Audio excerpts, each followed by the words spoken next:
Volume 6. Prologue. Harsh Mistress. The Legion do not dream. Dreams were the brain's way of sorting through memories. And though the Legion's liquid micro-machines were modeled after a large mammal's central nervous system, they were still only mechanical. They didn't need to execute the same process. And for that reason, she would never dream again. No face to Mistress. An incoming transmission from one of her consort units roused her from the twilight void of her standby mode. Her optical sensor whirred to life. For the first time in the 10 years since this body of hers had been put into operation, she got the impression that her fuselage was beginning to creak. The United Kingdom, which she was currently fighting, had branded her the merciless queen. Her armor was glacial white and had been emblazoned with the personal mark of a goddess leaning against a crescent moon. She'd long since lost the machine guns she had once been equipped with. She was, after all, the last of the original production line of AMIs, the Scout-type Legion. The transmission was relayed through the Eintagsfliege blanketing the sky, and the Rabe, the Sentry-type Legion, lording even higher above them. It reached her from far beyond her hiding place in the Dragon Fang Mountain. Operation Objective Incomplete. Requesting explanation as to why operation objectives were rescinded. She resisted the urge to sigh. Of course, she'd long since discarded the mouth, throat, and lungs needed to do so, but old habits were not so easily forgotten. Rescinded. The objective was completed, no face. In the wake of this operation, the United Kingdom has lost the majority of its alkenosts. The enemy front line has fallen, and we have successfully gained footing in their territory. In the next operation, we will penetrate their defensive line and bring the fighting to open terrain. The arena where we legion, where armored weapons reign supreme. In a cold, calm, and collected manner, she asserted that the unicorns of the North were on the brink of collapse. From hundreds of kilometers away, No Face responded to her report. No Face served as second-in-command of the Legion's Unified Wide Area Tactical Networks Command Echelon, a supreme commander unit that oversaw the offensive against multiple nations. No Face also doubled as one of the supreme commander units in charge of the control network that handled decision-making for the Legion across the continent. It was assumed that No Face had once been a man anyway, was a commander unit created by assimilating the neural network of a dead human being. So he likely retained trace memories and personality quirks from his time among the living. But the Legion's communications were secured, and in the process of encrypting and decrypting messages, the speaker's idiosyncrasies tended to be ironed out. When her own words were transmitted to No Face, they likely came across as the dull, emotionless noises of a machine as well. Capture of primary targets, Belager, H-Vethrunger, and Minerva, is not yet complete. These 3 high-priority targets were in the anti-United Kingdom front, her designated war zone. The name and personal history of Belager, the unique individual capable of pinpointing the Legion's whereabouts, were unknown to the Legion. H-Vethrunger was the code name for the developer of the United Kingdom's drone piloting system, the Sirens. His name was unconfirmed, but he was presumed to be Victor Idenarok, the 5th Prince of the United Kingdom. Minerva was the code name for a Republic engineer. Her name, Henrietta Penrose. The former 2 were confirmed to be present at the United Kingdom base during the last battle. Minerva was not detected at the time, but intel suggested she had moved from the Republic to the Federacy, and from there to the United Kingdom. Is their capture imperative to the completion of the Legion's directive? It carries strategic significance. In addition, there is high probability that Belager may be a worthy successor to receive total command over the Legion. Receipt of new directives is the primary objective of the unified network at present. The Legion were siege weapons developed by the Jaidean Empire. Even after all this time, their goal had not changed. the Legion identified humankind as a target marked for destruction, even after the Empire had fallen, in accordance with their fallen nation's dying will. They were adhering to their final order: wipe out the enemy. The Legion never once rose in revolt against humankind. They were obedient tools incepted by flesh-and-blood people, albeit people who were no longer alive, and they were simply following orders. Seeking out a human to lead them was an instinct hardwired into their central processors. The Legion were initially created to fill the roles of rank-and-file soldiers and low-ranking officers. High-ranking officers, who were exclusively human, would still be in charge of strategy and delegation. One of the safety measures applied to the Legion's initial directive specified that if they went a certain period of time without receiving new orders, they were to request orders from a member of their assigned leadership. And if no such person was available, they were to seek out a successor they deemed fit to command them. And as No Face had stated, Belager was a potential successor to receiving this right to command the Legion. Mixed onyx and pyrope blood was seen as a mark of the Jaidian imperial bloodline. High-ranking nobles vehemently rejected the mixing of different bloodlines, and old households in possession of special abilities were particularly opposed to the idea. There was no telling how the heterogenic aspects of their bloodline might influence each other once mixed, after all. Taking this into consideration, it was generally accepted there could be no mixed bloodline other than the imperial bloodline, and it was probable that the current administration had repeatedly dispatched Belager to frontline missions, where the mortality rate was exceptionally high, out of a belief that the old ruling class would be a hindrance to the new regime. However, she sank into contemplation. According to the optical footage captured by the Phoenix, Belager was a soldier in his late teens, and there was no heir to the imperial bloodline in that age range, even among the branch families. If there was, there would have been no need to crown the imperial princess, who had still been an infant at the time of her coronation. That soldier could not be the emperor the Legion sought, but No Face's next transmission derailed her train of thought. "Mistress, did you lure Belager into your designated war zone?" For a moment, she kept quiet. His assumption was correct. That was her intent when she delivered that message through the Phoenix. She had programmed a unit that should not have been defeated to relay her words in the unlikely event that it was. The message would contain nothing of discernible value. It was a mere summons to draw Belager to her, without giving so much as a hint of her whereabouts. "Except that's our objective, isn't it, No Face? Is there a problem with that?" "Negative. After Belager is lured to the designated location, he must be exterminated." She fell into puzzled silence. If she still had eyebrows, she would have surely furrowed them by now. "Are we not seeking a successor?" That was what No Face had said earlier. Such was the Legion's collective will. She was one of the supreme commander units in charge of the unified network, and even she couldn't resist the instincts hard-coded into the Legion, both in the case of absolute orders and absolute restrictions. "Affirmative. Our mission is to seek out the successor to absolute command." No Face then cut out for a moment. He had paused, as if in confusion. But in the next moment, the malevolent chill befitting a commander of the Legion, they that stood in stark opposition to all remaining spheres of human influence, filled his voice once more. It was the unwavering tone of one that would slaughter anything and everything, and swiftly dispose of him.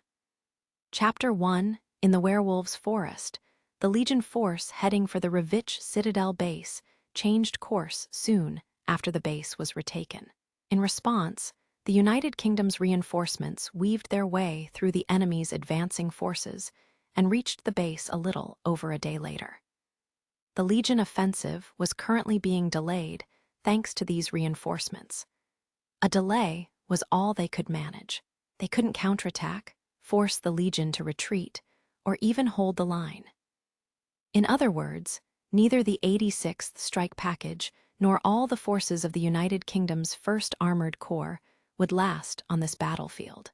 Regrettably, the Revich Citadel base would have to be abandoned despite the strike packages and the Sirens' desperate struggle to reclaim it. The relief unit's white transport truck and the strike package's steel-blue heavy transport vehicle left the base behind, solemn as a funeral procession. As she sat in the tightly packed passenger compartment of one of the heavy transport vehicles, Lena stared out over the bleak snowscape through the bulletproof glass window. She gazed at the precipitous cliffside base, the site of their woefully short-lived respite from the battlefield, the base they'd fought against the Legion to reclaim and ultimately failed to keep. Her attention shifted to one corner of the cliff, where the remains of the siege road were just barely visible. Those Sirens and their alkenosts, who had willingly sacrificed their mechanical bodies to form that gruesome bridge, held prized United Kingdom state secrets, the Sirens especially so, since the makeup of their neural networks would be exceedingly valuable to the Legion.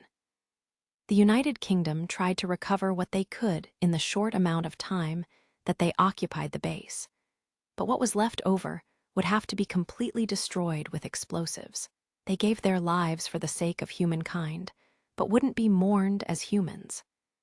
The 86, whose service during the Revich Citadel base operation was no less instrumental, also suffered heavy damage.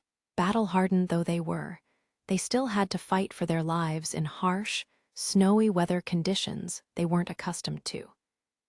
And even with the odds stacked against them, they ultimately succeeded in pushing back the Legion.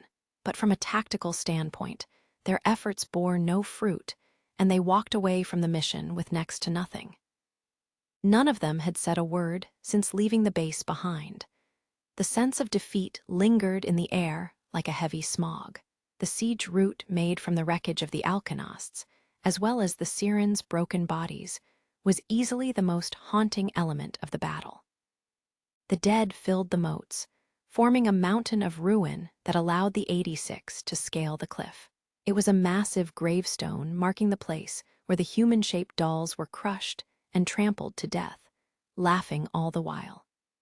Seeing it broadcast on a screen was ghastly enough, but the 86 had watched it happen before their very eyes, and they then had to walk over that road, knowingly treading upon those girls' remains, acknowledging their sacrifices as they pressed onward. Their mental anguish was immeasurable. Shin, now sitting opposite Lena, had been there, too. Lena frowned, recalling the expression he had made as he beheld the mountain of the Sirens' remains. He had looked like a lost, confused child who could have vanished into the snow at a moment's notice. Even Shin, who had survived the horrors of the 86th sector, with certain death hot on his heels every day, had made such an expression. Turning her attention to the rest of the compartment, Lena watched the processors slumbering silently, half sunk into their seats. None of them seemed like they would be opening their eyes any time soon. Shin similarly leaned against the firm backrest, with arms crossed and eyes closed. He wore his usual, almost overly calm expression, but he was visibly pale. He still hadn't shaken off the several days' worth of fatigue he'd built up during the siege battle. "He's asleep, right?" Lena gingerly reached out and grabbed the blanket that had been tossed to his side. A person's body temperature fell while they slept, and the heavy transport vehicle was air-conditioned, so she imagined he wouldn't get much rest if he was cold. Struggling against the cramped space of the compartment, she slowly unfolded the blanket. But just as she moved to cover him up with it, Shin's crimson eyes fluttered open. "Lena, Eep." He blinked a few times and then looked up at her in a daze. Realizing how close they were, Lena reflexively jumped back. She let go of the blanket in the process, and it gently fell onto his lap. "Did something happen?" "And no." Lena sat back down in her seat with an unusual swiftness. She then straightened her back and placed her hands on her knees in an excessively formal fashion. Finally, she spoke, while turning her flushed face in a random direction.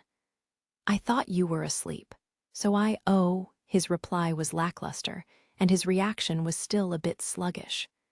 Lena anxiously furrowed her brows. "You must be tired. Go ahead and get some rest." "Not yet. We're still in enemy territory." Shin shook his head gently, knowing he wouldn't be getting any sleep. The United Kingdom's reinforcements are handling patrols and combat. Their numbers are more than sufficient, so you don't have to push yourself. Shin, it's fine. This isn't the 86th sector. This isn't the lonely battlefield where all the fighting and the death is left for the 86 to endure alone. This isn't the 86th sector, where the whole world is against you. I know you might consider it human nature for people to sacrifice others to save themselves, but it's also human nature to fight to protect one's home and the people they hold dear. So it's fine, really? Shin said nothing. He just hung his head and looked at the floor. His blinking had slowed down, as if he was withstanding the urge to let his eyes close. His gaze was unfocused, too. He was likely exhausted. "Lena, you..." The words that left his lips didn't feel like they were directed at her, but at himself. "You can still say that, even after seeing that." Lena blinked once at his question, but soon nodded when she understood what he meant. The words she'd once told him. "Is this world beautiful? This world, its people, could you learn to love them? How can you be so?" His question was curt, yet felt so oddly imploring that Lena couldn't help but crack a faint, sad smile. He'd completely given up on this world. And to him, the sight of the siege route the Sirens had made with their own bodies felt like the symbol of all the world's malice gathered into one place. That bridge of bodies represented the bitter truth of the world, and Lena didn't want to believe it, but maybe that was true. Still, "You're wrong. I can't help but think that people can be despicable." There were times when she couldn't help but shiver with disgust at the maliciousness of the world, at her homeland, which felt no shame in persecuting the 86, at the way her reports constantly went ignored, at the way her complaints were misunderstood, at everyone's apathy, at the sight of her subordinates, whom she knew by name, dying in droves. Not to mention the piles of corpses of the unnamed many who had perished in the large-scale offensive. She also felt disgust at herself for never asking anyone's name until she was admonished for that very act of negligence, for never even thinking it strange. The world and its people weren't all beautiful and kind. There were some who were so unsightly that she couldn't even bring herself to face them directly. And still, "But it bothers me. If that's really how the world is, everyone is, no, I am." Before she could lay her heart bare at the height of despair, she stopped herself and shook her head. He was no doubt exhausted. His body and mind must have been screaming for respite. "I'm sorry. We should finish this chat later, forget about it, and relax for now. If you can't fall asleep, just rest your eyes." She reached out for the fallen blanket and drew it up to his shoulders this time. This, of course, brought her hand near his face. The back of it brushed against his cheek, and she quickly banished all thoughts of how cold he felt. Instead, she stuffed the edges of the blanket between Shin's back and his seat so that the vehicle's vibrations wouldn't cause it to fall off. She then returned to her own seat and watched him. Abiding by her words, Shin closed his eyes, and before long, his body grew limp. He had been so exhausted that he could hardly keep his eyes open, so Lena couldn't imagine he would stay awake much longer. The heavy transport vehicle seats were hard, and sitting in them was by no means a comfortable experience. But even so, Shin was able to lean back and fall asleep in no time at all. His sleeping face was surprisingly youthful and quite fitting for his age. Lena couldn't resist the urge to smile, but she soon knit her brows again. The reason why he fell asleep so easily was more than his exhaustion from the siege. The ghostly wails of the Legion had died down when their large group dispersed, and the Sirens were gone, too. For the last few days, he had been fighting in an area where the nightmarish screams of the mechanical ghosts constantly boomed in his ears over a several-kilometer radius.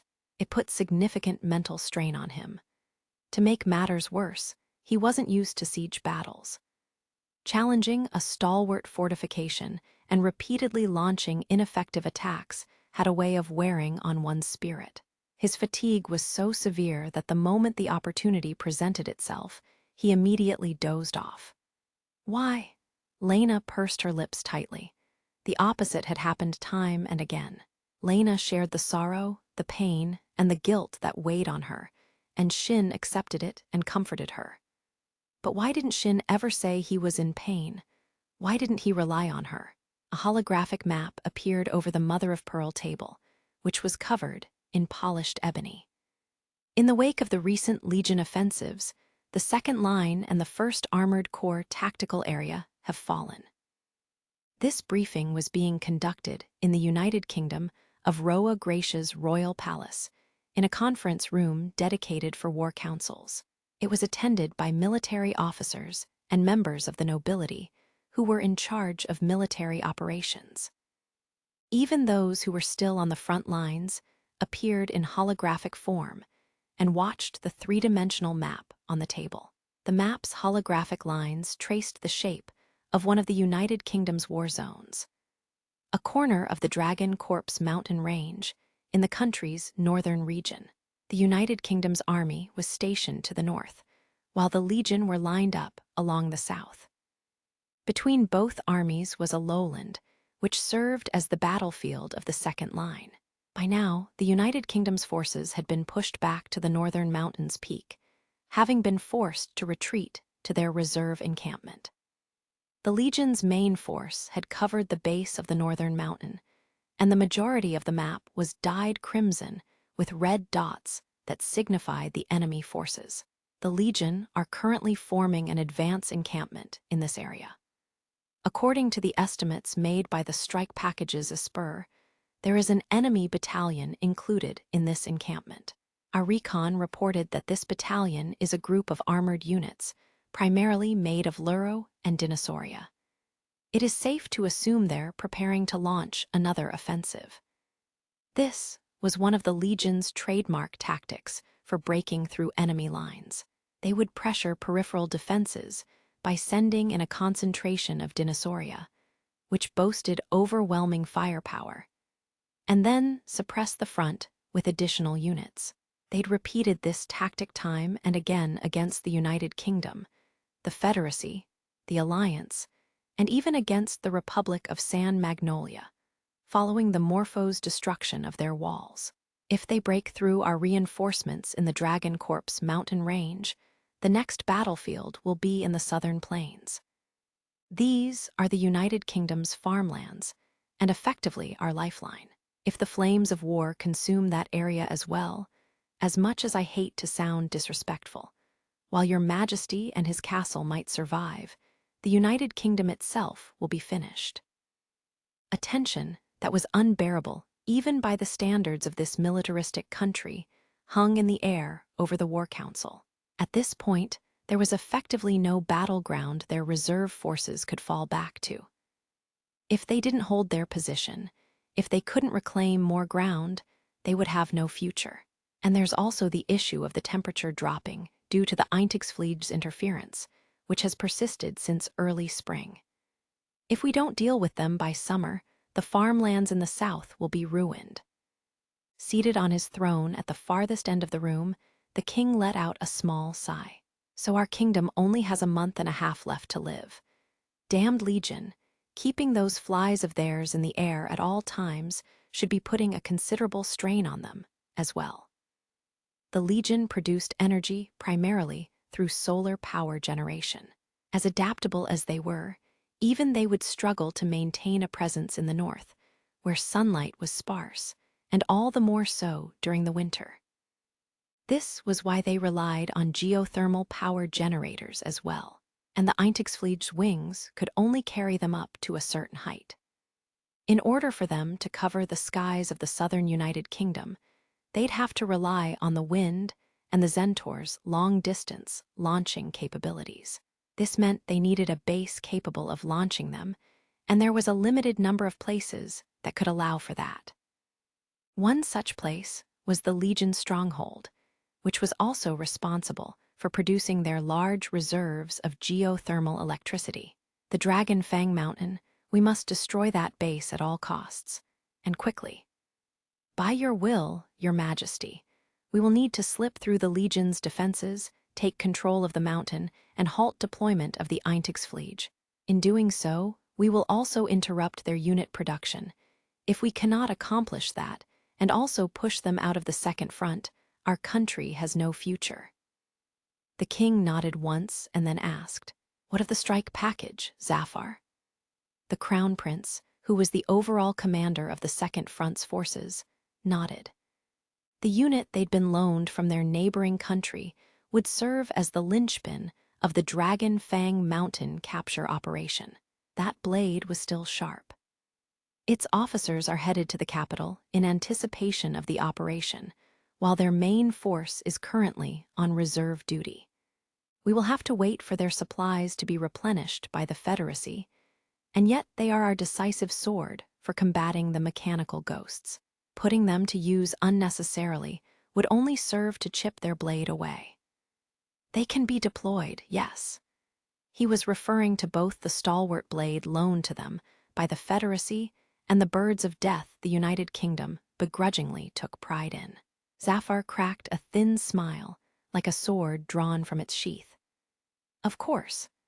About restocking the juggernauts we lost during the Revich Citadel base operation, we should be able to get the numbers we need on the next scheduled supply. The Federacy's still struggling to restock and cover the losses from the large-scale offensive, so we don't have a surplus or anything. But Colonel Wenzel managed to get what she needed out of him.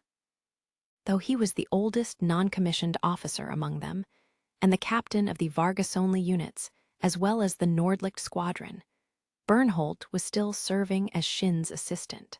Several desks had been brought into the room, and Bernholt spoke as Shin stood in front of them. While the Dragon Fang mountain capture operation was being redrafted, Lena and the rest of the officers, along with Shin's group of senior processors, Bernholt, and the squadron commanders, had been ordered to return to the capital. The common room of the Imperial Villa that served as their barracks doubled as the captain's joint office. Through the window lay a snowy landscape, an unfitting sight given that summer was nearly upon them. The bigwigs' war council should be over soon, and the operational probably start as soon as we've gotten our supplies. Things are pretty tense, even this far behind the front lines. I'm pretty sure the war situation is bad enough that they don't want to sit and wait for our supplies from the Federacy to get here, though, but that said, Shin was the only captain in the common room. The others were all out on their own errands. Bernholt carried on after looking around the room listlessly and once again confirming only Shin was present. "You all right, man? What do you mean? Don't you ask me that.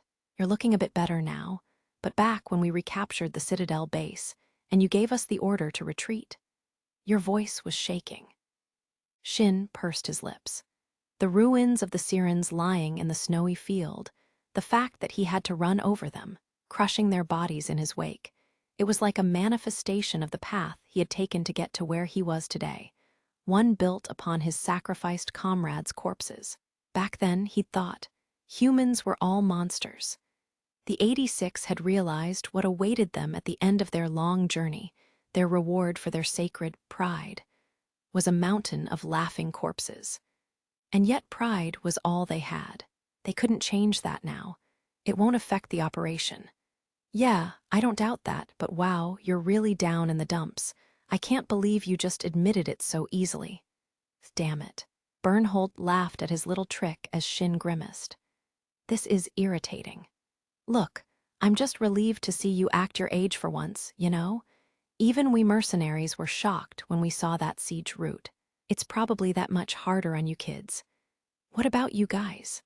Well, we Vargas are beastmen. We wouldn't want to die like those dolls, but it's still better than a straw death. Oh, a straw death is what we call dying like an old man who croaks while sleeping in the comfort of his bed. Beastmen, Bernholt would call the Vargas that every now and then. Beasts shaped like human beings, and he always said it with a hint of pride. Bernholt nodded. Yeah, that's what they used to call people they drove out of towns and villages. They treated them like wolves, not people. These folks couldn't live among humans and didn't deserve to be treated as such. I think that's called Salic law. That's a pretty old concept.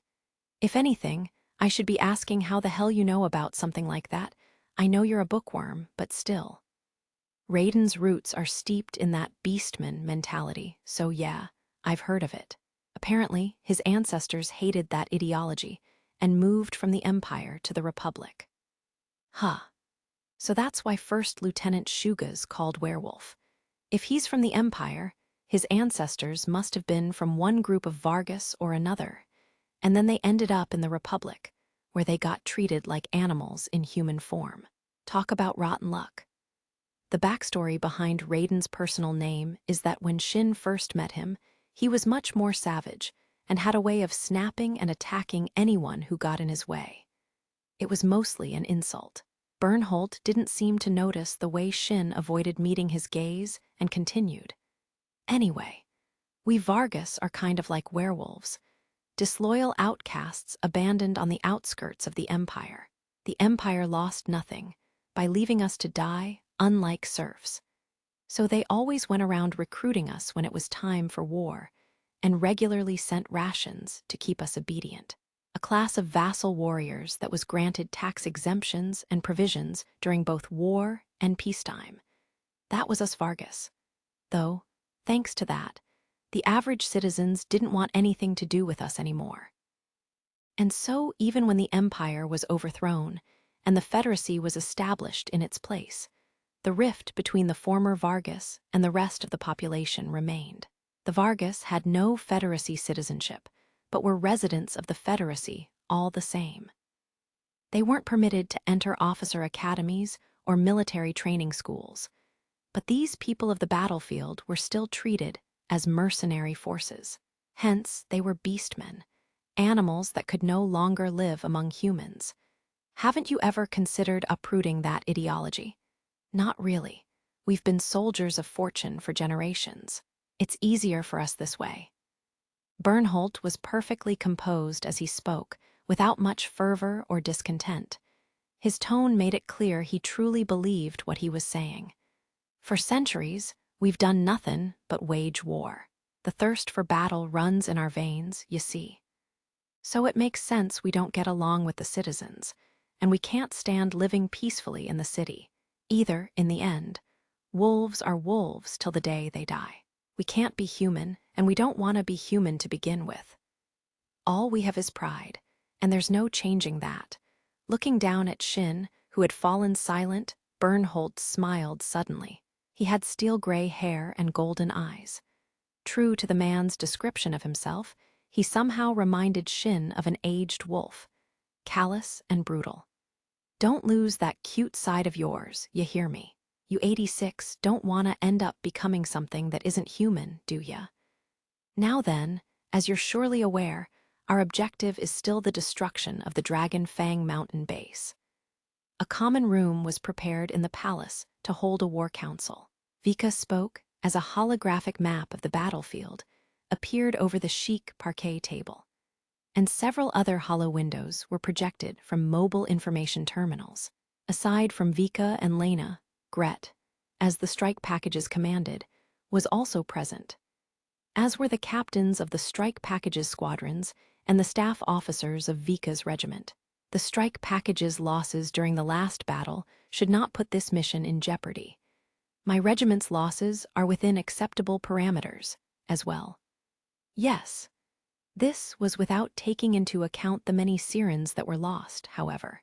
The soldiers of Vika's regiment seemed to have been traumatized by the ordeal as much as the 86 were. The handlers who were emotionally attached to their subordinates were particularly demoralized. Vika, however, didn't seem to pay much mind to the soldiers' unrest and looked almost too collected. The problem lies with the United Kingdom military's main force.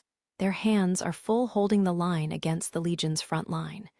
That includes supplies. We can't expect them to dispatch a diversionary force like last time. This means We can't execute the attack operation we drafted before." Lena regarded his calm voice and expression with mixed feelings. She knew he was trying to think of countermeasures, too, and only acted this way because he knew that expressing concern now wouldn't do them any good. And yet, despite that, she couldn't help but feel his reaction was unnatural. In contrast to Lena, Gret spoke up with a detached tone. "No matter how we pierce the Legion's defenses, we'd have to cross 70 kilometers. No, now that we've fallen back to the second front, it's 90 kilometers. We're expected to cross that distance and suppress the Dragon Fang mountain base. We'll need to think this over from scratch." A new hollow window opened, presenting the total number of the Legion's forces. The unit's icons formed a long, thick, rectangular formation across the map. Looking up at it, Lena winced. This was true for all their battles, but "We are Legion, for we are many." Those words certainly ring true. Their forces are vast.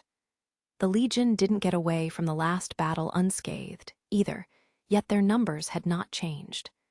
They had managed to replenish the forces they had lost within the short time frame. The Weisel's ability to mass-produce units in the safety of the Legion's back line was as rapid and irritating as ever. They would have to avoid trying to penetrate the Legion's front lines head-on. The idea was quite simply out of the question. Any attempt to brute force their way through the enemy's defenses required having an army that was several times larger than theirs. There was the option of separating the enemy formation to land a concentrated blow at a point where their forces were thinner. But there were limits. The strike package was only the size of a brigade, and any attempt they might make to split up the enemy's main force would likely fall short of expected results. It was then that Lena had an idea. What about an airdrop? If the Legion could do it, why couldn't they? Impossible. The Legion have Stachelschwein set up in the United Kingdom's territories, too.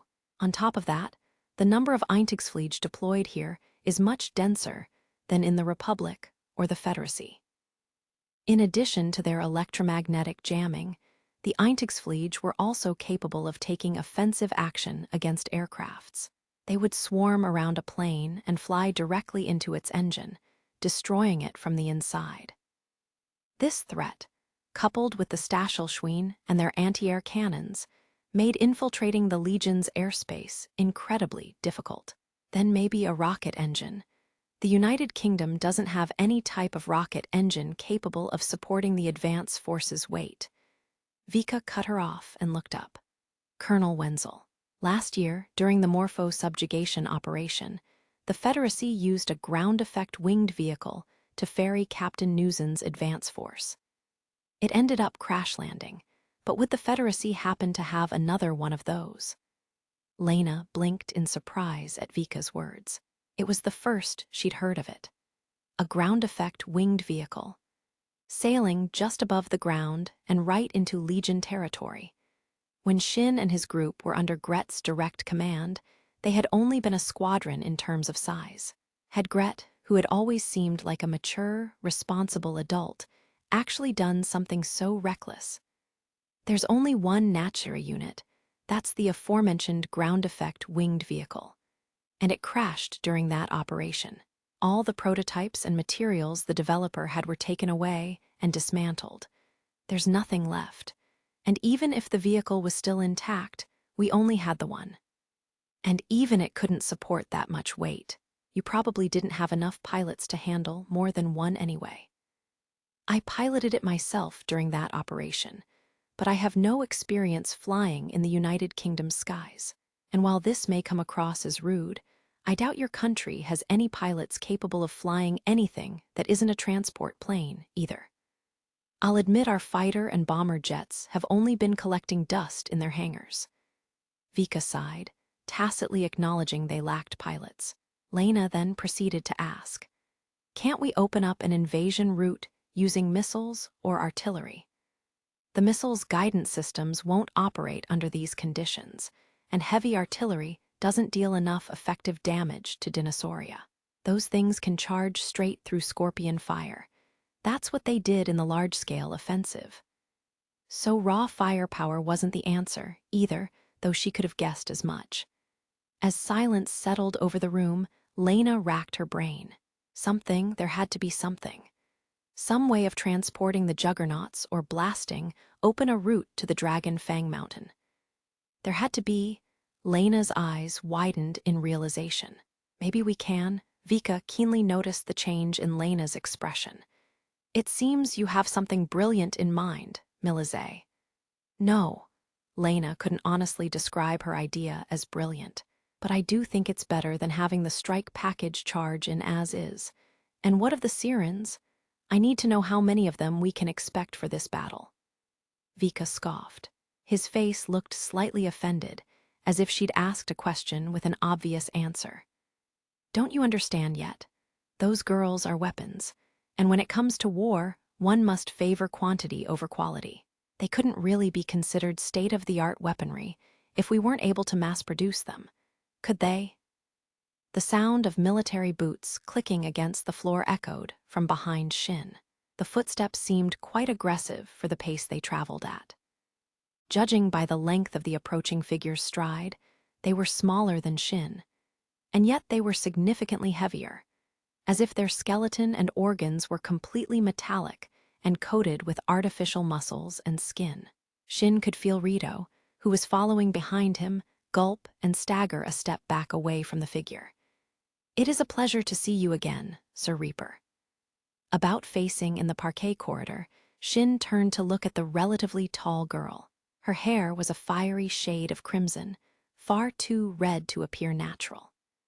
She wore a rouge uniform that was unique to those girls, and she had a violet quasi-nerve crystal embedded in her forehead. She spoke with the same voice that uttered those words he so clearly recalled. Come now, everyone, by all means. Ludmilla. There was a shiver in Shin's voice. He couldn't contain the chill in his heart, but the mechanical girl simply smiled at him in response. It was a graceful smile that paid no heed to the terror of the people standing before her, a smile made with the exact same face he remembered. Yes, my unit identifier is Ludmilla. I have been granted the honor of being redeployed. You may use and discard me as you please. It was the same face and expression they had witnessed get crushed into the siege route composed of Alkanost and Siren remains. Use and discard. How can you say that with a smile? Croaked Rito, aghast. But Ludmilla's expression did not waver. She didn't fault him for his fear, nor did she show any remorse for her past actions. It is our pleasure to serve, so please do with us what you will. The Sirens were like the Legion, like the black sheep, shepherds, and sheepdogs. They were weapons made by assimilating the neural networks of those killed in action. Their brain structures, combat data, and pseudo-personalities were all safely stored in the United Kingdom, where they could be mass-produced, just like all modern weapons. Shin knew all this, compared with the Ludmilla they saw die a few days ago. This Ludmilla shared only the quasi-personality, along with her combat data and likely the same memories from several days before the operation. In that sense, Shin couldn't regard the two Ludmillas as the same person on a technical level. And yet, I see, this is terrifying. He found it gruesome. Just a few days ago, this girl had died. Her body lay broken on the battlefield. But in the next offensive, she would be right back on the front line, fighting as before. Looking exactly the same, with the same voice, expression, memories, and mannerisms, as if nothing had happened. These girls, who were treated as disposable, much like the 86, kept getting back up and leaping into the fray. What should have been a singular death was instead played on loop for as long as necessary. Their lives were regarded as no more than garbage, and they themselves were the ones who harbored this mindset. For humans, who were, on some level, perpetually fixated on the how and why of their own deaths, this came across as the greatest blasphemy imaginable, treating death as just death, devoid of meaning, devoid of value. They were confronted with the idea that there didn't need to be any significance or merit to it, or to the life preceding the death, for that matter. Right, As Lena walked down the corridor connecting the castle's conference room to the imperial villa that served as their barracks, Lurch passed her by. "Ah, my, if it isn't Lady Bloody Rienay." Lena stopped in her tracks, and Lurch greeted her without any particular emotion in her voice. The limbs she'd lost during the last battle were intact and attached to her body, and there wasn't any sign of the other injuries she'd taken during that battle. Nor were there any marks on her neck to prove that her severed head was the only part of her that had survived the recent events. Lurch pressed her right fist against the center of her chest in the United Kingdom's customary hand-over heart salute. "First Siren Unit, Lurch, is once again fully operational, as you can see. I intend to diligently serve as a lustrous blade for the United Kingdom and the 86th Strike Package. Please use me however you see fit." "I see. That was, quicker than I thought it would be." Lena purposely left out the word repairs. Lurch simply smiled, however, seemingly undisturbed. "I would argue that it took longer than preferred. I can only have all my body parts replaced in His Highness's workshop. The other Sirens have had their spares assembled ahead of time in production plants and frontline bases, and they only need to have their pseudo-personalities and latest combat data installed prior to activation. They can be redeployed almost immediately, even if their bodies were completely destroyed, as in the latest battle. There are, in fact, multiple Sirens with the same identifier and appearance deployed concurrently across different units." To Lena, the idea was deeply unsettling, but Lurch described their existence as weapons with pride in her voice. This made it vividly clear that the United Kingdom only saw these girls as weapon components. They were no better than mass-produced, industrial goods. Having spare parts and units on standby in factories and bases was par for the course when it came to modern weaponry. Reginleif's had a fixed number of spare units set aside for each squadron and battalion. Shin was likely a rather unique example, but even in the 86th sector, he had one or two spares of his personal juggernaut, Undertaker, prepared. Yet seeing that same logic apply to these girls, who so closely resembled human beings, felt like a violation of ethics to Lena. "Doesn't it hurt?" "What do you mean?" Having her question replied to with so much composure left Lena at a loss for words. Lurch was perhaps used to seeing people react this way, because she cracked a knowing smile and continued. "Do you think cannon shells cry out in pain when they are stored in a factory or warehouse, or even in the moment before they explode? Humans only shun the prospect of war because theirs is not an existence purposed for combat. But we Sirens are weapons. We are created to destroy the enemy. Dying along with our foes is a point of pride for us. We do not think it loathsome. If anything," Lurch moved her gaze toward an old, ornamental sword displayed on the wall behind Lena. "That sword is far more pitiful than we could ever be. It was made to cut down its foe and shatter in the heat of battle, but it will never fulfill its destiny. The technological advancements of war have rendered it obsolete, reducing it to an ornament that must forever have its shame on display for all to see. The same is true for you." Those unexpected words gave Lena pause, and all she could do was stare back at the girl, who was slightly shorter than her, before saying, "Do you pity us?" Lurch stood with her back straightened and gave a stiff, dutiful nod. "Indeed, humans despise war and fear the death it breeds. And yet you remain on the battlefield. You asked me if I hurt, but I must direct the same question at you. Unlike us, should you die, that is the end of your existence. There are so many things you wish to do that do not involve battle. Your time in this world is meant for more than just war, yet you squander it by fighting. Is that not a painful existence? You may be right. However," the answer to whether it hurt was obviously yes. If nothing else, Lena could not claim she derived any pleasure or joy from being on the battlefield. She could likely never throw herself into war the way the Sirens did during the last battle, laughing as if that cruel fate was all they ever longed for. The truth was that she wished she didn't have to fight at all. However, her thoughts turned to Shin and the other processors of the Spearhead Squadron she spoke to back then. The 86 chose to survive on this battlefield, and I chose to fight by their side. Lurch cocked her head quizzically. My, I guess it is true what they say in the streets. The closer you get to something, the harder it is to properly see it. Her green eyes reflected the sunlight with a transparency that was different from a real human's eye. What do you mean? I am of the opinion that Sir Reaper and the rest of the 86 do not in fact wish to be on the battlefield. Everyone is truly brooding over this matter, are they not? Despite being told that mixing sugared petals and the fruit that was served along with her tea was bad manners in the United Kingdom, Frederica didn't pay the warning much heed.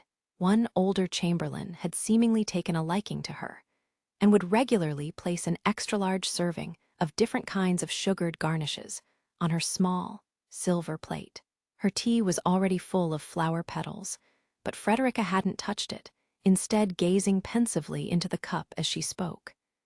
Sitting opposite her, Raiden raised an eyebrow.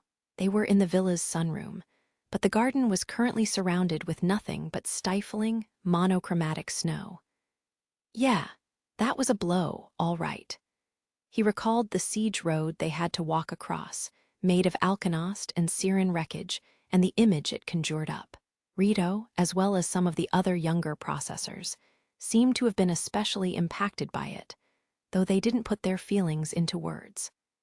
But the effects the traumatic event had on each of them were readily apparent. Their reports were riddled with a greater number of minor mistakes and typos than usual. Many of the processors hadn't received even elementary education and weren't the best at reading and writing. Yet even taking that into consideration, they were making far more mistakes than was typical. They were unable to concentrate on the work in front of them. Their minds were elsewhere, leaving them incapable of focusing on what their hands were doing. They weren't properly checking their paperwork, even when it dealt with matters of life and death. You seem to be doing fine, by comparison. Yeah, 'cause I wasn't there to see it happen. I only saw it when everything was all over. He hadn't witnessed the Syrens sacrificing themselves to form that siege route, and he didn't have to step over their mechanical remains to ascend. But even the other 86 who weren't there to see it happen, and only chanced upon the site while fighting off the remaining enemy forces, were shaken by the sight. The fact that he wasn't as rattled probably wasn't because he'd only seen it after the fact. No, it was likely because he was the least whittled down blade among them. Up until he was 12 years of age, Raiden had been sheltered within the 85 sectors of the Republic, and that meant he had been subjected to far less of the Republic's malice, and he'd seen more human kindness than many of his comrades. I probably did lose a good deal in the 86th sector, but there are still things I haven't lost yet. Frederica looked up at him cautiously, as if examining some kind of wound. And what did you think when you saw them? I don't want to end up like that. His response was brief, and he only realized how curt his tone was after he'd finished speaking. He clicked his tongue lightly, so as to not let Frederica hear it. We've really got our backs against the wall.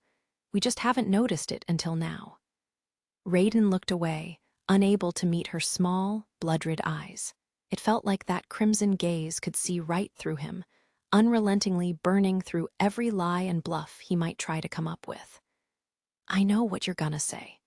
If I feel that way, then what should we do about it? What are we supposed to do differently so we don't end up like them? But I ain't got a clue, neither. The Syrens were different from the 86. That much was certain. But how were they different? What could the 86 do differently that would prevent them from becoming forgotten corpses on a pile of wreckage? That was a question that Raiden, and likely his comrades, as well, didn't have the answer to. Actually, he curled his lips in a bitter grimace. I don't want to know is probably a more honest answer to your question. I hate to admit it, but that's. Shin had said something like that at some point. Don't you want to remember? His family, his hometown, the future he had vaguely dreamed about back then, the period of time when he was happy. Raiden had said no, and Shin likely felt the same way neither of them wanted to remember. No, to be precise, they didn't want to think about it at all. They didn't want to think about the futures they had brazenly dared to consider.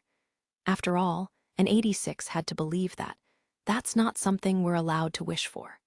Apparently, they're going to decide the specifics of the next operation any day now.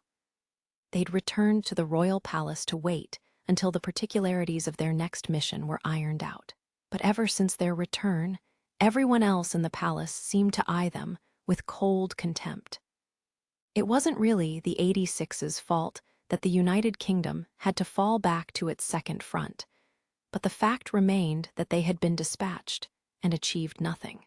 Theo was the one who spoke up, sitting in one of the rooms in the imperial villa that doubled as their barracks. It was natural that the others would look down on them.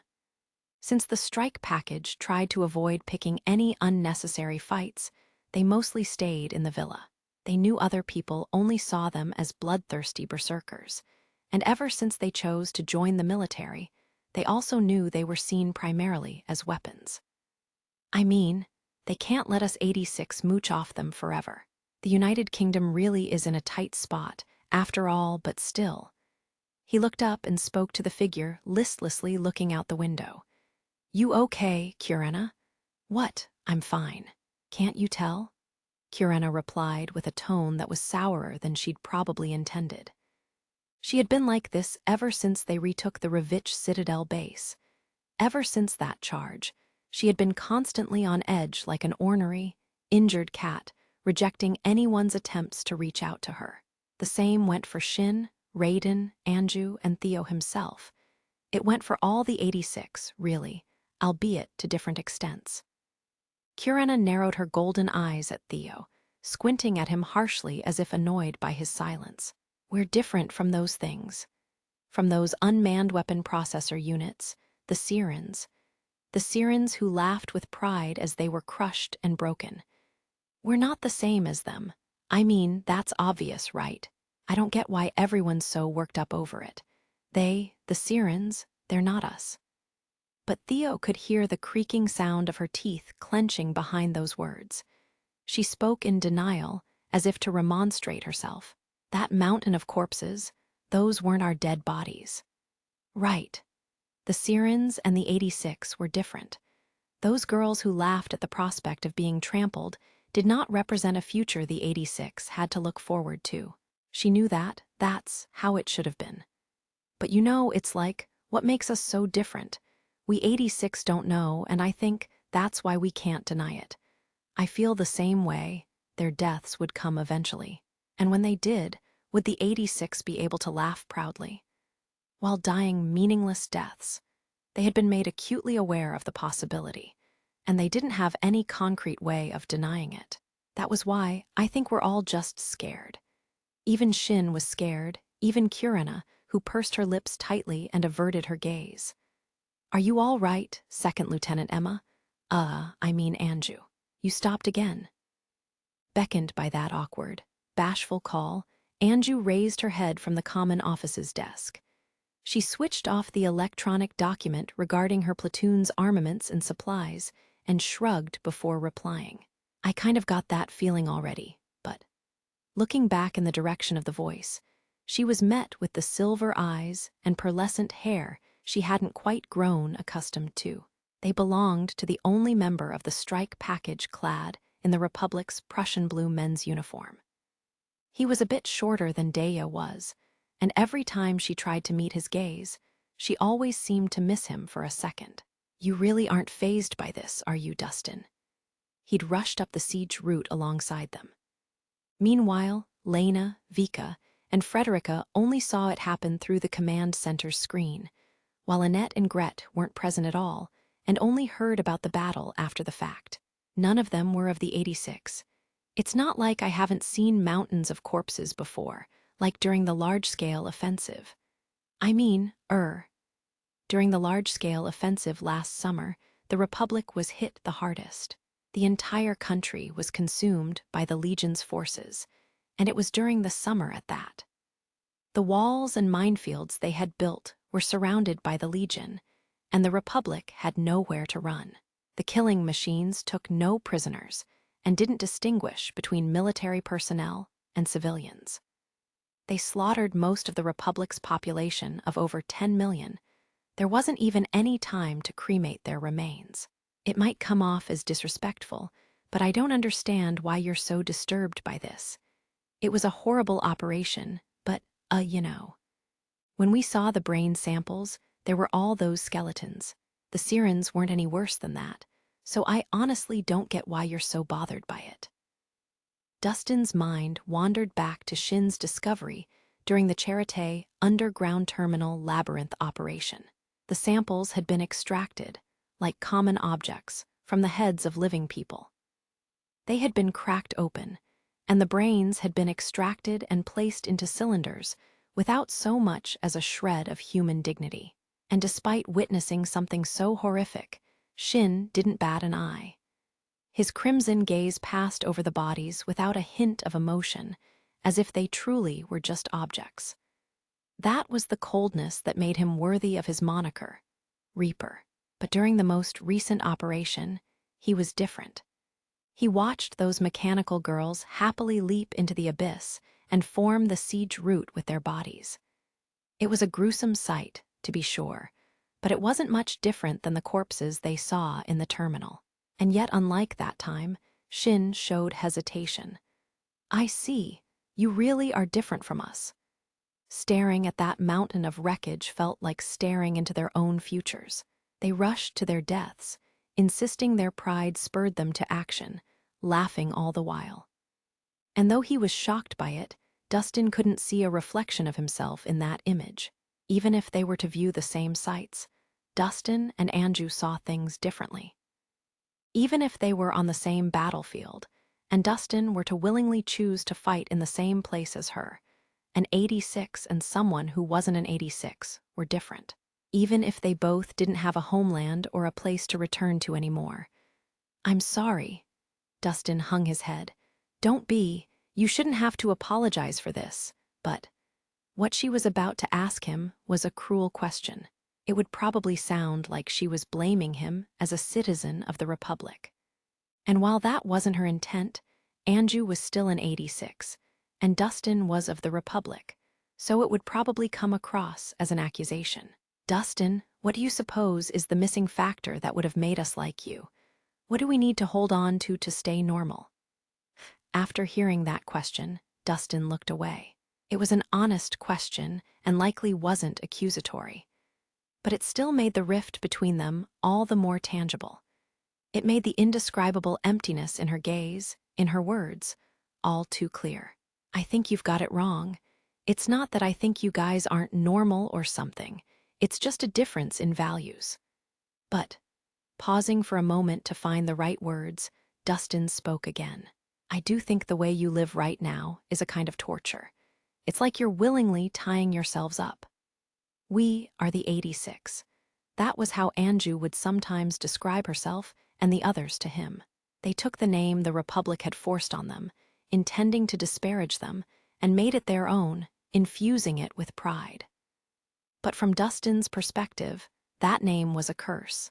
That pride they carried was, at the same time, a curse that bound them like shackles. There was a paper-thin difference between that pride and a curse. Living for the sake of something and living to become something, it gave them a purpose.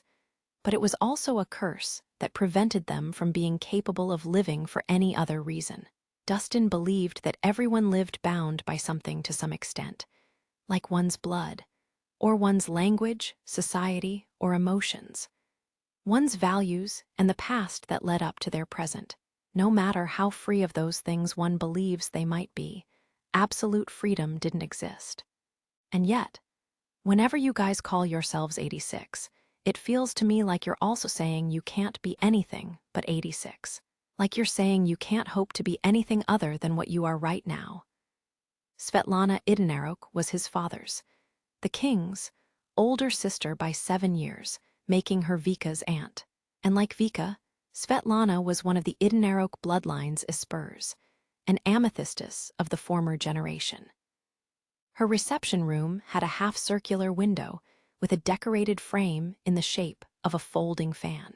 The faint sunlight streaming in from the frozen garden barely got through the double-layered glass. "I heard about what happened during your last battle, dear Vika. Quite the awful skirmish." The Idunarok bloodline ability was the augmentation of one's intellect and creativity. It granted one mental prowess that seemed to ignore the logic and limitations of contemporary technology.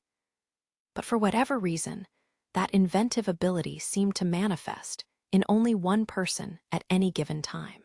Whenever a new amethystus was born, the existing one appeared to suddenly lose their inventive ability. As such, there was always just one single amethystus. Over the years, the Idunarok Espers posited numerous theories as to why this was, but none of them were interested enough to delve deeper into the matter. One amethystus alone would cause a disturbance in the human world. If there were 2 or 3 of them at once, the king might have had difficulty keeping his throne. I saw Stanya. His majesty turned pale with fear. "Even though he knew he was sending you out to battle, you truly are lacking in filial piety." "Oh, and you didn't worry for me, Aunt Svetlana."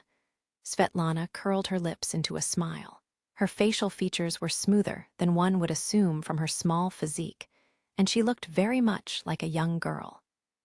One would be hard-pressed to believe she was older than the king. Idunarok serpents like us are not easily slain on the battlefield. We excavate every nook and cranny of the world and dissect our findings.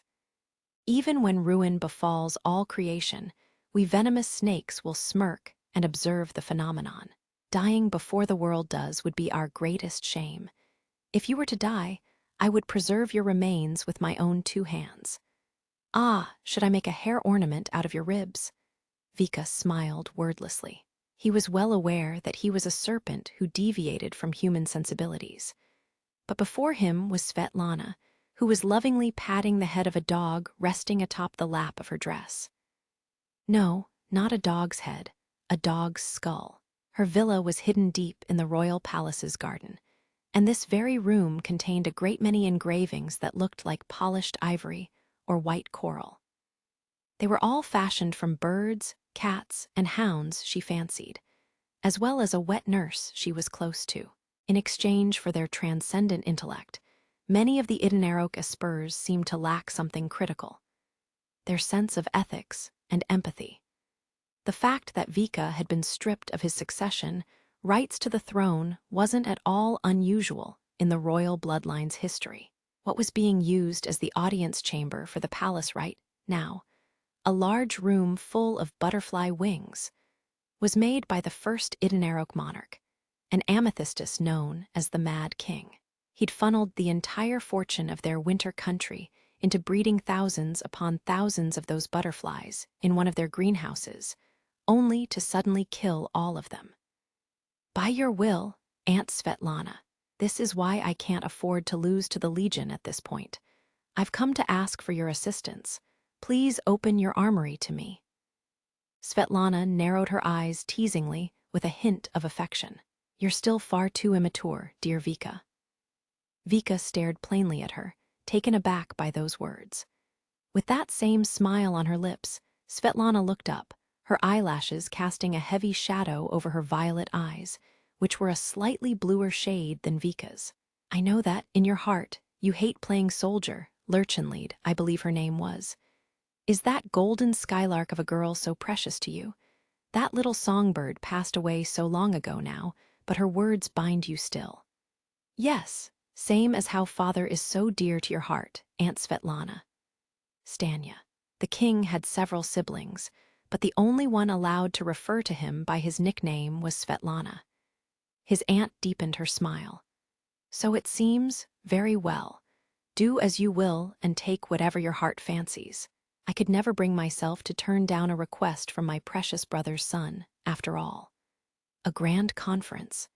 "Yes, the details of the operation have been decided, so we need only turn to His Majesty, the Prime Minister, and the Senate for approval during that grand conference." Shin peered at a holographic operation map. He'd never seen them in the 86th sector, but he eventually got used to them during his time in the Federacy. Lena nodded as Shin looked at the map and parroted her. In other words, we need to explain the details of the operation to the United Kingdom's VIPs. The Crown Prince, who is in charge of the second front, will handle most of the presentation, but I'll have to answer some questions, too. I am a commanding officer of the squadron that'll carry out the Dragon Fang Mountain operation, after all. Shin paused to think for a few moments, and then said, "The details of the second front, they're details that should be reserved for the commander of a corps or perhaps even the entire army. I suppose that's something a commander of a battalion has no business knowing. That's how I should interpret this, right?" There was no need for him to attend, even as a formality. "Yes, and also, the Sirens will be redeployed for this operation, but are you all right with that? I mean, given what happened last time. Personally, I'd prefer if they didn't accompany the Spearhead Squadron." Lena jerked her head up in surprise. She didn't find fault with him speaking in a manner that seemed to evade the Sirens. If anything, she'd almost expected this. "Is their presence taxing on you?" "No, I just can't tell them apart from the Legion." The Legion used liquid micro-machines fashioned after the neural networks of the war dead, while the Sirens' brains were made of synthetic neurons reproduced from the brains of those whose lives could not be saved. Both were the same in the sense that they were still gripped by the final thoughts of the deceased. Shin's ability made no distinction when perceiving them both as ghosts. It can get confusing, especially during a melee. I can sort of tell the voices apart once I get used to them, though. So if possible, I'd rather have them in a designated company or have them act as our squad's scouts. Lena heaved an exaggerated sigh. "That's not what I meant. I didn't ask you if it would compromise the operation. I wanted to know if it bothers you, on a personal level." Shin blinked a few times at her unexpected admonishment.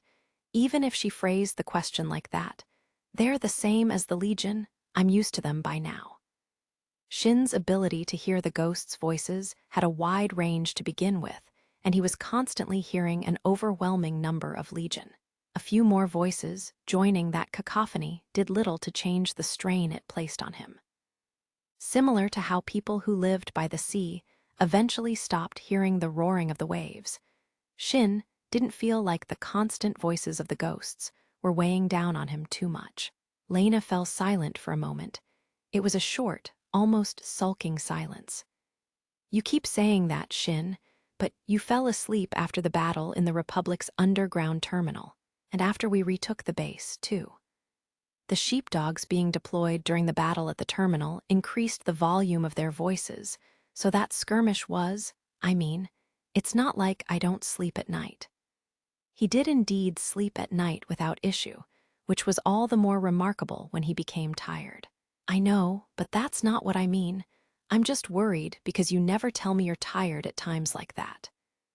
She then paused for a bit and leaned forward, as if using that moment to muster her courage.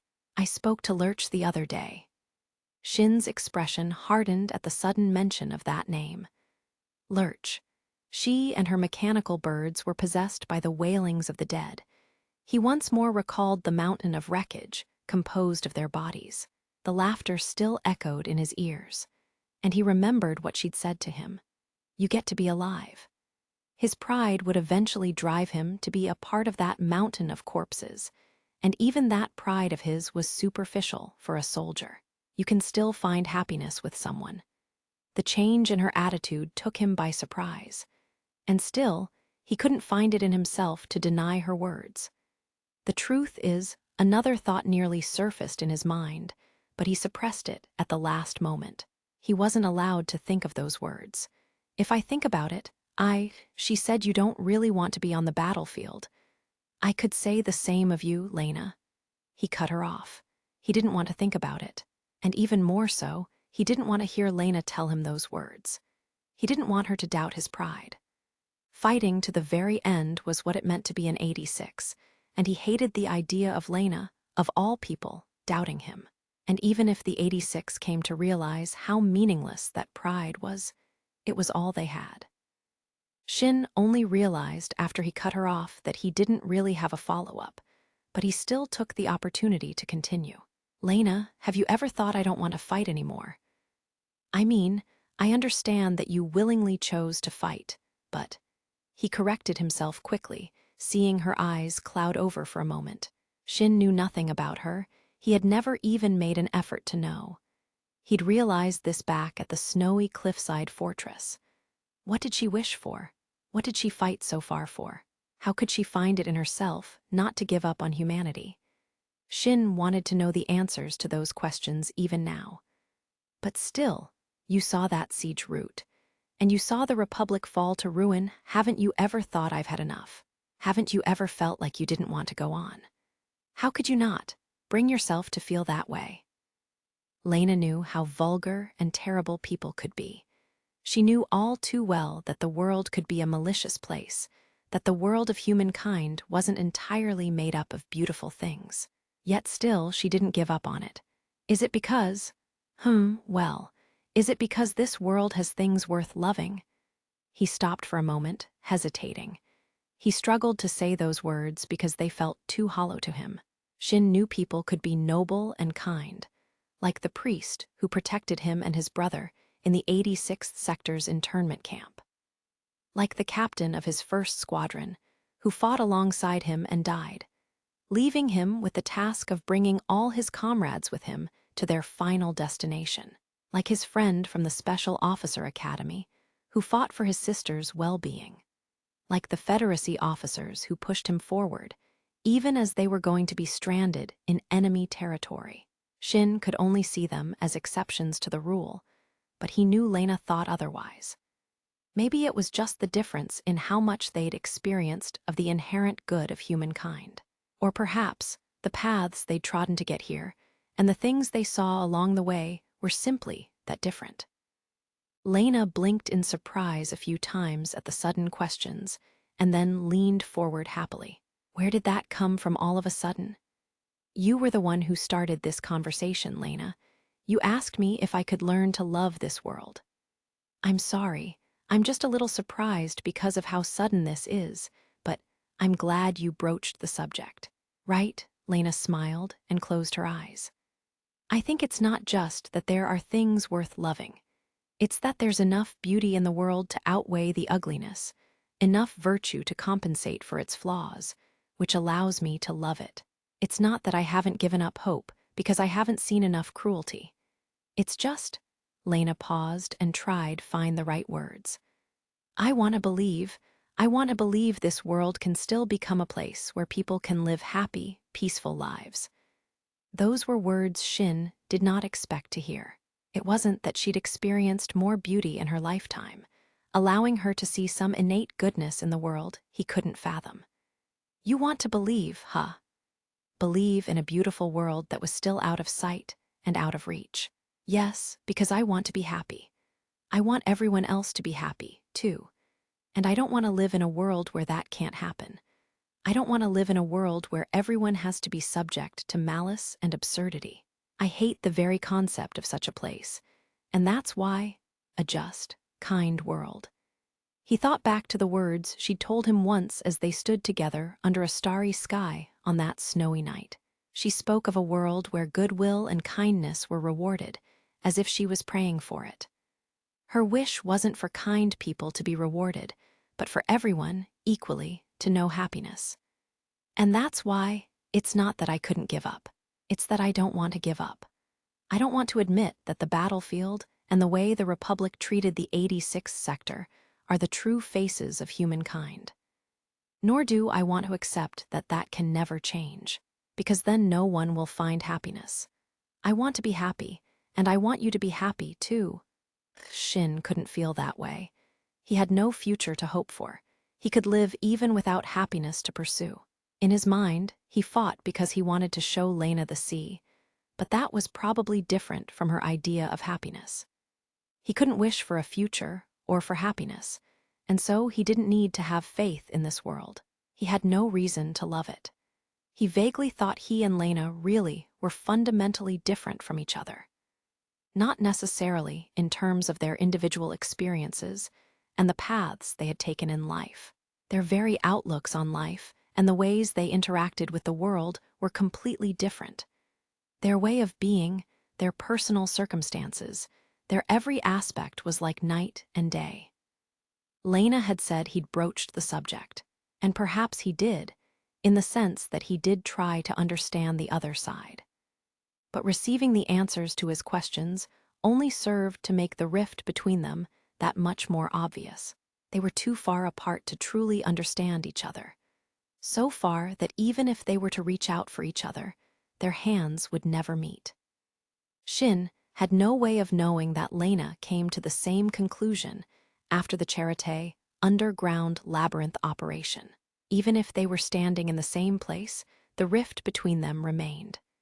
Lena smiled, unaware of the turmoil in Shin's heart. Her smile had all the delicacy of a flower. Yes, like a silver lotus blooming proudly even in the mud. I want you to be happy, too. That's why I have to believe in this world. That's why I love it.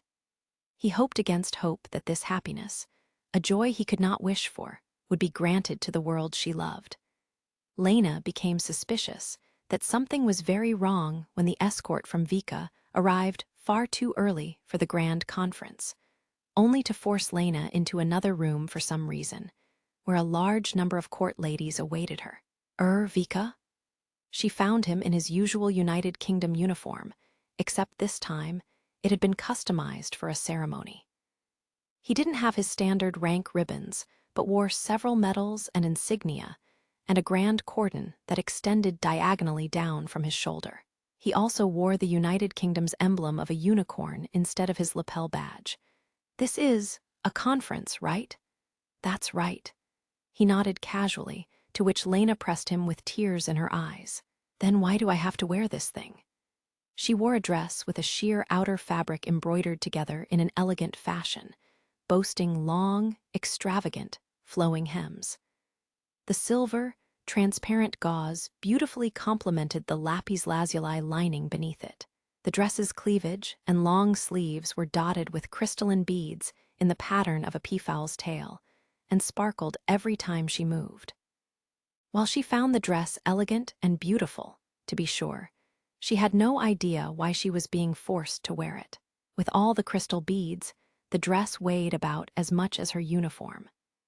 The hem of her uniform's skirt was just as short as this dress's, but being in this getup still made her anxious and restless. But even being fidgety was a challenge in this outfit, because the heels she was wearing were thinner and higher than she was used to. The silken hem of her dress jingled audibly. Vika gazed back at Lena with a puzzled expression. I think you look very good in it. Do you have any complaints? Oh, you must be disappointed Newson isn't here to see this. I could call him over, right? That's not it. S.H. Shin has nothing to do with this. No, I mean, why? Why am I going to a military conference in a dress instead of my uniform? It's only natural for women to wear dresses to formal events, even if they're military personnel. It may be a military conference, but my father and brother will be attending. It's closer to an imperial council than a military one, frankly. His tone seemed to suggest he wasn't teasing her at all. If anything, it felt like he didn't understand why she was asking him this question. In other words, in the United Kingdom, a woman's formal attire was a dress, even if she was military personnel. It was probably a historical custom of this country, given that they didn't send female soldiers to the field of battle. They only served as high-ranking officers. But still, attending a military conference in a frilly dress.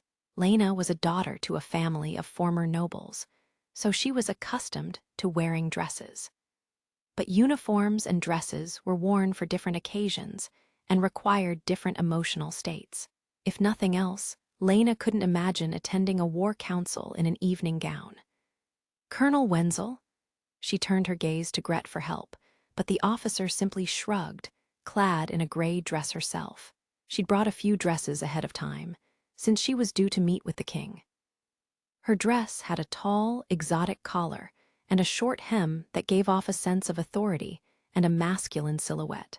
Had Lena been told of this before they left, she would have prepared a dress like that, too. It was handsome and reminiscent of a uniform. When in Rome, do as the Romans do. We failed our last operation, so we should probably avoid doing anything that would be cause for disdain. Besides, you look cute. Oh, so in the Republic and the Federacy, women wear uniforms as their full dress, too. That's why you, Ida, and Rosenfort were in uniform when you first met me, even if it was in a military setting. Vika seemed to have finally realized the difference in cultures. He nodded, seemingly satisfied. At the very least, we don't wear anything but full dress uniforms during formal events and ceremonies, Your Highness.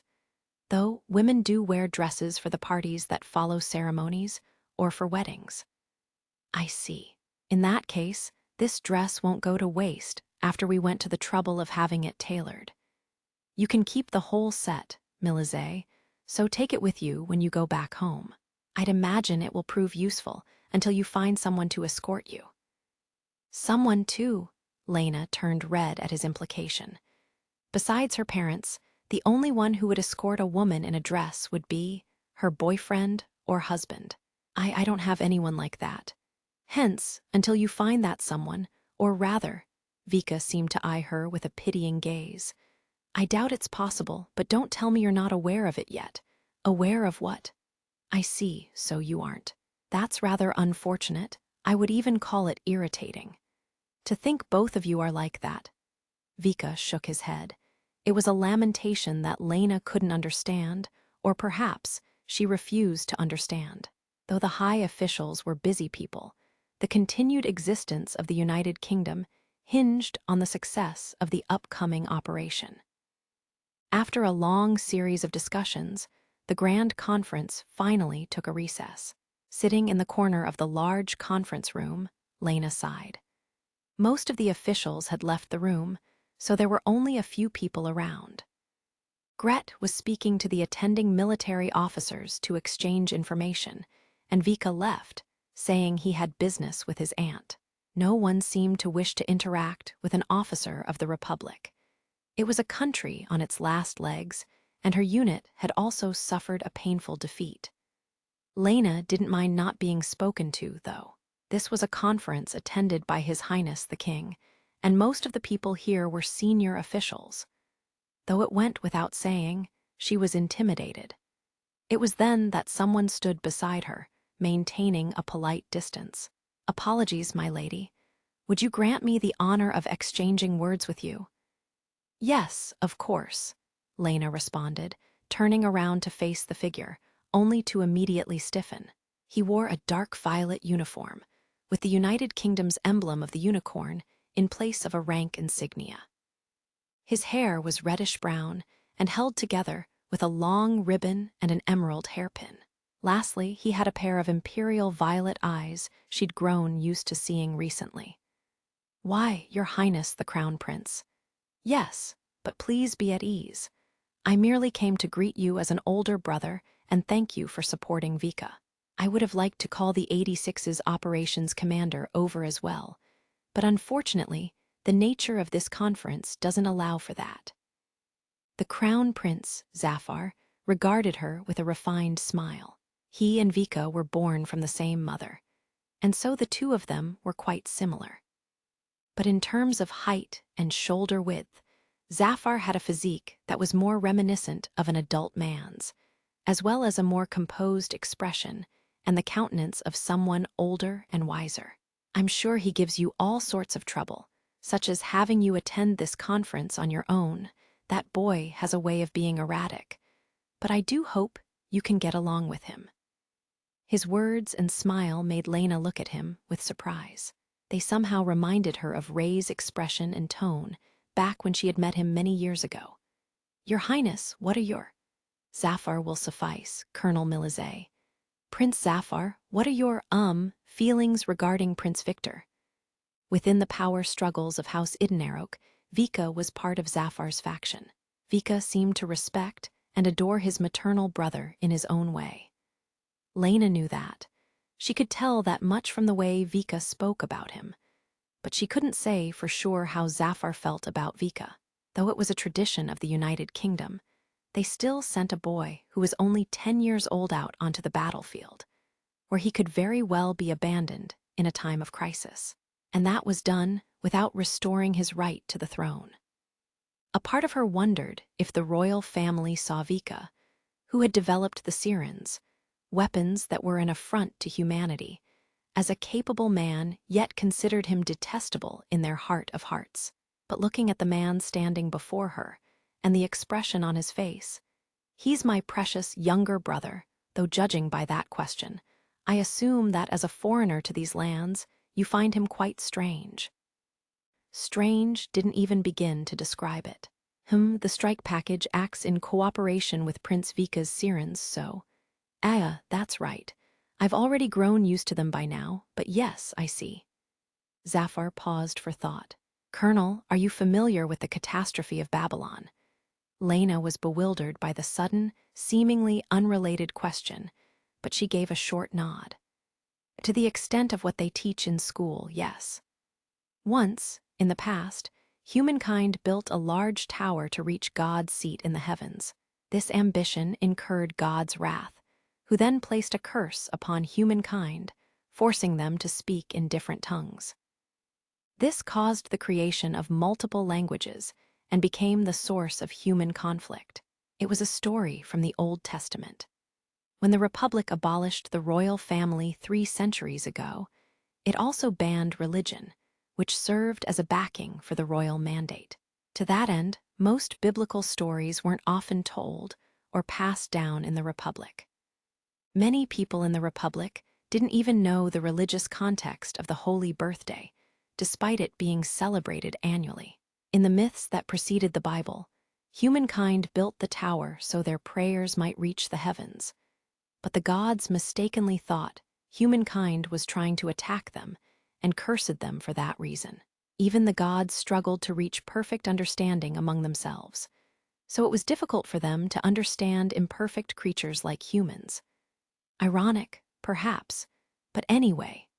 Zafar trailed off and looked to the sky, as if gazing at the tower made up by people's wishes in some faraway land.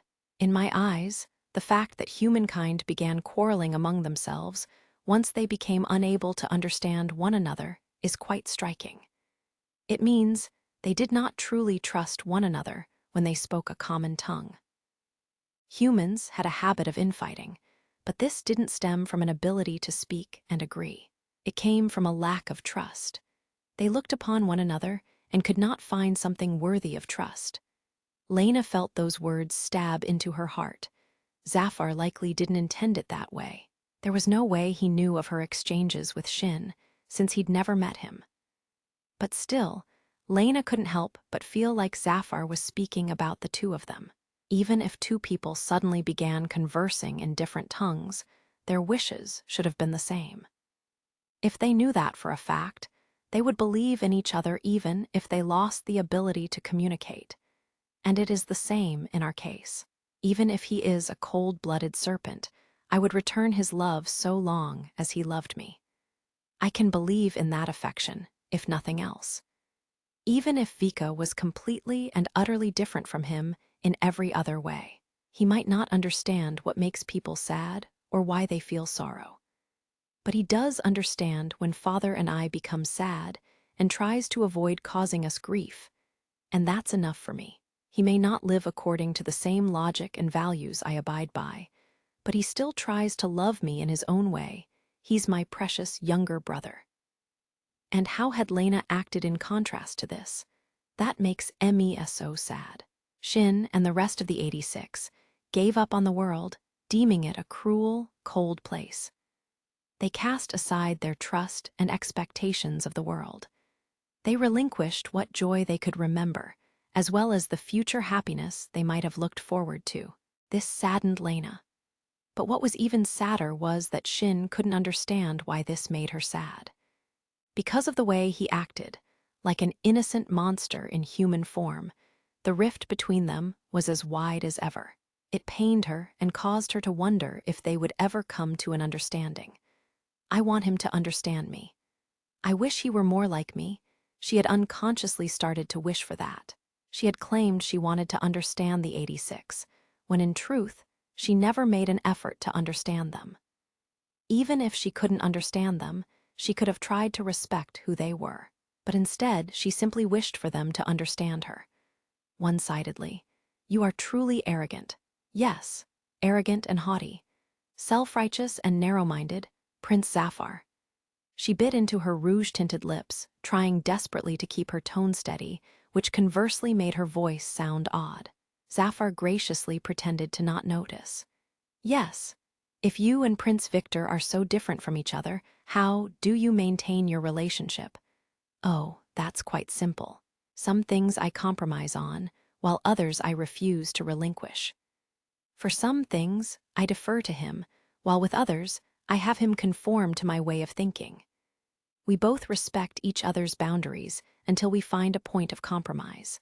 That's how people normally interact, though it did take us years to get here. Yes, that's right, you're right. There may be a rift between them. They may see the world in different ways. But if they tried to understand each other, little by little, then surely she would one day be able to stand by his side. And there were things she could believe in, things she was able to believe in even as far back as 2 years ago, before they truly met face to face, when they were still the oppressor and the oppressed, when they were all too different. She clenched her fists tightly beneath the sleeves of her dress. Thank you very much, Your Highness. Usually, proper manners would dictate I escort you back to the barracks, but unfortunately, I still have business to attend to here. I called an escort over, so stay with them until you get back. Lena's time at the grand conference came to an end. Vika led Lena not to the exit leading outside the palace grounds, but rather to a road going through the premises. It was a small paved path between the gardens that led into the imperial villa the strike package used. In stark contrast to the warm and bright interior of the palace, the cold darkness of a wintry night hung over the garden. Well aware of the biting cold, Lena stayed in the area between the interior of the palace and the garden as she looked around. It was a surprisingly bright, starry night. Lena could see the same stars she had gazed up at with Shin before the Revich Citadel base was captured. At the time, it seemed like Shin wanted to tell her something, but ended up falling silent. She'd assumed he'd tell her later, but with the siege battle happening immediately after that, they never got back to it. What was Shin trying to tell her back then? What was he trying to express? Would asking him about it now be the right thing to do? Vika made a small exclamation. Lena was fixated on the sky, but Vika noticed something on the snowy road. Apparently, he had exceptional night vision, not unlike a cat's. He was a serpent that could see the world for what it was without relying on light. There he is. All right then, Milize. Rest well tonight. Apparently, he had no plans of speaking to whoever came to take her back to the villa, because he quickly turned around and left. As he walked away, his footsteps didn't make a sound on the thick carpet. She could mostly tell he was gone by the rustling of his clothes and the scent of his cologne becoming thinner. And immediately after Vika left, the sound of snow crunching against light footsteps reached her ears. Even he, with the way he didn't usually make any sound as he walked, couldn't avoid it when treading over a road of brittle snow. Lena's expression lit up as she saw his figure growing against the starlight reflected by the snow. Shin. Shin looked up at Lena, who was beaming upon noticing him from within the snowy garden's darkness. He stopped in place. He'd come to a sudden realization. What made things click into place?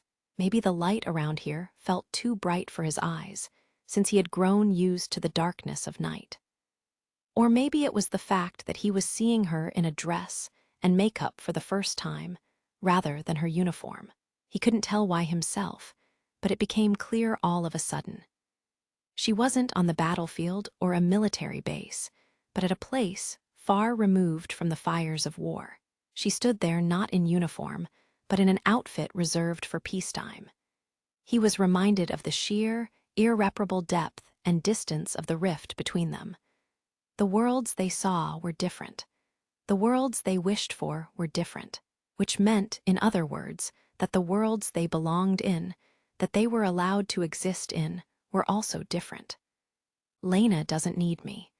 The way he saw her now was how she should have been. Lena never belonged in the chaos of the battlefield, but rather in a world of peace and tranquility. She deserved to live in a world free of conflict. The battlefield was not her world. She didn't need to know strife and death. The irrational absurdity of war didn't belong anywhere near her. And Shin, who only knew war and its hardships, likewise had no place beside her. All he knew was conflict, and only in the midst of battle could he forge his own identity. Despite resolving to fight to the very end, he couldn't imagine what lay beyond this seemingly endless war. He couldn't even begin to imagine the kind of world she desired. He wanted to show her the sea, which was to say he could only imagine a future with her in it. But Lena didn't need him to in order to survive. It was quite the opposite, actually. His presence would only hurt her. She wanted everyone to be happy, while he couldn't imagine what might constitute his idea of joy. His way of living could very well serve as a weapon to harm her. She'd said it several times already, but Shin couldn't even fathom it. That makes me so sad.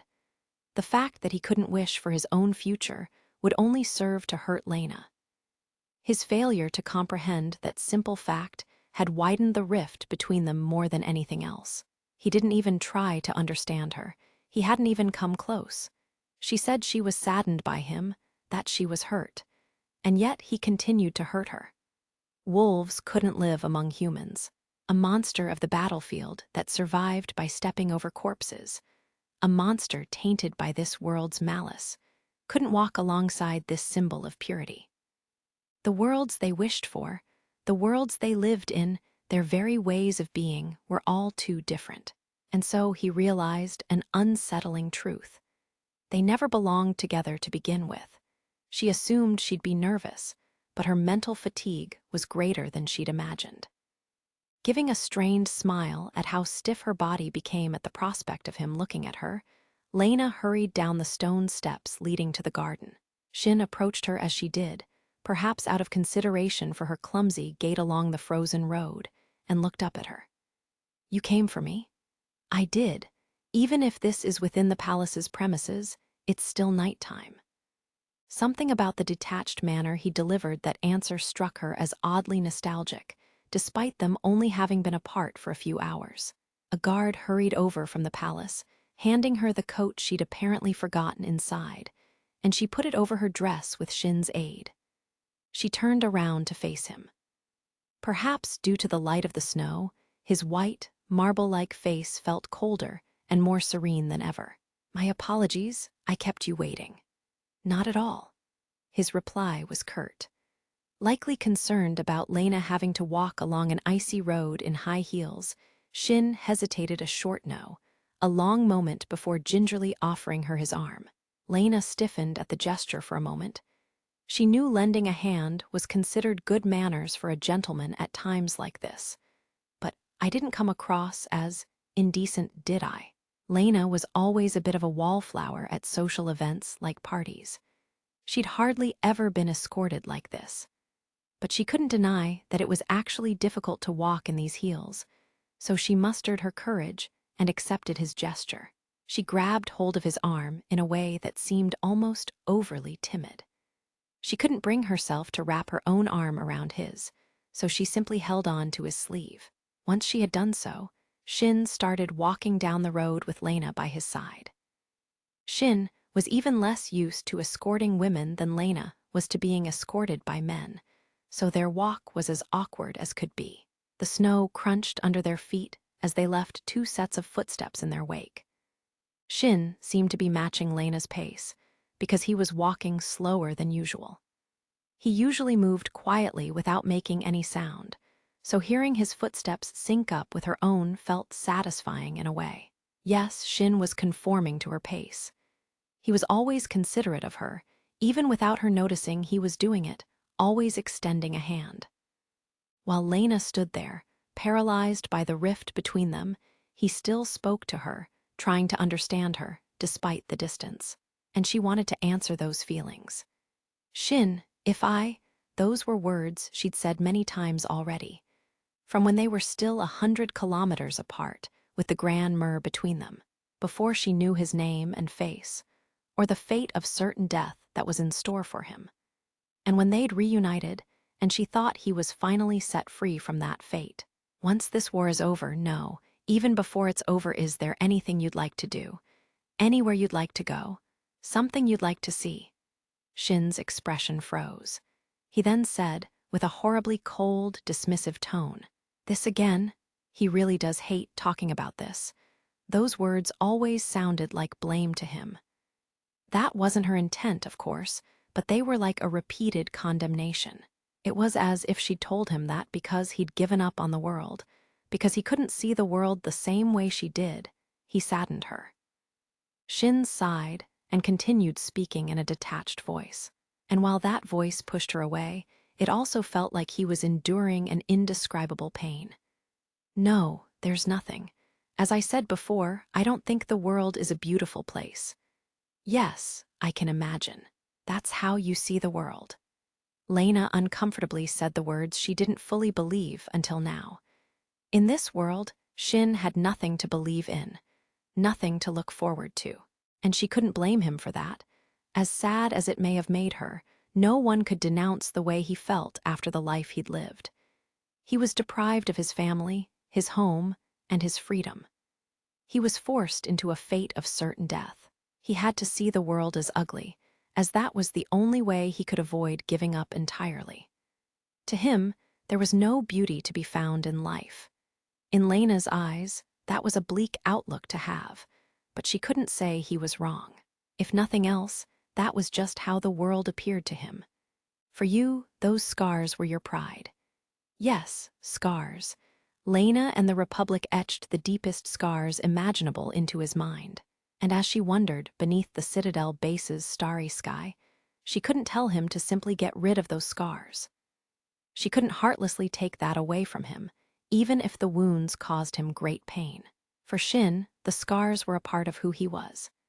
Maybe it was exactly because he'd had so much taken away from him that those scars had more weight than Lena assumed. In which case, she would have to accept his scars and despair as a part of him. There may have been a divide between them, but that divide was part of what defined Shin as a person, and she could not look past it. There was something in him she could believe in. Something she'd known ever since their time in the 86th sector, and before she met him face to face.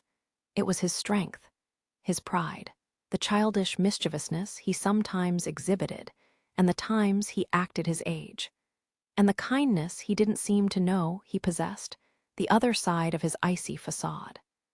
Lena decided to believe in that. They might not always be able to come to an understanding, but no matter how much distance there was between them, she would believe in that part of him.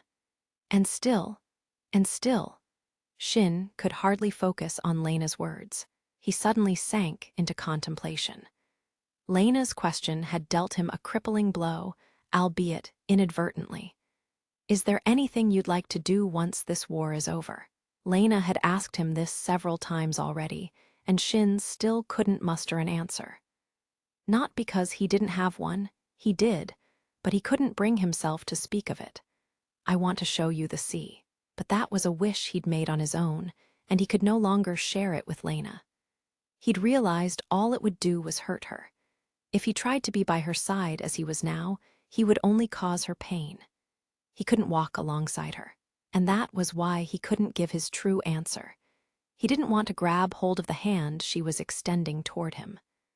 Lena's wish, her desire for everyone to achieve happiness, was one he couldn't grant. He would only weigh her down. "So I won't wish to show you the sea. Never again." Incidentally, both Lena and Shin were so wrapped up in their thoughts that neither of them paid attention to their feet. And as a direct result of that, Shin snapped out of it when the silver-haired girl to his side suddenly lurched to the ground with a hysterical screech. Lena, the fact that he could reflexively catch her in his arms despite being lost in thought only a moment ago, was thanks to his superhuman reflexes. But he hesitated for just a moment. For some reason, he was terribly afraid of touching her. And because of that, he was too late to properly support her and caught her in an awkward, uncomfortable manner.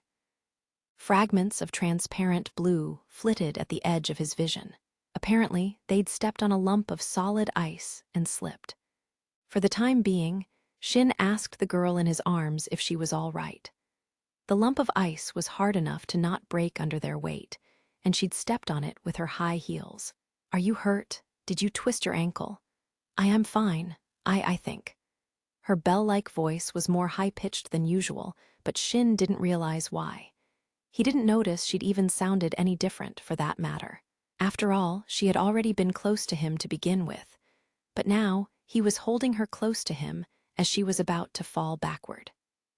In other words, while he wasn't quite embracing her at the moment, he did have his arms coiled around her back and was holding her quite tightly. "Are you sure you're fine? If you have a sprain, it might not hurt until a little later. If you're not sure, I'll carry you back to the barracks." "And no, that's quite all right, Shin. I can stand on my own." Upon hearing her thin squeak of a voice, Shin finally realized the position they were in. He became acutely aware of just how close her violet-scented perfume felt. "Ah, I'm sorry." He hurriedly let go of her, but only after unconsciously confirming her feet were firmly planted on the ground. He worried her thin heels would break, causing her to stagger the moment he let go. Lena hung her head, her face redder than he'd ever seen before. The stiff silence lasted longer than he expected, which made Shin progressively more concerned.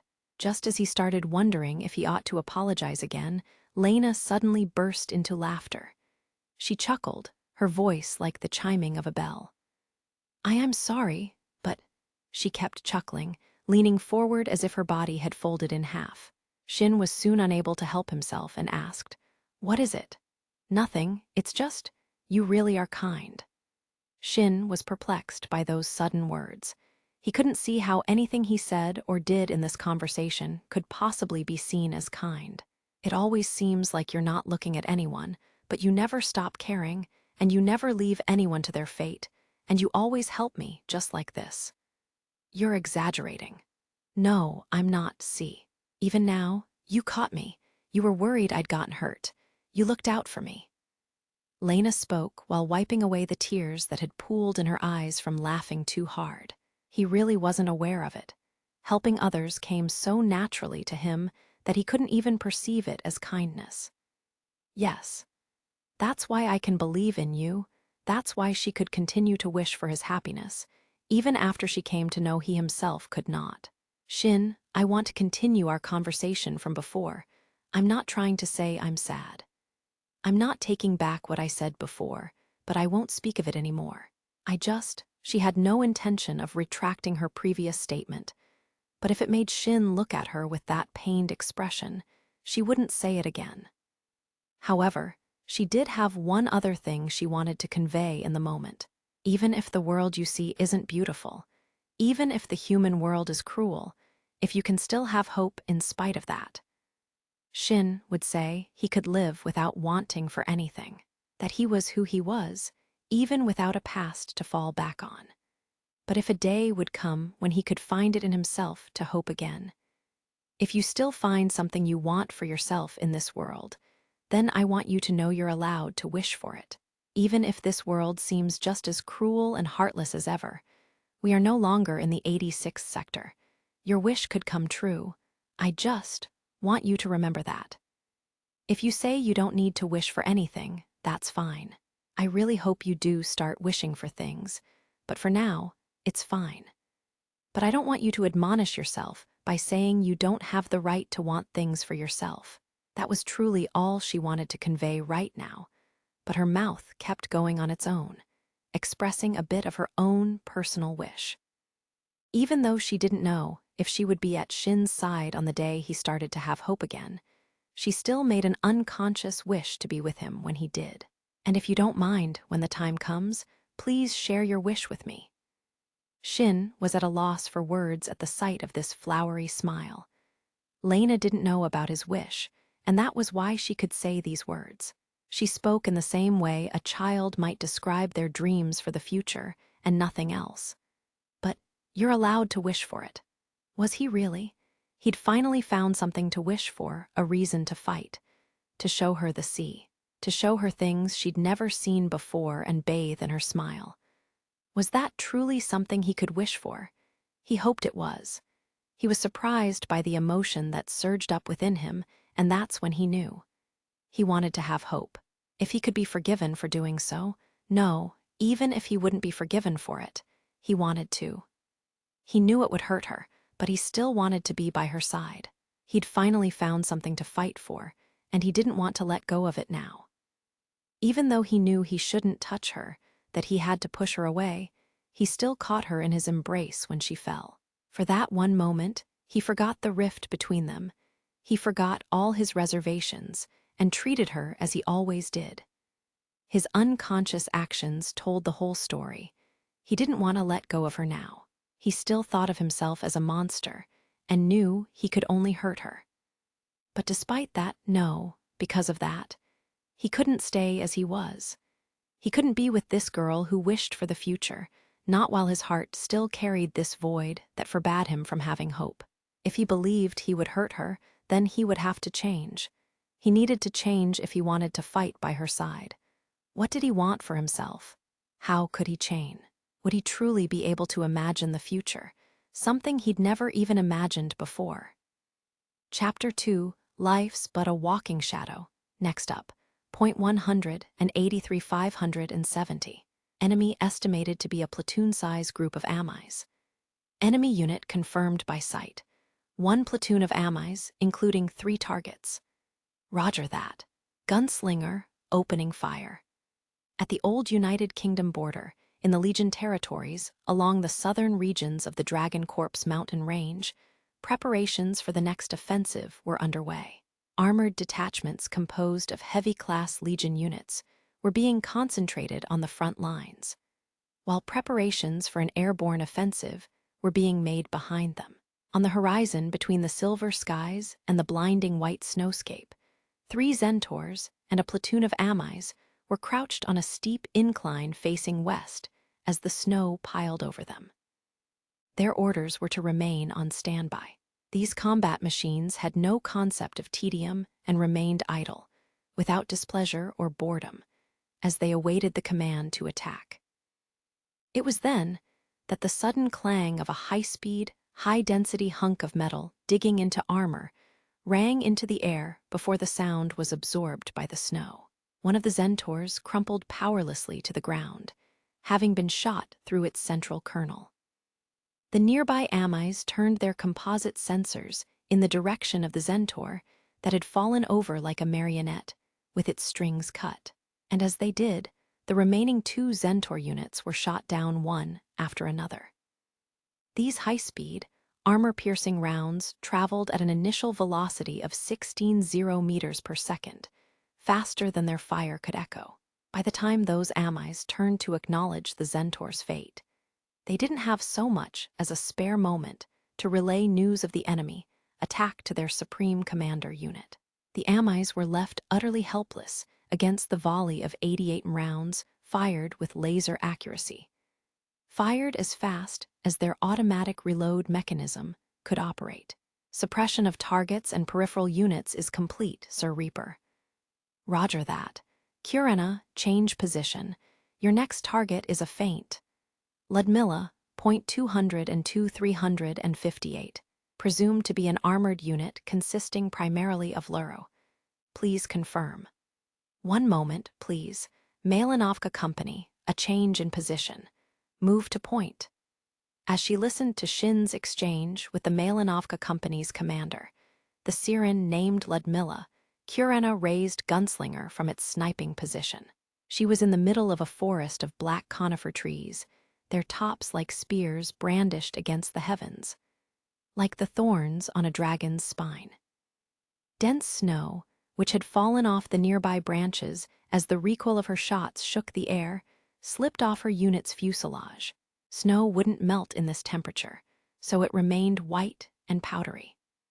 The sky above this forest in the contested zones, which was relatively close to the Legion's territory, was indeed sealed off by a layer of silver. It was likely that behind the Eintagsfliege that formed this argent veil were their commander units, the Rabe. And so, in order to keep her silhouette hidden from them, her Juggernaut's armor was dyed white in camouflage paint. Still, the moment she fired, the 88 turret's thunderous boom would expose her position.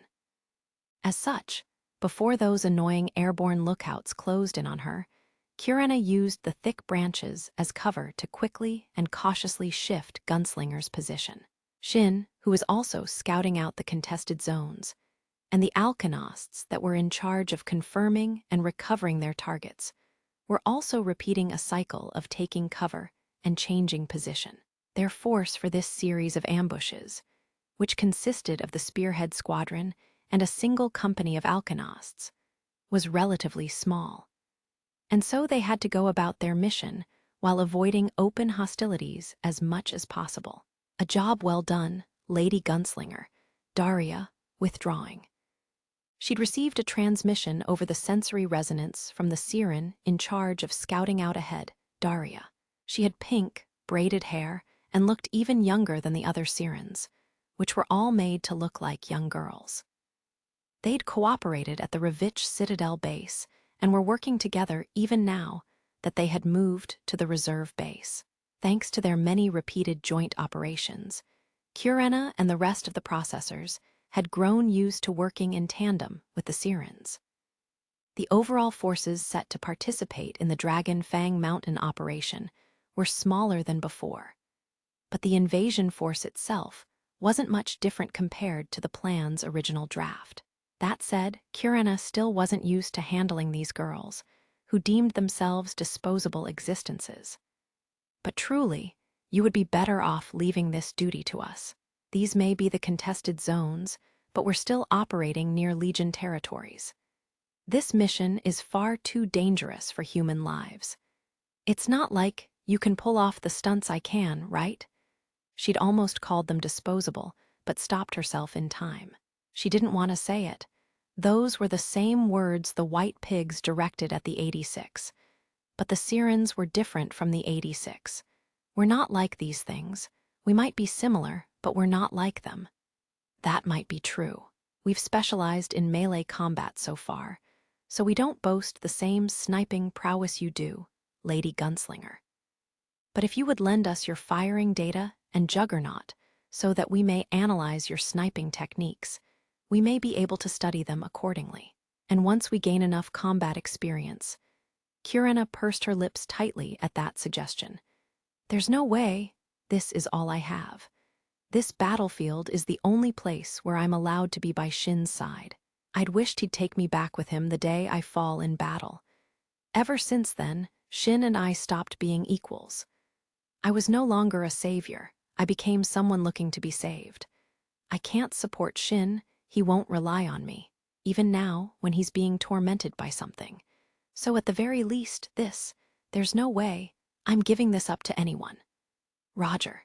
Spearhead Squadron and Malinovka Company withdrawing from the battle area. Shin sighed as Lena's order to withdraw arrived from the reserve base's command center. As always, the image of a white world was projected onto his optical screen. It had been half a month since he'd made his decision. Some part of him couldn't help but feel that he was running away from her. He occupied himself single-mindedly with the preparations for the operation, hiding in the fighting and everyday tasks that accompanied it. All in an attempt to postpone the task he'd realized he had to do. He needed to do something he was incapable of doing so far. He needed to imagine his own future. But even though he understood this, half a month had passed, and he still had no idea what he was actually supposed to do. He knew he was just standing still and doing nothing, but he couldn't move. He had no goal to strive for, after all. Nothing he wanted to do. Nowhere he wanted to go to, no vision of himself he wanted to become. Though he asked himself these questions relentlessly, he couldn't come up with a single answer. He had nothing save the crippling emptiness he felt at all times. The only thing he could truly feel was the sense of urgency burning in his heart. The moment he'd become aware of it, the emotions surged up, compelling him to do something. "You're allowed to wish for it," so she said, and he wanted to respond to those words. But he came up empty. "I have nothing, Lena." He'd whispered those words too softly to be picked up by the switched-off parade and wireless. Lena said she wanted happiness for all, but that was, what should people who can't wish for anything do? What should those who can't answer that prayer do? Apparently, having images of flower fields drawn over the dining hall walls was something all of the United Kingdom's frontline bases had in common. Seriously, how do you keep coming up with these operations? The reserve base at the United Kingdom's second front line was the 86th Strike Package's current post. It was surrounded by forests and mountains, which were nourished by a large river. In contrast to the barren impression the words northern land might invoke, the United Kingdom was blessed by nature's splendor. There were plenty of naturally occurring ingredients to cook with. Raiden spoke through a mouthful of fish stew, which had been carefully simmered to bring out the full flavor of the ingredients. It might have been a bit too flavorful to someone who wasn't used to it. Lena smiled at him. "Back when I commanded the Brisingamen squadron, and during the large-scale offensive, I had to fight while making use of anything I had. Though, I'll admit this time I took a big chunk out of the system developer's sleep." She tried not to think too much about the objects Vika sent in addition to the items they were going to use. Theo, fork in hand, added, "By the way, I hear Anju and Kurena are going to be separated from the rest of the unit during the Dragon Fang Mountain operation, and so are the sniping and surface suppression forces for the other squadrons. I'll admit, I can't exactly show my worth inside the enemy fortress," Anju said. "I'm pretty sure I can hit my marks even in cramped places, though," Kurena said grumpily. Raiden sighed in exasperation. "That's why we're using that skill of yours to crush the enemy units. This time, the United Kingdom can't afford to lend us any forces to cover for us while we charge in. Having you two keep the enemy pinned down from the rear while we head in will be more helpful for us than having you come with." After hearing those words from Shin, Kurena beamed with pride. "Right, leave it to me." "My goodness, girl, you are a simple-minded one," Frederica remarked with a hint of exasperation. "I should hope you do not find yourself wrapped around some vile man's little finger." "Excuse you." As Kurena jumped up to her feet, knocking back her chair with a thud, Shin, Raiden, and Theo started shuffling their shares of the United Kingdom's unique salted mushrooms onto Frederica's tray.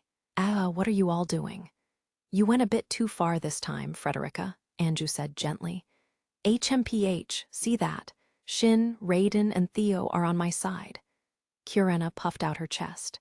Contrary to the childishness of her words, that gesture accentuated her mature curves, which prompted Frederica to growl angrily. Looking over that exchange, Lena chuckled. The 86 had all seemed depressed ever since the battle at the Ravitch base, but it appeared they were starting to recover. In truth, nothing had really been resolved, but they seemed to have switched gears since coming to this frontline base, to the battlefield. Shin and the other processors were regaining their cheerfulness and their combat prowess. They may have been youths in their mid to late teens, but they were still 86, warriors who had survived the 86th sector for years. Being able to quickly adjust their mindsets was a skill they naturally had to develop. And it's not just you two. The rearguard and Vanadis' attached unit are gonna be staying behind.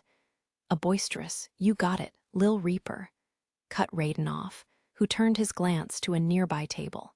Shin ignored that shout. Lena turned her gaze to Shin, but he didn't look back. It occurred to her that since they came to this base, Shin hadn't spoken to her outside of work-related issues. He looked down in contemplation, pretending not to notice her eyes on him. When was the last time they had spoken? Right, after the grand conference, in that snowy, starlit garden, when for but a moment he'd shown her the dismissive, yet puzzled expression of a lost child. What was that all about? Scheiden's people, huh? I know the United Kingdom's main force was done in pretty badly, but will they really be enough for defending HQ? Hey, Lil Reaper, don't ignore me. I know you can hear me. You don't have to repeat yourself. I can hear you just fine. Just sit quietly and be a good guard dog like always. Ah ha ha, you finally admit it, huh? Don't you worry. My unit will be keeping Her Majesty here safe and sound. Unlike you, Lil Reaper.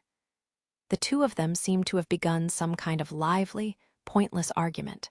The sight of them squabbling made a smile play over Lena's lips and pushed that momentary, nagging anxiety to the back of her mind.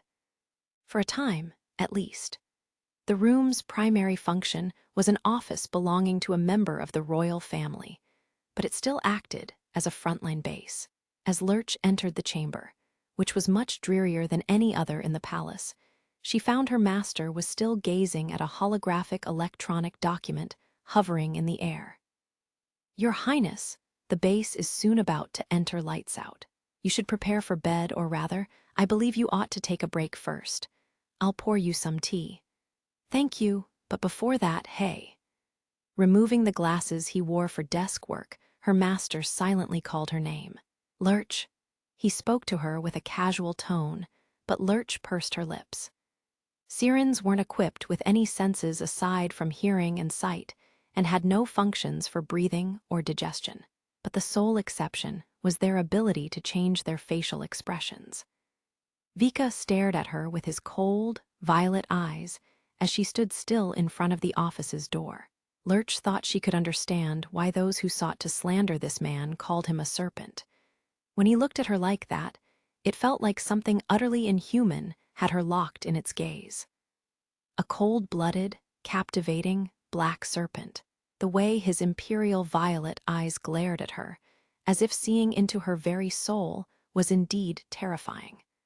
What did you tell Newson during the last operation? Nothing in particular. You're lying. He's been avoiding you ever since that final charge. And he lacks the sensitivity to be repulsed by you, all because you're a bird of death or a mechanical doll. Which means he's not avoiding the Sirens, he's avoiding you. And the cause for that must be something you said. Am I right? Her expression grew strained. This was a question coming from the man who granted her both her consciousness and her purpose. She had to answer. As his creation, as one who acknowledged herself as his sword, she couldn't allow herself to refuse. And yet, Your Highness, even I have words I wish to keep to myself. This lone Siren by the name of Lurch, am a failure that could not become the girl called Lurchenlied, even though I am made from her remains, produced by a wish to recreate her. I am but a useless vessel that failed to capture her essence. Yet despite the fact that Vika let her stay by his side as his personal guard, she couldn't tell him what she had told Shin. Her proclamation that as someone who was no longer alive, she could never achieve happiness alongside another, meant so long as Vika was at her side, he would never find joy. The backups of the Siren's neural networks and quasi-personalities were stored in the production plant. Even if a Siren was destroyed in battle, they could easily be reproduced. But that wasn't true for Lurch. Her brain structure and quasi-personality could not be reproduced. No backups existed for her. The sole copy of Lurch's mind and personality only existed within her cranium. Lurch was Lurchenlied's only vessel. This wasn't caused by any kind of technical limitation, however. It was what Vika wanted. Lurchenlied willingly surrendered her remains to him to become a Siren, but that was only because that was her master's, Vika's, wish. At the very least, that's what Vika believed. And so when it came to Lurchenlied and her alone, he believed her revival should be a one-time affair. Should Lurch break at this point, Vika would let her soul be free. So she couldn't tell Vika she called herself a fake that could not bring anyone joy when he cherished Lurchenlied so much. Never. Vika scoffed at her. I know that much. I never inputted a directive to always obey my orders when I initially programmed you, you know. I'm asking you despite that. What did you tell him? He wasn't ordering her to answer him. He was asking her to answer. Lurch contorted her face in anguish. All the sirens were given the capacity to change their facial expressions, despite being weapons. They were given human faces, voices, eyes, and skin. In all honesty, these features were unnecessary for combat and only served to lower the rate of production. And despite that, research was put forth into reproducing those features using artificial materials. The basis for the siren's concept was a mechanical body born of Vika's desire as a child to create a new living vessel for his dead mother. That idea was reinforced for battle and simplified for mass production purposes, and even though they were mass-produced combat machines, even though they were only pale imitations of a true human form, they were still dolls that could have become the mother he lost or the girl he loved. They were dolls that could have become human. Surely, as their creator, he did not wish to see them being sent out to battle and treated like spare parts. So how could she refuse him when he showed so much affection for them? She would have to answer, even if that answer would go on to hurt him. By your will, Your Highness. I guess it makes sense that in the half-month we've been stationed here, we'd collect this many of them. The 86th Strike Package's Reginleif maintenance crew included a large number of 86 servicing staff. Sergeant Gurin Aquino and Corporal Tauka Keisha, who were in charge of servicing Undertaker, were two such examples. I mean, it's hard 'cause the Legion don't want us to reuse or recycle their remains, especially when it comes to the combatant types like the Luru. They fry their central processors along with the rest of their functions to protect confidential data. But since these things are more for logistical support, only their central processors are wired to fry themselves. So in theory, we should be able to cobble something together by recycling their remains. The remains of countless ruined Legion units lay scattered in an unused hangar. Gurin spoke to Shin, who had shown up for a status report, while pointing his thumb at the wreckage. He was a tall man with reddish hair that had grown faded from exposure to sunlight, and a pair of blue eyes that had something of a sarcastic glint to them. Tauka was a pureblood Saphira with flowing golden hair who looked entirely out of place in the maintenance crew's brusque overalls. As she spoke, her fair, dainty features softened into a smile. But on its own, it's all technology that's been in use since before the war. Even the Federacy utilized it, so I suppose the Legion don't really care about us having it. That helps us in operations like this, though. Saves us the hassle of having to make them from scratch. Both of them were part of the maintenance crew that used to be stationed in the same base as Shin in the 86th sector. At the time, Shin would constantly wreck his juggernaut, so he had to come to them for servicing quite often. As such, they remembered Shin even years down the line. But heh, to think you'd end up being captain. To think that little squirt from back then grew up to be this guy. Still, they had stood on equal footing during his first year after being drafted. Being treated this way, as if he were a child, was irritating. Gurin smirked at the way Shin eyed him wordlessly. There was a hint of bitterness to his smile. But really, you only got bigger, didn't you? You still break the Reginleifs as much as you used to break the Juggernauts. When it comes to that, you haven't changed in the slightest. Shin blinked a few times at that statement. I haven't. He was in the same base as Gurin 7 years ago, back when he was still convinced that he was to blame for Ray trying to kill him. And at the time, he also believed, somewhere in his heart, that the way his comrades kept dying and leaving him behind was somehow his fault. The truth was that they had constantly been dispatched to the most dangerous battlefields. But since then, he'd grown. His voice had changed. He'd found a few comrades who lived through battles with him, and he thought he'd changed in all sorts of ways.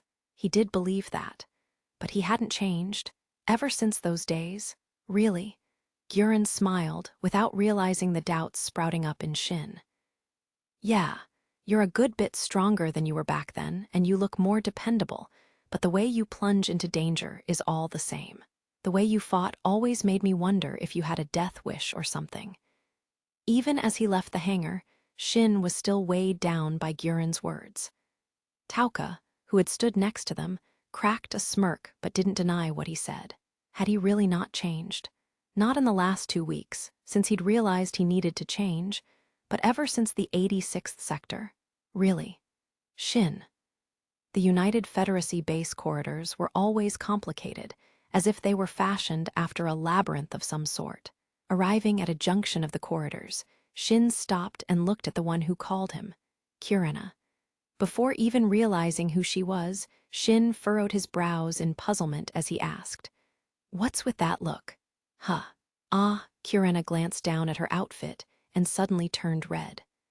That said, Shin didn't see what about it warranted embarrassment. Her uniform's jacket was off and draped over her arm, and her blouse's necktie was undone. Shin didn't personally care very much, but had to ask since it was still technically a violation of military regulations. "This is, it's nothing." Kurena was, for some reason, very flustered about this, as she swung her arms around in some meaningless gesture. Shin easily realized with his kinetic vision that one of her hands was gripping some kind of purplish-silver choker. Come to think of it, Kurena and Anju were scheduled to have some support-type equipment they'd received for the upcoming mission checked. For whatever reason, no one was willing to explain what kind of equipment it was. Frederica, Lena, and oddly enough, even Vika refused to speak of it in front of him. He'd once asked Marcel about it, who simply stiffened in silence with a very pale expression. Somehow regaining her composure, Kurena continued their conversation. "Forget that. Hey, Shin." She looked up at him with her golden eyes. "Are you, panicking right now?" Shin squinted with one of his eyes. "Damn it. I was trying to hide it so Lena wouldn't notice. I didn't want it to influence how they see me." Her heart heavy with concern, Kurena looked over at Shin, who was scowling like he'd just had an open wound touched. He'd likely made this face upon realizing that Kurena could tell he was struggling with something. He couldn't accept making anyone, namely Kurena, worry about him. "He'll always only see me as a troublesome little sister, won't he?" "Sorry, is it bothering you?" he asked. No, it's fine. That's not what I meant. I just wanted to tell you something." When did she realize how panicked Shin seemed to be? It was when they came to this base in the United Kingdom, sometime during the 2 weeks they'd spent training for the upcoming attack. The heat of combat was when Kurena got to spend the most time with Shin. That was when she was even closer to him than Lena, and helpful to him in the one way she alone could, as a sniper. She could tell Shin was panicking, that he was trying to go somewhere far away, somewhere that wasn't here, as if something was pressing him, urging him to hurry up and go, even though Shin himself likely didn't know where that place might be. And so he went nowhere. He was stuck in place, and that lack of progress only served to heighten his panic, despite the fact that if he didn't know where to go, he wouldn't have to go anywhere to begin with. If it's hard on you, you don't have to force yourself to change." For a moment, Shin's eyes widened ever so slightly. Kurena looked straight at him as she continued. "Ever since we left the 86th sector and came to the Federacy, everyone's been telling us not to be ourselves. But we got this far by being who we are, you know. So I think it's fine if we stay like this." And upon saying that, Kurena realized what she was trying to say wasn't "you don't have to change," it was "please don't change." Because if they stopped being the 86 and became something else, you'd choose to be somewhere that isn't the battlefield, the only place I can be with you. So I think you don't have to try to change if you don't want to. You don't need to make that pained expression. I think we can just stay the way we are. Please don't change. Stay the way you are. I don't think we can make that choice the way we are now, but I still want our relationship to stay like this. As fellow 86 who will fight and die together on the same battlefield, I don't think you need to change." Shin's expression hardened. It seemed he'd just understood something. "Right. We've been doing just fine so far. Even if they someday lost all their strength and fell in battle, they would at least know they fought to the very end. That was their sole source of pride, and even if they became the kind of person who could only wish for that fate, it was in no way a mistake. Living and dying like that wasn't something to be ashamed of. That was how they had survived the 86th sector, a place of certain death.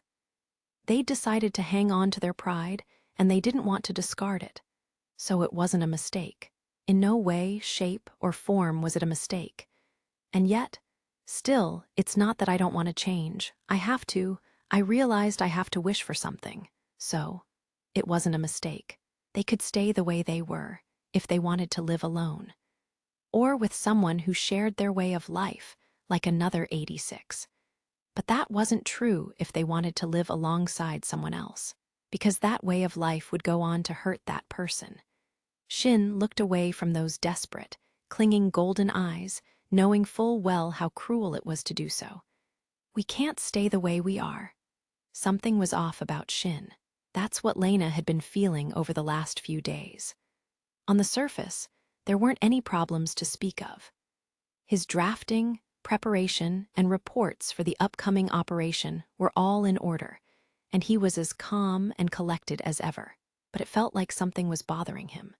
She couldn't shake that feeling, nor could she figure out what the issue was, and so Lena decided to bring it up herself. "Do you think something's been bothering Shin? Why don't you ask him instead?" Looking up from her seat in her office, she found Raiden sitting on the small, nearby sofa, holding a teacup in one hand and regarding her with an utterly exasperated expression. As if to say, "What are you asking me for?" Lena frowned at his response. Shin wouldn't answer that question even if she asked him, and that's why she asked Raiden, who was Shin's closest friend. Maybe if Raiden was the one bringing up the question, Shin would actually answer it. Raiden would deny that, of course. But the thought that Shin would tell him something he wouldn't be willing to share with her made her quite unhappy. "What about you, Shiden? Did he tell you something?" "Your Majesty, you must be really up against a wall here. Does it look like that Lil Reaper and I get along well enough to have a heart-to-heart? You know we don't." True enough, whenever they met, the two of them started arguing and bickering like little children. "I always thought it was like they said. You have to be close to argue with someone." "Nah, nope, no chance of that. Me and the Lil Reaper just straight up don't like each other. Like a wolf and a tiger, we're natural enemies. We don't get along on a genetic level, me and him. Wolves and tigers aren't natural enemies, and the tiger's gonna come out on top there. Which one of you is supposed to be which anyway?"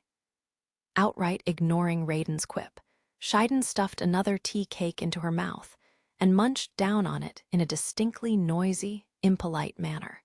"But yeah, even I can tell something's off about him. Not like he'd talk to anyone about it. You could just order him to do it, Your Majesty. You're his commanding officer." That was true. If a subordinate of hers was showing problems that might interfere with the operation's success, it was her duty to either ask him about it and address the issue or order him to resolve it on his own. And if both weren't possible, she would need to remove him from the operation.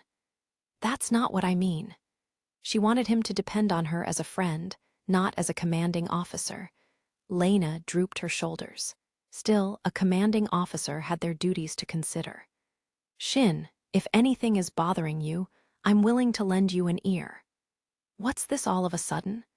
Lena didn't know how to steer the conversation toward the topic, and so she decided to just go ahead and cut to the chase. Shin answered her question with a puzzled expression. Frederica, who happened to be in Lena's office at the time, heaved an exaggerated sigh for some reason. "You just look like you've been brooding over something for a while now.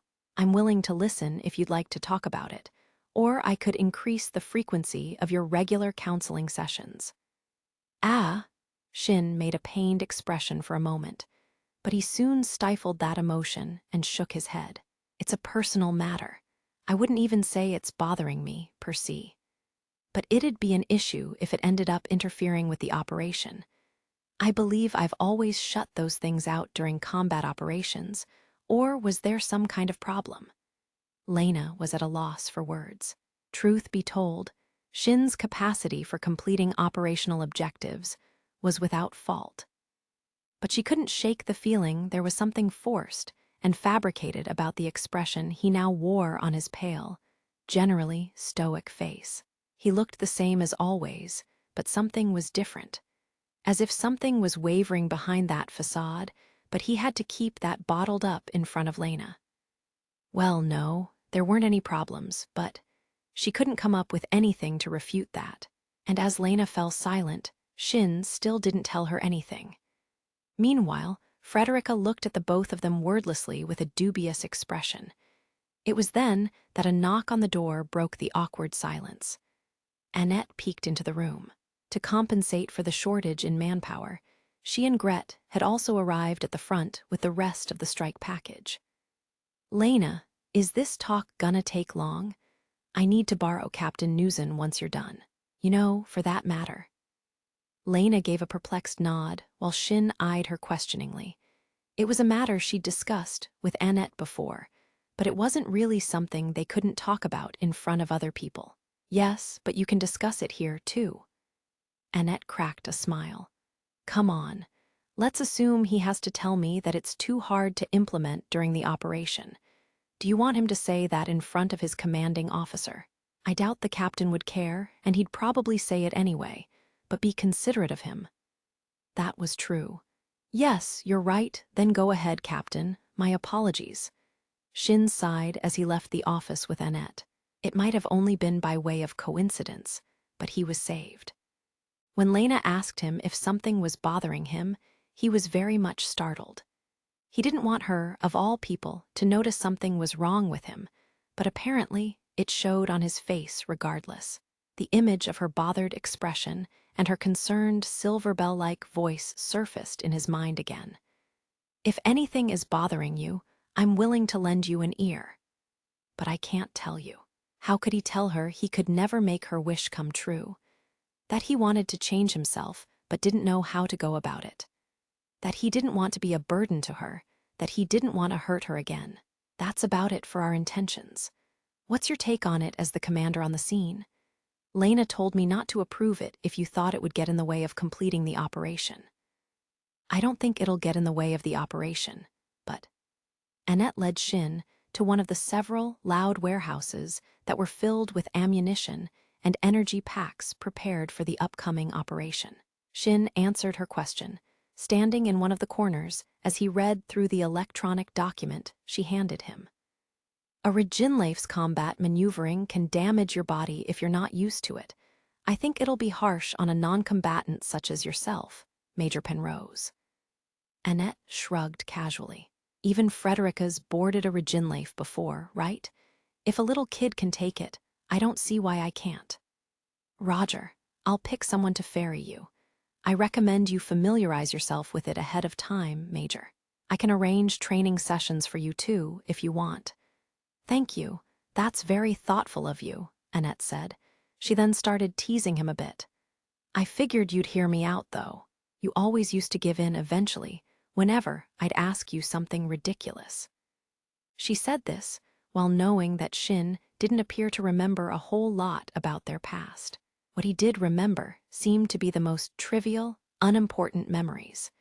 His responses were always either a casual "I don't remember" or a curt maybe. She'd expected the same thing now, but Shin had fallen oddly silent. "Captain, I wouldn't really." Shin looked away, and so she couldn't quite meet his gaze. "I wouldn't really have agreed if you'd have asked me something truly ridiculous, Rita." Annette's eyes widened in surprise, but the next moment, she lowered her brows as a wistful smile played over her lips. "Right, I'm not just Major Penrose, am I, Rita?" That was what Shin had always called her before he was sent to the internment camp. Her parents were both deceased.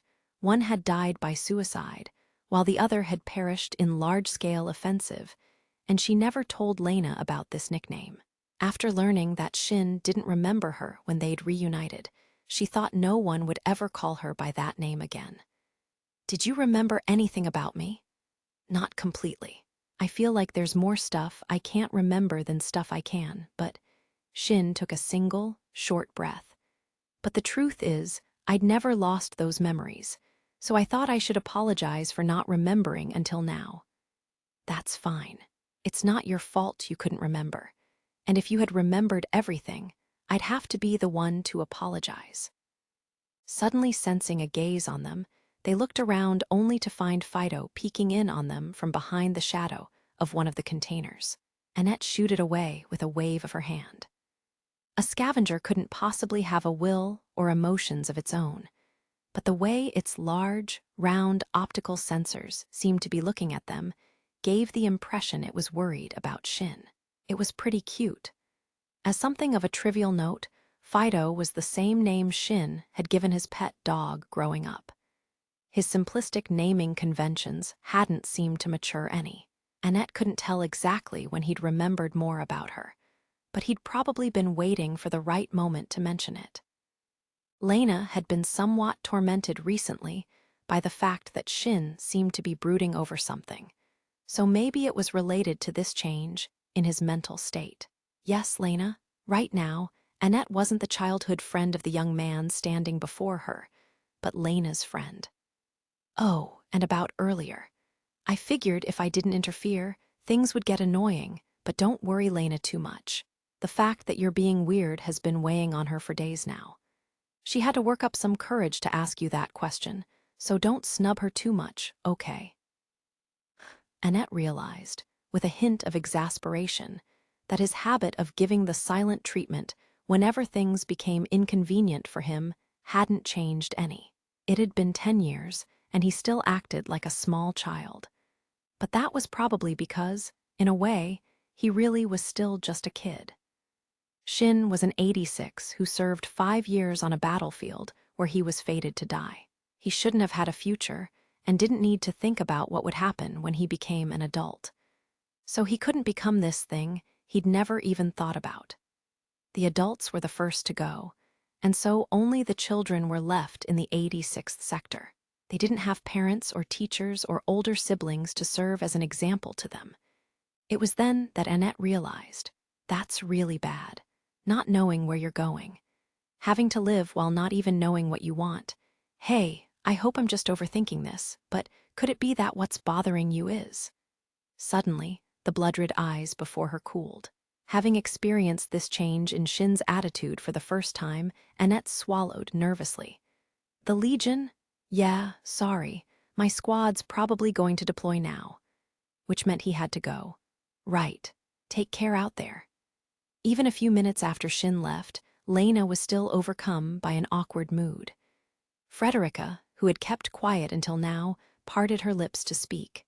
Nothing good will come from being in such a hurry, I say. Turning around to face her, Lena found that Frederica's blood-red eyes weren't fixed on her, but rather, they were tracing Shin's movements from across the thick concrete wall. Shinai is not as strong as you may believe he is. Nor does he understand himself. He is full of doubts, that one, and has been for quite some time. And so rushing him for an answer would only serve to further corner him. Shin wasn't strong. That can't be right. Surely you remember the moment you first met Shinai. Lena blinked once. The first time she met him, next to the Juggernaut Memorial? No, you mean when we fought off the Morpho, right? Think back to how Shinai was at that time. He was, the way he acted then, that, too, is a part of Shinai, a side of himself he never would have wished to show you. She recalled the voice she'd heard back then, on that battlefield of lycorous flowers. The person she'd spoke to in the past, Shin, was, at that moment, a shrill alarm blared through the small office. What is this? Frederica exclaimed. This alarm? There shouldn't have been a hunt today, but several units were dispatched to the contested zones, creating a diversion meant to obfuscate their plan. And the squadron that been deployed was... They've been hit by a Legion counteroffensive and were forced to retreat. When Shin reached the hangar, several of the Spearhead Squadron members were already present. He followed Kurena's crimson hair as she rushed ahead to the standby room and called out to Guren. The force they had on alert in case of emergency had already been deployed, but the enemy's numbers were too vast. They didn't have enough firepower to hold the line until their scattered allies could retreat to safety. Gurin, the spearhead squadron is deploying. Are we ready to go? Course you are. I wouldn't be much of a maintenance worker if poking around the Legion's remains made me forget about servicing the rigs. Now would I? Turning his gaze, Shin caught a glimpse of Tauka clinging to Undertaker as she was finishing loading ammunition onto it. Fido and the rest of the scavengers lined up as they were being loaded with spare energy packs, magazines, and other armaments that were exclusively used by some of their units. There's a blizzard out there, watch yourself. Right. Shin nodded, and as he walked off, unfurled his scarf for a moment to attach his raid device. Wrapping the scarf around his neck again, he activated the sensory resonance. The strike package didn't have many officers, and so staff officers were regularly given rights to command. Shin didn't call out to the commander, though. He merely resonated to get a grasp of the situation before briefing. The situation was pretty bad. The squadron members' transmissions came in rapid fire, their voices overlapping in the confusion. Second platoons isolated. Out of ammo. We've been run aground. Requesting rescue. Second Lieutenant Irina Misay, KIA. The face of that mature girl who had served as Rito's vice commander in the Claymore Squadron surfaced in Shin's mind. Unlike Rito, she was docile and obedient. She was, alongside Rito, one of Shin's squad mates in the 86th Sector before he was moved to another squadron. She had been at Rito's side until the large-scale offensives. He recalled her reserved smile and the occasional conversations they'd had. But it was only a faint recollection, and as his mind sharpened in preparation for battle, the memory did little to stir up any emotion. He banished that thought to a frozen corner of his mind. There was no need for emotion now. His mind, whetted like a keen blade, told him as much. As he entered the briefing room, a voice called to him from the side. Shin, it was Lena, who was struggling to catch her breath. Her raid device was attached to her neck, as expected. As their tactical commander, she of course heard the death report. Her silver eyes clouded over with profound grief, but in the next moment, she'd suppressed it with her own force of will. We'll begin the briefing as soon as everyone's gathered. It'll be quick, so you'll be able to set out ASAP. Roger. He opened the door and let Lena walk in first. The squadron members who were already there filed into the room at once. The nervous footsteps and voices of those ones who were late in making their way to the hangar could be heard in the background. Shin watched her argent hair stream past as she walked by, and it was then that he realized. Lena was currently grieving. Her words and attitude did nothing to show it, but that was only because she'd suppressed her emotions as part of her duty as a commander. But Irina's death pained her, and yet he couldn't feel any sorrow. Of course, part of it was because his mindset had switched over in preparation for battle. The battlefield didn't offer any respite to mourn the death of a friend. Sorrow and grief were for when the battle was over. Otherwise, one would simply follow that dead comrade to the grave. Shin knew that all too well from 7 years of fighting. And yet, there was more to it than that. For the 86, death was a way of life. An 86 dying was to be expected, par for the course. It was true for everyone, even for Shin himself. A part of him truly believed this. Shin felt a small shiver run through his body. He could only see himself as a monster. A monster that walked a lonely road to the battlefield, paved by the corpses of its comrades. Only a monster would take the death of those around it for granted. He thought he'd realized by now that this was no way to live, that living as if one might die the next day, rushing toward death, stepping over corpses, and thirsting for the end, was no way to go through life. He thought he'd realized he had to have hope for the future, even if he couldn't imagine it. But it felt as if someone had grabbed him by the hand. As if the moment he tried to move forward, Someone had taken hold of him so tightly that he couldn't shake off their grip. But when he turned around, he found himself face to face with his own self. A shorter, younger Shin, from before his voice had even cracked. It was the Shin who had just set foot in the 86th sector, when people had only started calling him Reaper, because everyone always left him behind and died. The young Shin smiled at him. After all, I'd be better off living as if I might die tomorrow, thinking death is just a way of life for the 86. I'm better off not thinking of the future I'll never have, or any future at all. And you're the same. You're off to court death in the 86th sector, along a road paved with corpses. A monster obsessed with death. He'd become aware of a lie he'd told himself, and it filled him with dread. But even that emotion was pushed aside the next moment, almost automatically. This was carried out by his consciousness, which had become too used to the battlefield and was now more mechanical than human. The reason he couldn't cast aside his identity as an 86 wasn't because he couldn't give up on that pride. It was because somewhere in his heart, he still wished for that fate of dying for certain at some point.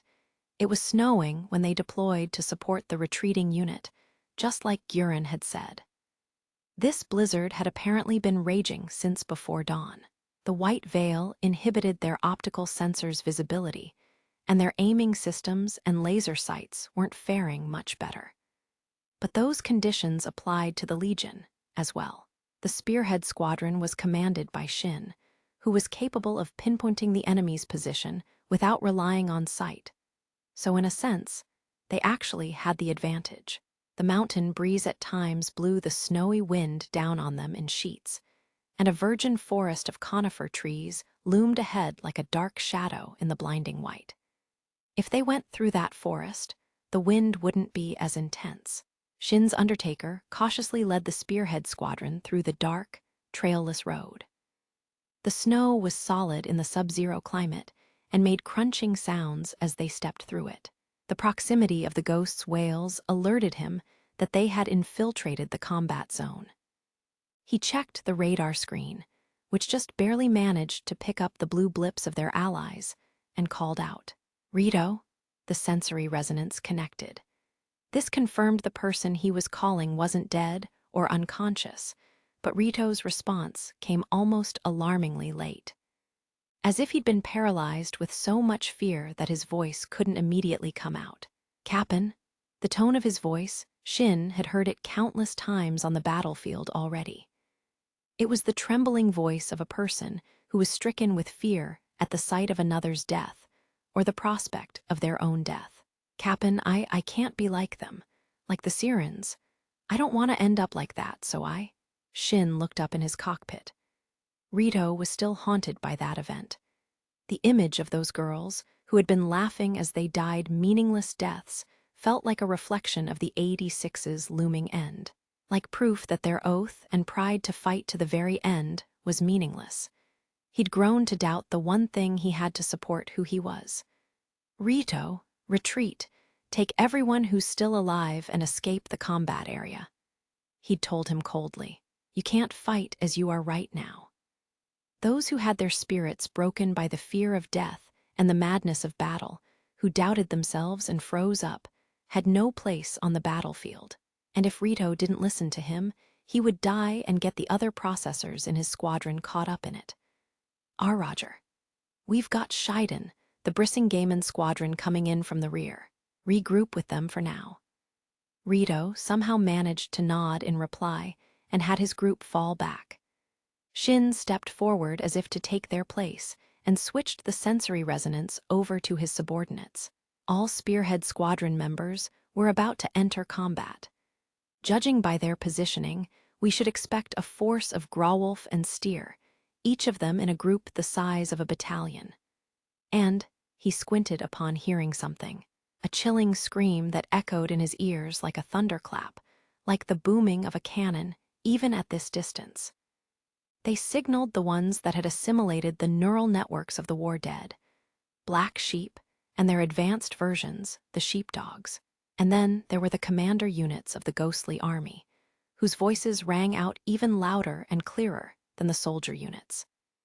These were the ones that had absorbed the brains of the dead shortly after their passing and still retained the intelligence, knowledge, and memories they had in life. There's a shepherd, likely a dinosauria. The dinosauria were steel monstrosities that boasted the greatest firepower and armor of all the mass-produced Legion types. Shin's squad advanced through the snowy forest while maintaining a gap between each unit.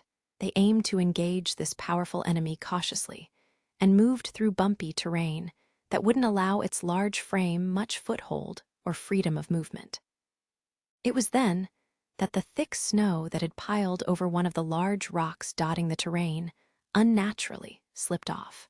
A large shadow had leaped out of the pale powder, revealing its massive, metallic form through the curtain of white. It had quite literally wedged itself beneath the thick snow. Even with a height of 4 meters and an overall weight of 1,000 tons, its massive form still moved with the silence unique to the Legion. It lunged toward Undertaker's flank as the Juggernaut led the rest of the squad. It fell for it. Fire! All of his squad members were alerted ahead of time to its hiding place and immediately fired at it. Shin dodged the dinosauria's charge with an almost rolling motion as a barrage of 88 APFSDS, armor-piercing, fin-stabilized, discarding sabot rounds peppered it. Shin knew the enemy would be gunning for Undertaker and used himself as bait to allow for this perfect counter. But the Legion's reaction speed allowed the Shepherd to avoid it. Its colossal frame leaped into the air, and upon landing, kicked up a dense mist of snow. The conifer trees that were struck by its casual ramming snapped and fell over with thundering noise. The dinosauria then turned the 2 heavy machine guns sitting atop its turret, each of them aiming at a different target. The 155 cannon turret and its coaxial secondary armaments all locked onto separate targets. The juggernauts dispersed, evading its lines of fire. Shin moved Undertaker while keeping his gaze on the metal monstrosity, turning his juggernaut so it would be able to overtake the dinosauria's blind spot per established tactics. The way it attacked just now, this dinosauria seemed to act as if it knew how Shin and his squad would move.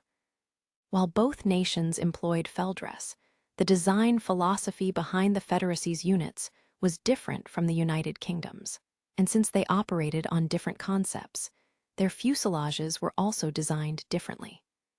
The strategies they could adopt differed as well. The Barushka Matushka employed a long-range, 125 caliber turret and a high-fidelity weapon control system to down the enemy with intense firepower that was shot with laser-sharp accuracy. The Reginleif, in contrast, specialized in high-mobility combat. Even when deployed on the same battlefield and terrain, the position and strategies they could adopt were different. And this was the United Kingdom's battlefield. The Legion in this region faced off and adapted countermeasures that would be effective against Barushka Matushkas. And yet this dinosauria seemed to accurately read the actions and movements of the Spearhead Squadron and their Reginleifs, which meant it's an 86. Looks like it. Shin quickly replied to Raiden's low grumble. The ones most familiar with the Spearhead Squadrons, with the 86's, tactics were other 86, and they were the most combat-seasoned and experienced people in the surrounding countries who could be made into black sheep and shepherds. And to top it all off, Shin squinted. This dinosauria, this howl, this voice, it was familiar. It was someone who fought at his side in the 86th sector for some brief period of time. The final words the ghost was howling non-stop weren't familiar in and of themselves, so they likely didn't die before Shin's eyes. But save us. Kai, who had wished for something similar at some point, was already gone. Most of the black sheep were now deemed obsolete and replaced with the more efficient sheepdogs, which meant Kai, who had been made into a black sheep, was now discarded. But a few others were still trapped, it seemed. Some of those who were made into shepherds still remained. I have to take them back. I promised I'd take them with me, and I think that promise is something I don't need to doubt. Raiden, I've got this one. As always, I want you to handle the surrounding enemies and take over command as you cover for me. But Raiden's reply was tinged with doubt. Wait, weren't we just covering for the others while they retreat? We need to hold our position until Rito's squadron gets to safety. All we have to do is stall this thing. We don't have to go to the trouble of destroying it. It's an 86. I want to take it back. Raiden fell silent for a moment. Roger, but don't do anything crazy. I'll have the rest of the squad cover for you. Once again, he seems intent on taking down a dinosauria all by himself. Frederica whispered bitterly as she gazed at the map, which could only show the battle between Undertaker and the dinosauria taking place several kilometers away in the form of blips. Lena looked down, sensing the fear in Frederica's whisper. The Legion could perform at a level that far outmatched what humans were capable of. But even among them, the dinosauria was the strongest type. A Feldress piloted by a human couldn't normally hope to stand a chance against it. Shin had deemed it necessary to use melee weapons to strike against the dinosaurias and the Luro's weak spots. Lena didn't intend to argue against his reasoning. Even though she was experienced at commanding battles, she had no experience facing the Legion head-on and no right to doubt Shin's choices. Not when he survived 7 years of fighting the Legion to the death, but she couldn't help but feel concerned. She could hear the other processors in his squadron shouting, "Newsen, get some distance from it. We can't shoot at it when you're that close. We're begging you, fall back." Shin didn't respond, of course. He was likely too focused on the battle to hear them. Just like when he faced the Phoenix in the underground terminal, and when he risked his life fighting against the dinosauria possessed by the ghost of his brother, Ray. Whenever he became like that, Lena got a bit scared. It was like he was willingly teetering over the edge of death, and someday he might really fall off and never return. Shin. He always had the strength to fight and survive. But recently, he seemed, "Are you really all right?" The enemy's front armor was thick enough to deflect even a shot from its own 155 smoothbore gun at point-blank range. A Reginleif's 88 cannon couldn't hope to penetrate it. It kicked up powder snow and stomped over the cold ground, its massive weight mowing down the trees as it charged toward Shin. Shin piloted Undertaker wildly to avoid it, using the assorted rock formations and protrusions, and even the trunks of the nearby conifer trees as footholds. As he dodged the Reginleif's fire, he tried to get a clear shot at the thinnest points of its armor. It had to have originally been an 86. It seemed to be forcibly rushing through the conifer forest, which would normally be unfitting terrain for a dinosauria. But despite what seemed to be a careless demeanor, it picked its positions carefully, hiding its rear top armor from sight at all times. It was wary of the Juggernaut's light weight and mindful of its established tactics of reeling itself up structures with a wire anchor and using that elevation to shoot from above. Defeating it would prove difficult, even if the areas except the frontal armor could be penetrated by the 88 cannon. And the pile drivers in the Reginleif's legs were capable of busting through its top armor. He still needed to be extremely fast enough to damage anyone who wasn't a processor greatly accustomed to fighting at this velocity. But while it was a difficult battle, it was still possible for the Reginleif to come out on top. At the very least, it was nothing compared to when he fought his brother in that aluminum coffin. Its 2 revolving machine guns were a nuisance, since they fired a consistent barrage of bullets. He launched heat shells set with proximity fuses and successfully destroyed them. He then carefully approached the dinosauria and cut down one of the legs supporting its 1,000 tons of weight. Somehow, he could tell its counterattack was coming. He avoided the kick from its stake-like leg without even looking at it. He then dodged a second and a third kick by making small leaps, but then his right rear leg sank deep into the frozen snow. Undertaker stopped in place. Its leg was caught in the snow, Everything seemed to move in slow motion. As the 155 turret swerved to aim at him, he activated his trapped legs pile driver to forcefully eject it. The 57 pile driver detonated gunpowder, jettisoning the trapped leg out of the snow. In the meantime, he used his remaining 3 legs to hop to the left, escaping the line of fire. Then the roar of the tank turret's fire, and the shock waves of the shell grazing against it screeched against Undertaker's armor. The Dinosauria's main turret would need some time to reload after firing, and the secondary armament to the right of the turret couldn't aim at him from this position. Both of its machine guns were already destroyed. This meant that at this moment, Shin was free to fire without any counterattack. His sights were already set to track his line of sight, and he placed his finger on the 88 turret's trigger. Suddenly, there was an alert. Rear right leg pile driver damaged. This shrill alarm sound, intended to warn the processor, dragged Shin back to his senses. Shin's eyes widened in realization. Right now, he was once again about to become the very image of a war machine, a death-obsessed monster. Like a monster heading for its own death on the battlefield. He all too easily forgot those words bidding him to return alive. And that moment of realization was an opening. That alarm blaring in his ears allowed the enemy to close the distance to him.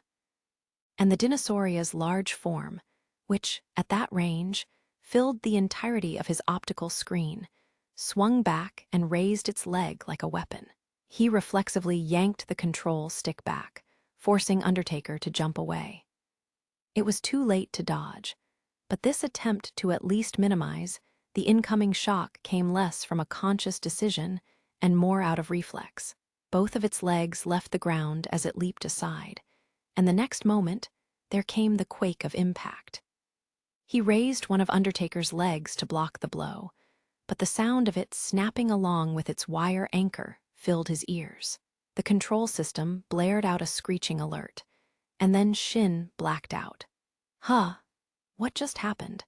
Lena couldn't immediately process what she'd just seen projected onto Van Addis's main screen.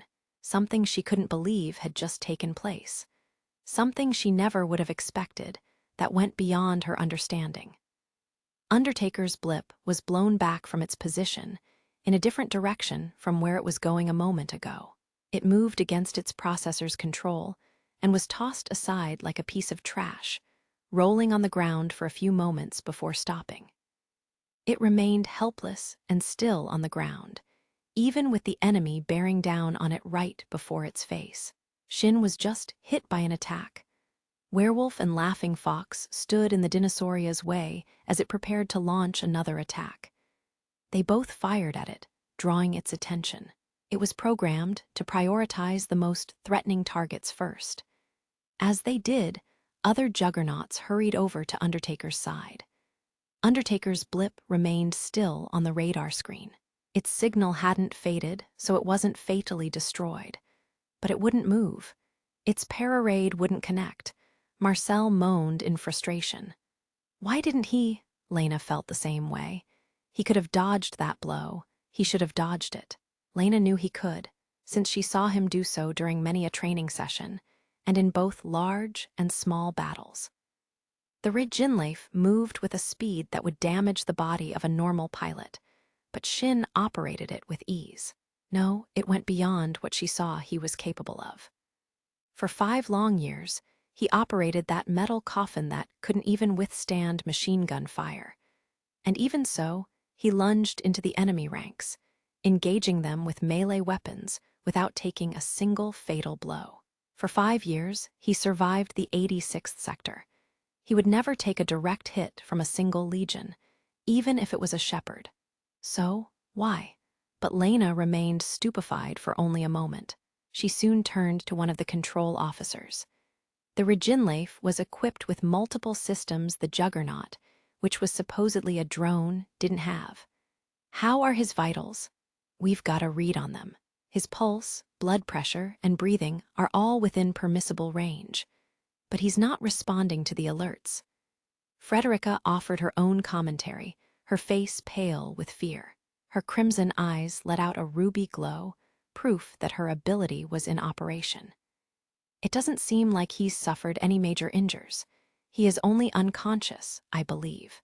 Raiden and the others are also calling out to him, but he is not responding. Hurry up and retrieve him. Shiden, deploy the Brissingamen squadron and cover for them.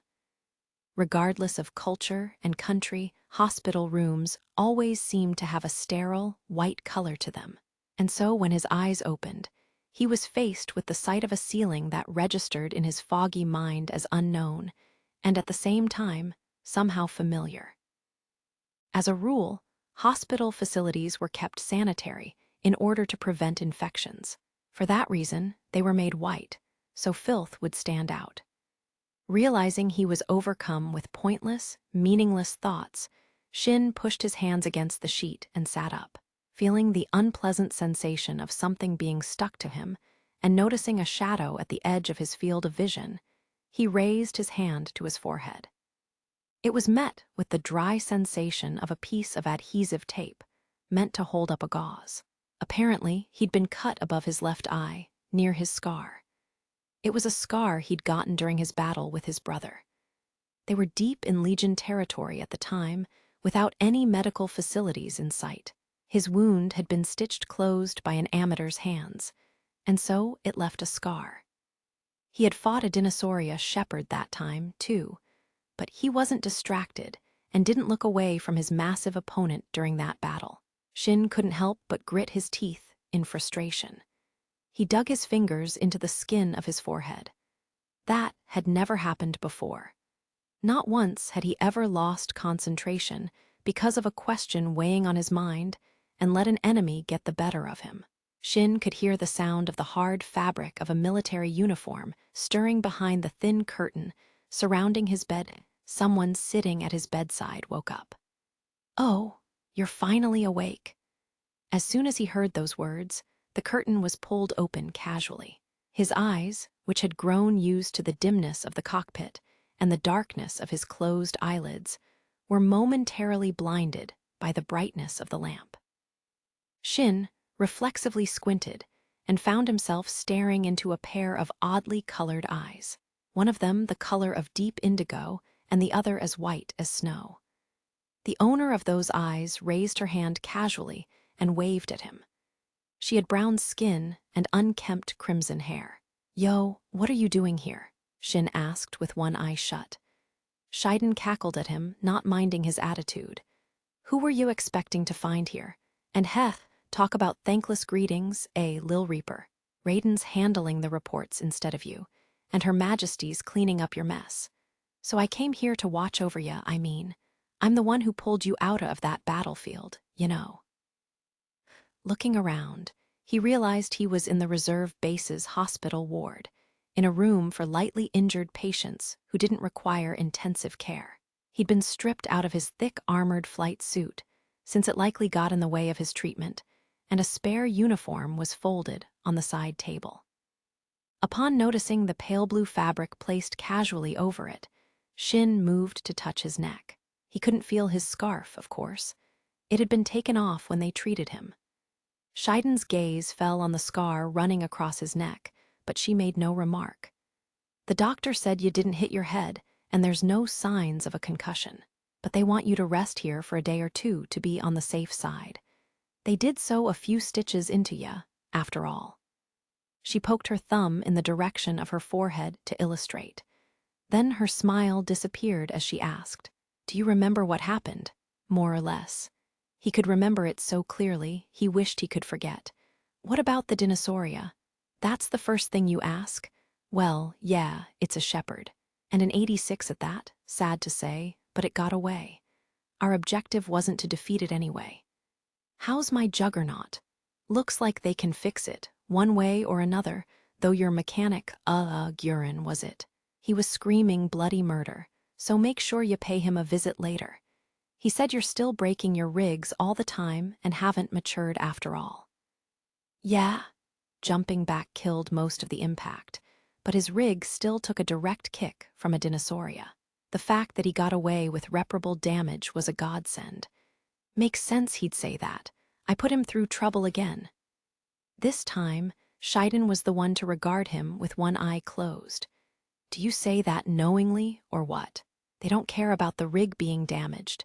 They care about you getting hurt. Dumbass." Shin was carried straight to the medical center, while Undertaker's broken form was carried into the hangar alone. Guren's surprise only made sense. He saw Undertaker's wreckage, but Shin wasn't there. "I can't believe you'd pull that kind of stupid mistake." "Hey," she leaned her upper body forward on her folding chair. Shiden looked up at him with eyes that showed no sign of ridicule or laughter. It was the cold eyes of someone who had survived many years in the 86th sector, even if she didn't spend as much time there as Shin had. "Are you really all right?" Shin looked down, averting his gaze. He knew it even without her saying anything. He wasn't all right. He didn't know what future to aspire toward or what to wish for. For all the time he spent agonizing over it, he couldn't find anything to wish for, or any way to fill that emptiness inside him. He knew he couldn't keep living while rushing to his death, but he realized he was obsessing over the death that surrounded him. He thought he was facing death straight on, but that was just an excuse to avoid having to wish for the future. And now, he wasn't even able to detach himself during battle, which he'd always been capable of until now. So far, during combat, he was always able to let go and forget everything, but this agony was holding him back. Right now, he had to doubt himself. He couldn't say there weren't any problems with him anymore. This isn't just because of what happened in that Citadel base, is it? That was a nasty sight, for sure. It looks like what we might end up being. But you shouldn't be thinking about that now. It's pointless, at least for now. Shiden narrowed her heterochromatic eyes coldly. "Let me tell you this. The way you are now, we can't let you be part of the attack force in the next operation, Operations Commander. I'm gonna ask Lena to have you remain on standby at HQ. Considering your ability, you ought to be back at the base anyway, commanding the battle from a distance. It's the same thing you told Rito. If you can't stay focused during battle, you're only gonna be a burden to everyone else." "I know," he replied bitterly. She was right. It really was the same thing he'd told Rito. Shiden scoffed as she regarded Shin. "HMPH, you really are in the dumps, aren't ya? You're not even talking back to me. Anyway, take your time and rest. Stay here for a couple days and don't think about any of that shit. Also, Lena's getting hysterical over you, so make sure you patch things up there." Ah, the sound of heels hurriedly clicking over the floor approached them. Someone seemed to have rushed into the room. "Shiden, they said Shin woke up." Lena ran into the room, completely forgetting her officer's dignity and ladylike manners, and stopped dead in her tracks upon seeing Shin. She blushed for a moment, observing him out of his flight suit and in just his undershirt, but she shook her head to drive those thoughts from her mind. Her silvery eyes then moistened with tears. "Shin, thank goodness." Her gaze froze a bit before his eyes, and her delicate features contorted painfully at the sight of the gauze and the wound beneath it. Shin then realized she could see the scar on his neck. His scarf had been taken off with the rest of his flight suit, after all. He promptly brought a hand to his neck in an attempt to hide the scar. He didn't tell Lena it was his brother who had inflicted it on him, and had no intention of sharing this with her at all. To that end, he didn't want her to see it. That reflexive movement made her hold her breath for a moment. Shin, who was looking down at the time, didn't notice Lena's sad reaction. "Your injuries? It's just this cut on my forehead. Nothing else." He could tell he had a number of other small wounds, but he didn't mention them. He hardly felt any pain at the moment. They were all minor injuries, and Shin didn't even acknowledge them. "You say that, but I can see the bandages, I swear. The military doctor said you're to rest for the next couple of days, so return to your room and do just that." "I'm sorry." "Yes, I'm afraid you won't get away without a scolding this time, Captain. What happened? This isn't like you?" "Ah, Your Majesty, I already gave him a talking to about that, so don't chew him out too much." Shiden buted in on their exchange, but Lena ignored her. being looking down upon left a bad taste in Shin's mouth, so he rose from the bed and put on his uniform's top. My mind wandered, and I lost focus. It won't happen again. Lost focus? Lena hesitated for a moment, but eventually decided she needed to reprimand him as a commanding officer this time. She raised her fair eyebrows and spoke to him with a slightly severe gaze. This is because of whatever's been bothering you lately, isn't it? That's why you tripped up. Am I wrong? I told you it'd be a problem if it ends up influencing the operation. I asked you to resolve this by attending further counseling sessions, or by consulting with me if you can't work this out on your own. I'll listen to you, no matter what you have to say. That's my duty, and it's what I want. You look like something's hounding you, like you're being pushed against the wall. Everyone's worried about you. And so am I. What's wrong, Shin? As she spoke, her grimace gradually softened, and she simply looked up at him earnestly with her argent eyes. But Shin averted her gaze. He couldn't tell her he was a harmful factor to the world she desired, that he was still headed for death instead of the future she wished for, that he didn't belong at her side right now, and that even though he wanted to change this, he didn't know how. He didn't want her, of all people, to know about the emptiness eating away at him from the inside. Nothing, Lena grimaced anxiously. You can't say that when you're making that face. Telling someone might make you feel better. There's nothing. You're lying, you always say that, but you weren't fine, were you? If you're in pain, I wouldn't mind lending you an ear, no. I want you to tell me. I want to support you, and Shin grew irritated at their unproductive exchange and lashed out in a severe tone. There's nothing. It has nothing to do with you, and I have nothing to tell you. And only then did he realize what he had said. Lena's large eyes widened, seemingly frozen on him, and then they moistened as if a crack had run through those alabaster depths. Why do you say that? Her voice contained a chill he'd never heard before. You say there's nothing, but it's obvious from your face that something's wrong. You look like you're in pain, like you're in agony, but you never say anything. Don't you want to talk to me? Am I really that unreliable? Am I really not good enough to help you? Aren't we? Tears spilled from her eyes and ran down her white cheeks, one after another. Shin looked on with shock as her tears flowed freely like water breaching a dam. He knew he had to say something, but his mind was reeling, and he failed to come up with anything. And as Shin remained speechless, Lena's expression crumbled in front of him. Aren't we fighting together? Her question reverberated out like a scream. And without waiting for an answer, Lena turned around and ran off. Hey, Your Majesty, Lena. Shiden followed her in a flustered hurry. The sound of her heavy military boots gradually grew distant. And yet Shin couldn't move. He simply remained where he was as the sound of their footsteps left him behind. How long had he stood there? As the tumult and the sound of their steps died down, Shin eventually came to his senses.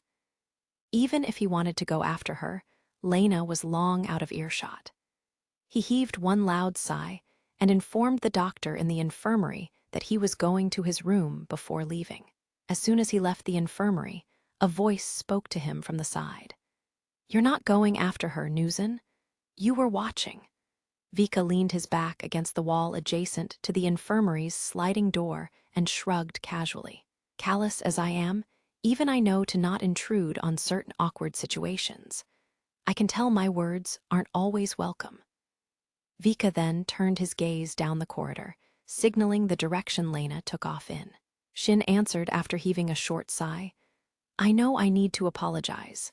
He knew this was definitely his fault, but he couldn't tell what he did wrong. He'd lashed out at her, and that was clearly a mistake. He'd hurt her, and that was wrong. But what hurt Lena weren't his insensitive words, but the exchange right before that. And he couldn't tell what he did wrong there. If he was to judge it simply from what Lena said, the problem was in the fact that he hadn't told her anything.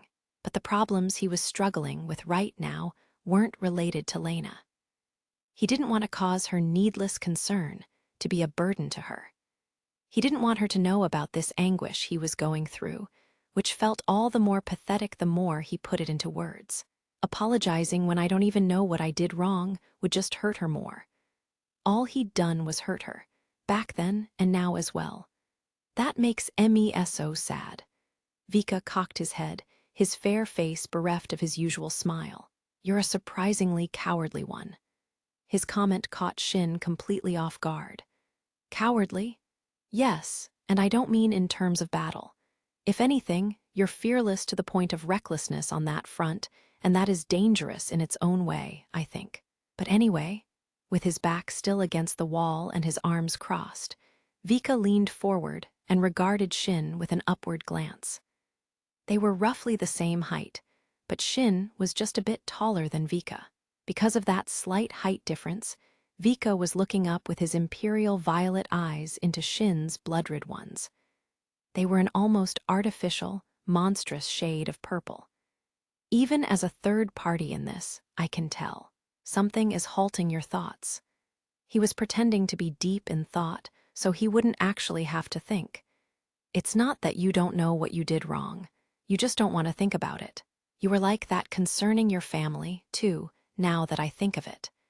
It's not that you couldn't remember. You just didn't want to remember. You didn't want to open old wounds. You say you don't know what you did wrong, that you couldn't remember. But I think that, in fact, you don't want to hope. That's, being told all this made him instinctively try to deny it. To say he couldn't hope for a future, that he had no future. This was how he thought, but he'd realized the truth was that he actually didn't want to wish for one. He believed death was just a way for the 86 to not hope for a future. In that case, he then also had to admit that the way he felt, that thinking he had no future, was wrong. He was about to hope for a future and the wishes it contained, but he couldn't allow himself to desire them. And the moment he realized this, Shin unconsciously covered up those feelings, pretending nothing had happened. But the owner of those violet eyes laughed, not missing that flicker of emotion. Right, I haven't told you yet, have I? I knew your father. I've even spoken to him. Your father, Rise Hanuzen, was a researcher of artificial intelligence, much like Zelene. Would you like for me to tell you of our exchange? You would do well to hear me out, assuming it doesn't touch upon any open wounds. Those surprising words made Shin's breath catch in his throat. Be a good boy, Shin. He couldn't recall right now, but he knew he actually did have memories of them. His mother's voice and the smile on her lips. His mother, his father, his brother, all those faces and voices. Yes, he remembered them all, and he realized, at the same time, that he didn't want to remember. And it wasn't just that remembering them would make him loathe those memories. It was because he knew those memories were all too similar to the things he'd wish for. It was the kind of happiness Lena described. He realized his memories and the happiness she spoke of were alike, and that was why he couldn't allow himself to remember them.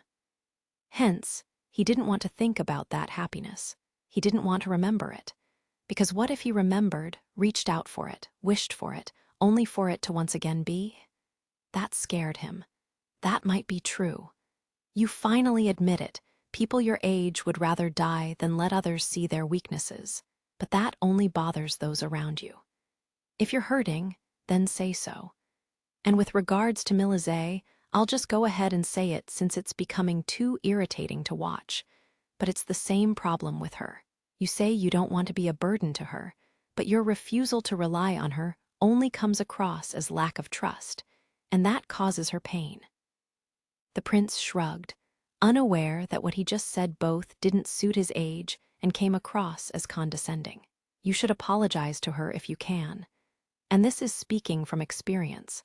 But if there's anything you ought to tell her, you should say those words while you still have the chance. Because once that chance is gone, all that's left is regret. You're being awfully kind today, Serpent of Shackles. Shin gave a sarcastic response in an attempt to spite him, but Vika didn't seem to mind. Yes, because of Lurch. Shin squinted at the sound of that name. That 7-year-old told you something she shouldn't have, so think of this as an apology. I wouldn't normally be this concerned about your inner turmoil, but after hearing she helped trigger this, I couldn't stand by and ignore it. And then Vika spoke, with a voice devoid of emotion, as if gazing at something that had gone too far and was now out of reach. And here you want to find happiness with someone. It makes no difference to me what you really think, but if that's truly how you feel. Shin then realized that Lurch was, indeed, based off the girl who was Vika's milk sister. Vika never told him of her, but Lurch shared a bit. Who was it, really, who wished to become happy alongside someone? Even if you don't want to wish for happiness, do you really think not wishing for it will spare you from sorrow? It won't. Whether you yearn for happiness or not, you will experience loss, and loss hurts. It is the most unbearable pain of all. The Serpent Prince smiled slightly, and as he did, he continued speaking with deep-seated, honest anger. And the person you long for is still alive. In which case, if there is anything you need to tell her, I suggest you say it now. For if you lose her, you will never be able to tell her anything again. But I'm sure you're painfully aware of that. For all of Scheiden's concerns, this was another country's base, one that was unfamiliar to her. The United Kingdom's culture was, to begin with, rather different from both the 86th sector and the Federacy, and so was the fundamental layout of its structures. And this reserve base was built to be intentionally confusing, so as to mislead intruders, meaning its structure was that much harder to navigate. Lena was wearing clumsy pumps and wasn't any good at running, so how far, really, could she have gone? After searching every corner, Scheiden eventually caught up to Her Majesty, who was slumped over a desk in the corner of an empty briefing room. Gret was sitting next to her, apparently surprised by her unusual demeanor. Raiden was standing a distance that was neither too far nor too close to Lena, apparently bothered that he was not able to break the silence. He looked at Scheiden and mouthed a question. What happened? Scheiden replied likewise. She had an argument with that asshole Shin. Oh, so that's why. Raiden concluded their short, wordless exchange with a weary shrug. Scheiden felt similarly. It was visible with a glance that something was bothering Shin. He normally kept his feelings bottled up, just like Scheiden herself did, so she sympathized with him. But lashing out at Lena, of all people. Shin seemed composed at a glance, but the truth was that he had a fairly short fuse. It was hard to notice this, since whenever he didn't like something, he'd quickly fall silent. On top of that, he was indifferent to those he didn't know well, even if they directed hostility toward him. And the fact that Shin and Lena had argued meant he had been unable to keep up that indifference and tone and got mad. This probably went to show that Shin saw Lena as someone close to him, or perhaps someone he wanted to become closer with. But that aside, Her Majesty was sitting there before Scheiden's eyes now. It was hard to tell if she even noticed Raiden, who was hesitating to speak, Scheiden, who had rushed into the room after her, or even Gret, who was sitting by her side. She sat still, with her head hung. Her long, silver hair was splayed out like a butterfly that had soaked its wings in the rain. Are you all right, Your Majesty?" Her head still slumped, Lena muttered a reply, her voice muffled. "I'm sorry. What are you apologizing for?" "I mean," Lena sniffled, "a commander crying in front of her subordinates, just because one of her soldiers turned her down. Apparently, she thought it was disgraceful." Gret, who was sitting beside her, cracked a bitter smile. "It almost feels like you're blaming me here." Lena raised her head in surprise at that unexpected statement. "How come?" She spoke awfully casually given how straight-laced she usually was, but no one, Gret included, seemed to mind. Gret replied, that same smile on her lips. "A commanding officer doesn't display emotions in front of her subordinates. That much is certain, but the truth is, a commanding officer is something you become when you're much older than you kids are. Only when you're at an age where you can control your emotions a bit better, to an extent. That's why people can expect that we won't shout or cry." One became an officer usually after completing their higher education, meaning they would reach the lowest office rank of second lieutenant in their 20s at the earliest. Even then, they were treated like a greenhorn by veteran non-commissioned officers and commanded a unit only with the aid of these officers. It took at least a few years, depending on one's individual abilities, to reach the rank of first lieutenant or captain. One wouldn't be promoted to the rank of field officer before their 30s. A first lieutenant or captain in their teens was terribly unusual, to say nothing of Lena, who was a field officer. The fact that you had this responsibility forced on you when you're still young and don't have your emotions sorted out, yet just goes to show how messed up this whole situation really is. It's our fault, the adults' fault, that we couldn't fix things before it came to this. So you don't have to steel yourself like that. Lena lowered her brows pathetically. But I'm supposed to set an example for the processors. Lena realized that, when all was said and done, this was what she found hardest to bear. She honestly didn't care about her dignity as an officer, but she didn't want the 86 to be disillusioned with her. She didn't want them to see her as this a fragile princess who would burst into tears over the slightest amount of pain. She had shed pathetic tears several times already in front of Shin, and that made her even more desperate to not come across as a crybaby princess. She wanted to show them this wasn't who she really was. They all know you've done well, so no one would think badly of you over a few shed tears. If anything, they might think you're more endearing for it, right? She turned a teasing glance at Raiden, who blatantly ignored her. She was obviously referring to someone who wasn't here, but Gret didn't go any deeper. Lena then answered the question. I had an argument with Shin, saying it only saddened her again because her eyes filled up with tears once more. He looked like something had been bothering him for a long while now. I thought he was still hung up about the last operation, but recently he's been acting even stranger. So I told him I'd lend him an ear if he was willing to talk. The blood-stained queen then sniffled like a small child. But he said it was nothing. He wouldn't tell me anything. He won't rely on me. Both Gret and Raiden had a silent, nonverbal O cross their minds. Yes, of course Lena would be hurt by that. Captain Newson really is a boy through and through, Gret mused. I ought to drag that idiot here and have him switch places with me. Raiden's thoughts on the matter were a bit different. He said he doesn't want to talk about it with me, that he doesn't want to speak to me. Goodness, even Gret had to roll her eyes. That's, yes, I see, but I've already told you this before, right? Disagreeing and arguing is natural. If you didn't argue, I'd have to wonder if you two were too distant. The more two hearts clash, the closer they become. If you can fight and make up, you might be better off doing so while this war rages on. She's right, Your Majesty. You told me yourself that you gotta be close to argue. But Lena didn't think so in this case.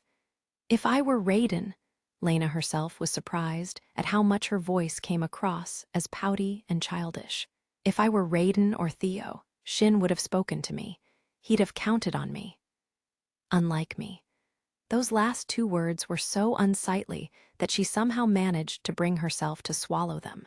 In fact, whenever he spoke to Raiden, Theo, Anju, Kurina, as well as Marcel, his contemporary from the officers' academy, Lena found she was somehow out of place. She even felt that way sometimes with Fido, who couldn't speak, Vika, and Dustin. He seemed different with them as opposed to how he normally was when he talked to her. His expression was different around them. He was more abrupt, non-committal, inattentive, and yes, unreserved. Like he wasn't holding back. Like he was talking to an equal. This was the feeling Lena got, and it frustrated her. Well, I dunno about that. Raiden regarded her with a bitter smile. It was a surprising, odd smile that held deep regret. He looked up at Lena with this wry, somehow bittersweet smile. In the end, we're just 86, same as him. But he's our Reaper, and that's why we might be able to fight by his side. But we can't do anything more for him like you can. Cap'n. As he headed for his room in the residential sector of the base, Shin stopped as he found Rito waiting for him. "I heard you got hurt. It was my fault, wasn't it? I'm sorry." "No." Shin shook his head lightly. It wasn't Rito's fault. He couldn't blame him for his state of affairs. He was as full of doubts and misgivings as Rito was, after all. Rito looked straight at Shin with his large, agate eyes, their depths rife with regret and pain. "Cap'n, about the next operation, the Dragon Fang Mountain attack, would you rather stay behind at HQ?" Shin finished Rito's sentence, since he was stammering in hesitation. It was a frightening operation, considering how much larger the Legion's forces were in comparison to theirs. Even having just Rito not take part was a painful blow.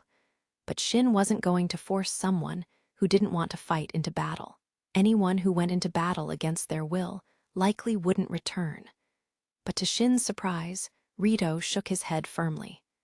"No, it's the other way around, Cap'n. Don't take me off the operation. I'll work this out before it's time to deploy." "But aren't you scared?" Wasn't he afraid of the death that awaited him at the end of battle? Of the fate in store for the 86? "I am scared," Rito eventually answered, his white, pallid lips pursed. And he said this while refusing to gloss anything up, with his gaze still as timid as before. "And yet, but I can't run from battle after all. I hate how shameful that sounds." An 86 who chose to fight to the very end could never accept doing something as unsightly as running away. They could never lapse into something so deplorable. "I don't want to cast away my own identity." Even if he still doubted what that identity was. Chapter 3, Shoot the Moon, the United Kingdom's offensive was set to begin soon. This estimation was shared by all legions set along the United Kingdom's front lines. Just as the Eintagsfliege were being constantly deployed over the Legion's territories to obfuscate their movements from the human side, the United Kingdom also kept its internal affairs and military operations hidden from the enemy. And yet there was an increase in communications, as well as an increase in the volume of equipment and manpower being shifted around and in the transfer of units. Those were signs of an incoming attack, and they were hard to hide.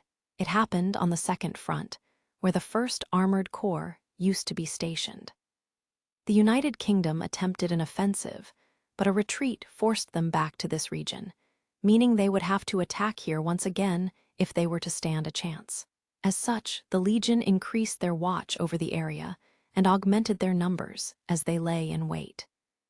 Their intent was to crush the incoming attack just as they had before, and should the human forces not launch an attack, the Legion would break through the Dragon Corps mountain range and unleash a final offensive on the United Kingdom.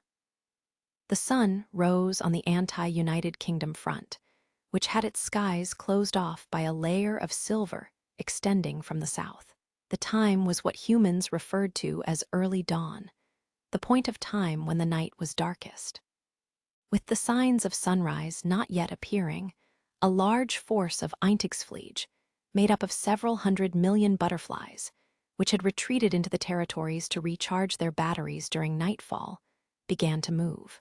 They crossed the skies, soaring through the Legion territories and into the contested zones, where they would cover up the airspace of the United Kingdom in a wide, thick blanket of silver. When the sun did rise, its rays reflected off their shimmering wings, which coated the sky in an eerie shade of crimson. It was a similar phenomenon to what was observed in the Confederacy's Western Front during the large-scale offensive more than 6 months ago. A blood-red dawn that was similar to the evening glow, but far more ominous. That red shade eventually died down, and the sky soon assumed the same melancholic gray-silver shade it had always had over the last few months.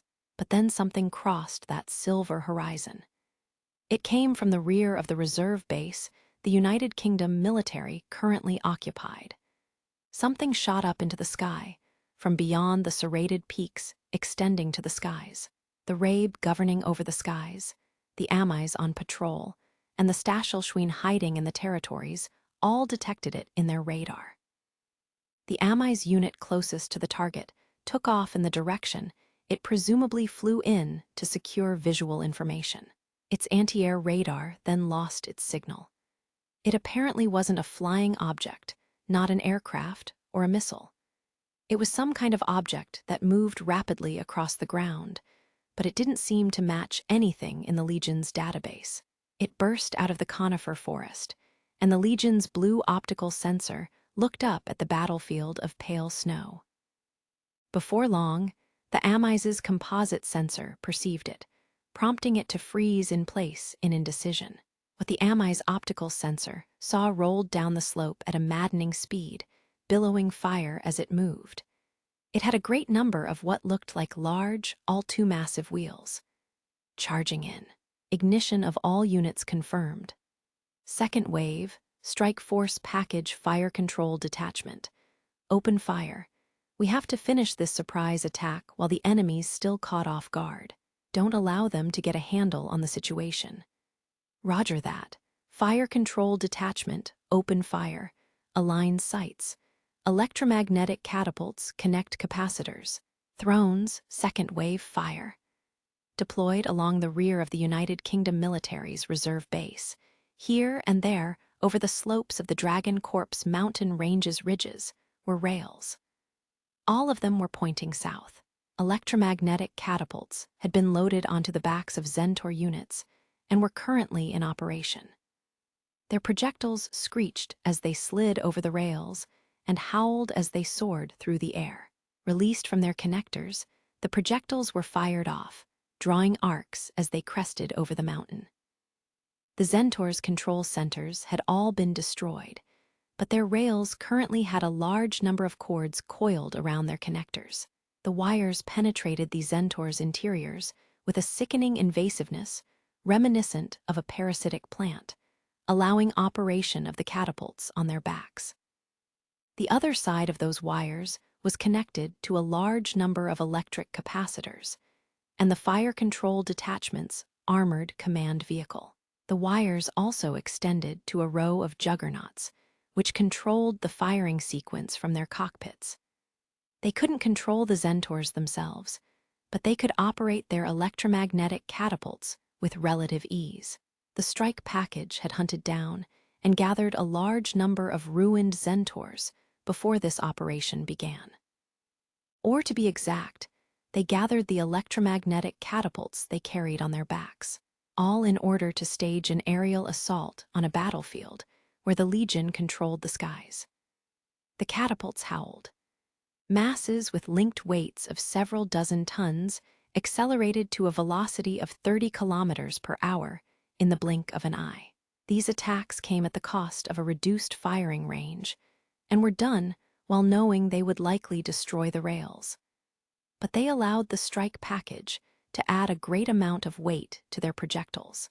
Though they would normally be far too heavy to fly through the air, they forcibly shook off the fetters of gravity, screeching off the rails as they were thrown into the open skies.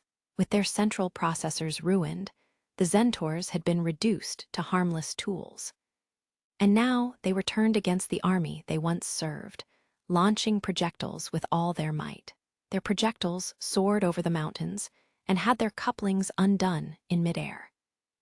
They landed on the southern slopes of the mountain range, where the Legion's defensive line was thickly concentrated. These projectiles were pairs of steel wheels, with diameters of 3 meters. They were connected by 2 small cylinders, giving them the shape of bobbins or cable reels. They flew through the air one after another, slicing through the wind as they fell. The sensors built into them detected their posture and corrected their bearings as they landed. Once they touched down, the circular objects naturally started rolling down the incline with the help of gravity. They accelerated, sometimes bouncing into the air as they hit a lump of solid ice or some other obstacle, and headed for the Legion's defensive line set at the foot of the southern slope. Their IFF devices and radars activated. Of course, the only things in sight were other wheels and the Legion. They set the enemy force ahead of them as their targets and began their pursuit. The jet fuel they were equipped with ignited, granting the wheels further propulsion in addition to gravity pulling them down, kicking up the snow as they rolled, or perhaps even riding on the waves of the snow they knocked down. The wheels became a fire-breathing avalanche of steel. They rushed down the slope with the speed of a swooping eagle. The speed of their descent, coupled with the velocity afforded to them by the jet fuel, made them even faster than the Grauwolf, the most agile of the mass-produced Legion. They soon made contact with the Legion's defensive line, and then their proximity fuses activated. The 1.8-ton heavy explosives contained in the cylinders detonated right in the middle of the Legion's defensive lines. The site of that explosion reached the reserve base, thanks to a Siren located nearby who had transmitted her visual data. There were two varieties of these wheel-shaped, self-propelled, self-destructing weapons, though the two weren't distinguished by appearance. One type scattered shrapnel upon bursting and was meant to be used against lightly armored targets. The other was meant for handling tanks and units with more fortified armor and unleashed self-forging fragments. The shrapnel dug into the Amis, Grauwolf, and lightly armored Steer, mowing them down. Meanwhile, the close-range hits from the self-forging fragments shredded the Luro. In terms of sheer weight, the self-destructing weapons were no match for the Luro, to say nothing of the Dinosauria. But since they'd flown down the mountain and had the propulsion of both the free fall and the jet fuel accelerating them, they were bolstered by more velocity that translated into even more weight. The direct hit staggered the Dinosauria, and the blast finished it off. Lena watched this impressive sight from a main screen located in a control room provided to her by the reserve base. Beneath her uniform, which was a bit baggier than usual, was the cicada, which shone with a pale violet color. Slightly dazzled by the light, she watched the results of the projectile attack she came up with. Her thoughts harkened back to the briefing for the Dragon Fang Mountain assault operation, which had been set to begin with this projectile attack. I will now explain the details of the Dragon Fang Mountain assault operation. Not all the processors were gathered in the room. Only the leaders of each squadron and their lieutenants were present, but there were still almost 100 of them filling the large briefing room. The operation's objective is the same as last time: the destruction of the Weisel and Admiral units within the base. These are the top priority objectives. In addition, you are to capture the Supreme Commander unit residing in this base. Its identifier, the Merciless Queen. Standing in front of an operation map that was projected over the table, Lena changed the image on display as she continued her explanation. Her gaze was fixed on Shin, who sat in the front row. They hadn't been able to hold a conversation since that argument. Naturally, when it came to the operation, they spoke when necessary, but hadn't been able to have a natural conversation since. They were both busy with preparations for the operation, of course, but there was definitely some fresh distance between them. Looking down at him from the stage, Lena couldn't sense any anguish from Shin, who had the same serene, collected expression as ever. His gaze was downcast, and he didn't look Lena in the eye, but he didn't seem to waver as he read the documents in his hands. Apparently, he'd regained the composure needed to serve as operations commander. He'd recovered somewhat, and it seemed he was capable of bantering with Raiden and the others as he always did. The units participating in this operation will be the strike package, in addition to the regiment under the command of Prince Victor. With these two units, we are to seize control of the combat zone, keep it blockaded for the duration of the operation, and maintain a safe route that will allow us to reach and retreat from the combat zone. Unlike the formerly planned operation, the United Kingdom military will not be able to provide a diversion to distract the Legion forces from us. A barely audible stir passed through the processors. The operation was a brute force breakthrough using just the strike package and a single regiment of Alkenosts. Lena could hear someone whisper, "That's too reckless." But among the whispers, Shin looked up and raised his hand, signifying he had a question. Their gazes met. He looked up at her with his serene, crimson eyes. She asked him in her mind, "You're all right, aren't you?" But of course, no answer came. "Colonel, there's two things I'd like to confirm.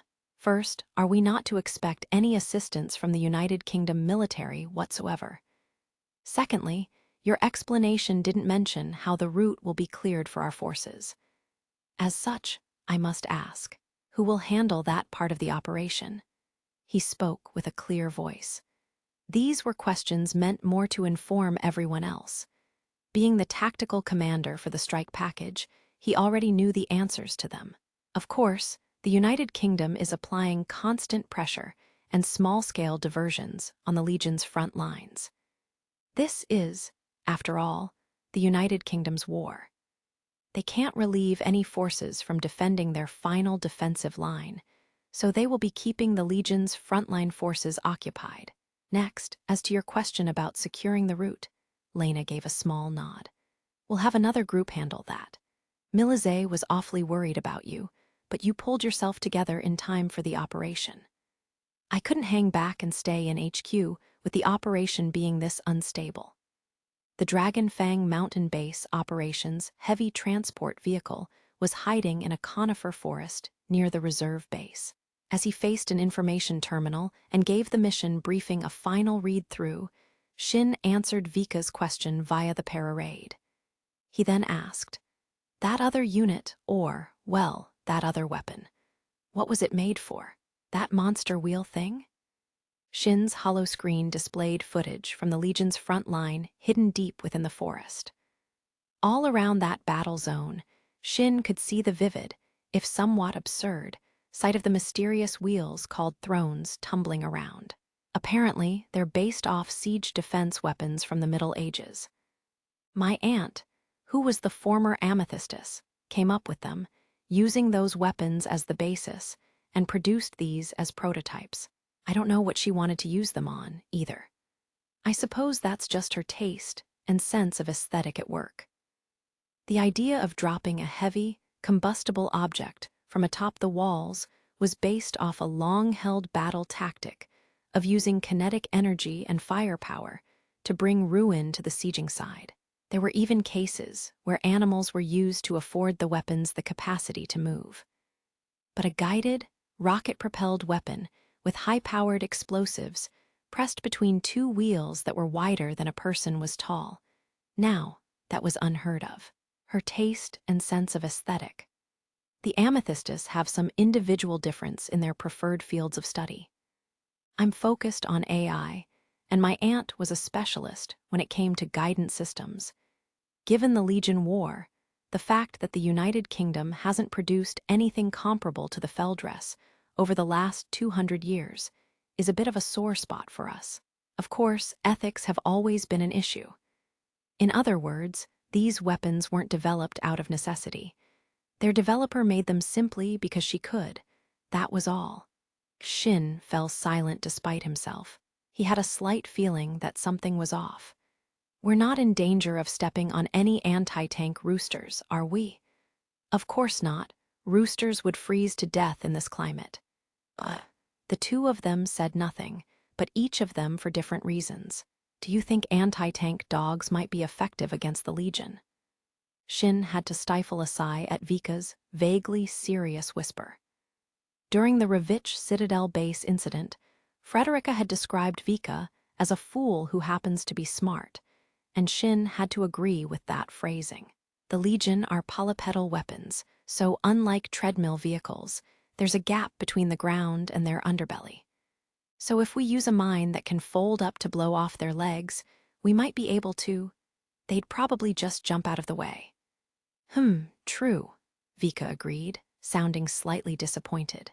He then seemed to suddenly raise his head. Maybe we can strap mines to a cheetah. How are you going to get those over here? I suppose that's true as well. Cheetahs lived on the southern continent. They were a species that boasted the highest sprinting speed of all mammals. Said southern continent was far outside the Legion's territories, and needless to say, cheetahs didn't inhabit the United Kingdom. And even if they were to take those creatures from the warm south and put them in the frozen battlefield here, they'd simply meet the same fate a mine rooster would. It was a laughable idea to begin with, so laughable that Shin didn't even bother pointing it out, since Vika likely suggested it while understanding full well how impossible it was. Probably. And as the two boys continued their rather inappropriate conversation, given the situation they were in, the United Kingdom continued firing at the Legion. They were bombarding them in preparation for their assault. They ravaged the enemy defenses before sending in their attack force, crushing as many enemy units as they could to prevent the possibility of a counterattack to the best of their ability. Once this bombardment ended, the attack force would begin its charge.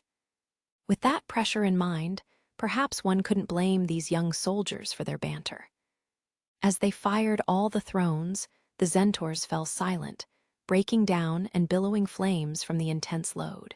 But another container rolled in, and the fire control officers switched their command programs to ones meant to control the contents inside it.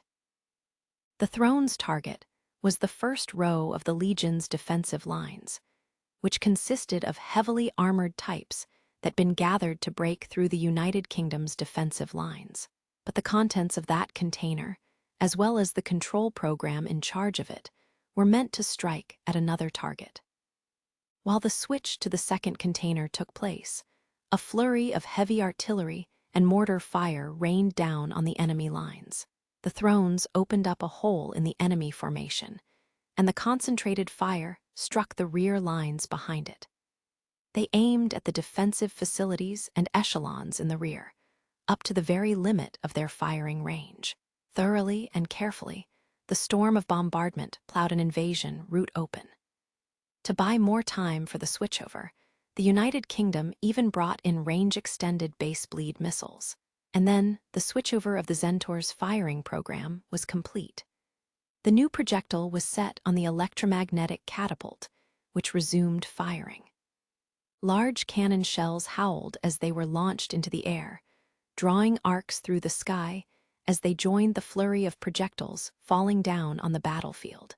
Some of them kept soaring upward, rushing into the silver Eintagsfliege clouds, leaving a shower of butterfly wings as they tore through them. Others dropped down in a diagonal trajectory as they crashed into the mass of Legion units, and then their timed fuses activated and burst. 155 shells released shock waves and shrapnel in a 45-meter radius, but this bomb unleashed intense shock waves in a 1,500-meter radius. A second explosion with the same radius bloomed in the sky, burning the brittle butterflies and cracking open a hole in the silvery veil. A daisy cutter. That was the popular name given to a bomb meant to create destruction in an extremely large radius. It was originally designed to be loaded onto a plane and airdropped on its target. For this reason, these bombs had been stored away in the United Kingdom's warehouses ever since the Legion took away humankind's air superiority. And with a weight of nearly 7 tons, it couldn't be used by ordinary weaponry. But for the Zentors' electromagnetic catapult, which was capable of easily launching AMIs weighing 10 tons, a 7-ton bomb was well within the realm of possibility. The thrones had never been applied in a real battle, but the daisy cutters were never designed to be fired from the ground or burst in midair. Needless to say, a fire control system meant to enable those kinds of uses wasn't developed ahead of time, either. This was all hurriedly put together for the sake of this operation. The system developers put their hearts and souls into writing the program, cutting into their own sleep time to finish it. But they had to admit they weren't good enough when it came to actually aiming and shooting the projectiles. To that end, they needed experienced fire control personnel or the aid of a gunner. Anju was among the personnel handling that duty and was currently adjusting the sights of the Zentors she was in charge of. "Yeah, I can see why no one wants to wear this thing," she complained, pinching up the edge of the cicada she was currently wearing. She was still relatively fine since she was inside Snow Witch's cockpit. But if this was a command center, or Vanatti's, or any other place where people could see her, she wouldn't be caught dead in this thing. At least, not without a coat or some kind of sweatshirt. Of course, she had her pilot suit placed inside her cockpit's equipment compartment in case she ran into combat or became isolated in enemy territory. But that was beside the point. Did Lena really wear this thing during that last battle? I can understand it was necessary, but I'm surprised she could pull it off. Kurena, who also served as a fire control specialist and wore a cicada as well, spoke from inside Gunslinger in a somewhat fidgety manner. Her tone made it clear she was uncomfortably rubbing her inner thighs together in the outfit. The two of them were among the most seasoned of the strike package's soldiers and had been in charge of fire support during their time in the elite unit that defended the Eastern Front's first defensive line.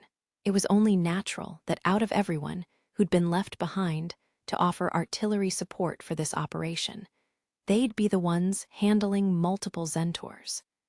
And to properly accomplish this task, they had to be given cicadas to wear. The two of them understood the reasoning behind that, but when we get back, I'm gonna toss a snowball right at that stupid prince's face. I hope we can at least get away with doing that much. No matter how you look at it, this thing has to be some kind of practical joke. Ah, Kurena, Colonel Wenzel's transmitting the next targets. Owing to their lack of hands, this time around, Gret, who had stayed behind during the last operation, was participating as a part of the fire control detachment. In other words, she was currently acting as Anju and Kurena's direct commander. Unlike the 86, Gret was an officer who had been given proper education and training, but Anju was still surprised by how versatile she was. She had clearly earned her promotion to field officer despite only being in her 20s. Oh, roger that. Zentor Fire Control 3rd Squad, all hands. Adjust your sights. The crunching sound of approaching footsteps in the snow reached Anju's ears, and it was followed by a dull banging sound. Apparently, someone had knocked on her cockpit's armor, or so she thought, but then her canopy was pulled up from the outside. Anju, they said we're expecting snow, so they sent me to bring you extra coats. As he spoke, Dustin handed her a thick coat belonging to the United Kingdom's military and not the Federacy's. But halfway through his sentence, Dustin froze in place awkwardly.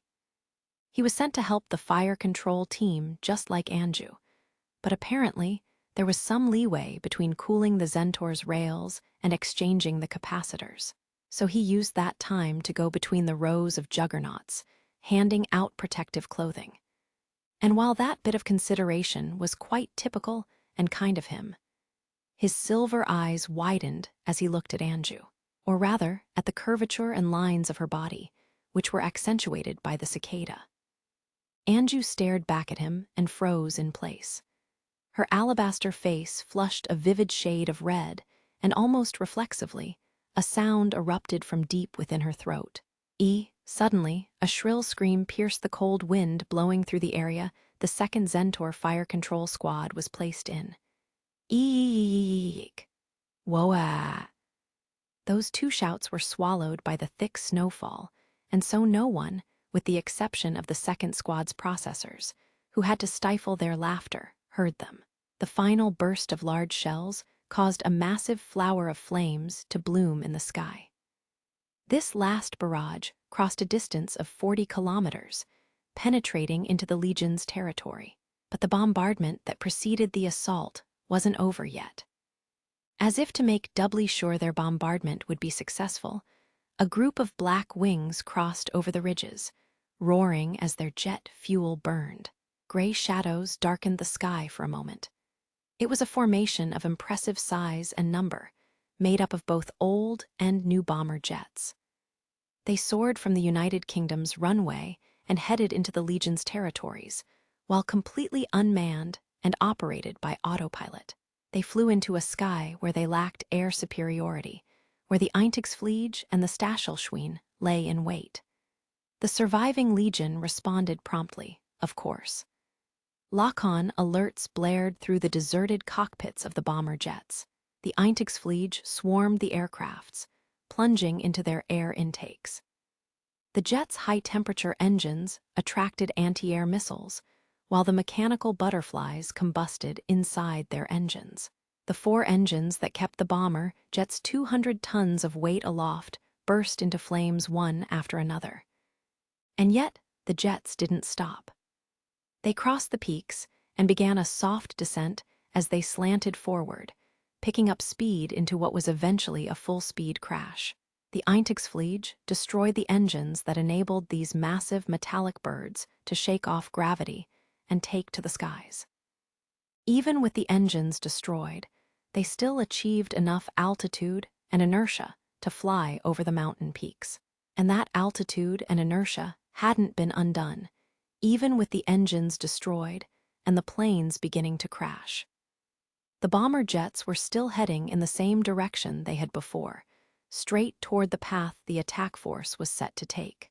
The anti-air fire continued with what bordered on frenzy, and the aircrafts couldn't take any evasive maneuvers and suffered direct hits. But it wasn't enough to stop them. The anti-air guns didn't have sufficient force to destroy the falling, 200-ton masses. The anti-aircraft missiles focused on the heat produced by the engines, as was their nature and design. Their buckshots tore into the wings and destroyed the engines, and still, the bombers continued to plummet toward them. The Legion somehow managed to completely destroy a few of the planes, but even still, their fragments abided by gravity and rained down over the territories with the same force and inertia.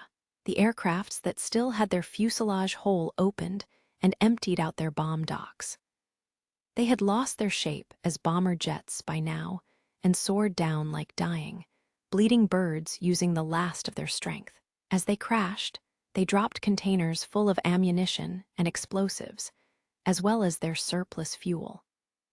Their fuselages skimmed the treetops and then bounced as they hit the snowfield before finally toppling sideways with a rumbling thud. As they crashed, their fragments flew through the air, crushing any Legion that failed to escape. Their exposed fuel caught fire, as if to represent these aircraft's final scream. The entire strip of land cleared open by the bombardment caught fire. Eventually, the Legion would rush in to close the gap, but for now, a wall of raging flames that trailed up to the heavens stood in their way. Even to Lena, who drafted this entire operation, the opening of their invasion route was a grand, vivid affair. A transmission came in from one of the artillery squad's commanders. To them, this was the territory and the weapons of their homeland, and they sacrificed them liberally, all to open the path. The awe of that act put a shiver into the middle-aged field officer's voice. All firing schedules achieved. Invasion route clear. Roger. Dragon Fang Mountain Base Attack Unit, prepare to sortie. She replied while consciously stifling all the emotion from her voice. This plan was designed by her, and to that end, she couldn't let others see her tremble at the sight of it. How did the artillery squad commander interpret her cool-headed tone? For a moment, he held his breath and then spoke as if overwhelmed.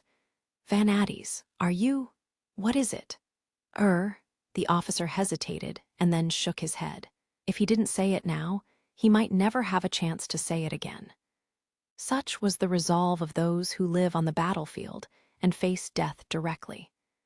The 86 and the Sirens were about to fearlessly embark on a death march, and the officer spoke to Lena, who was about to send her subordinates on their way without so much as a shiver in her voice, with a tone full of awe and respect. Godspeed. May luck be on His Highness's side, as well as with you and your subordinates.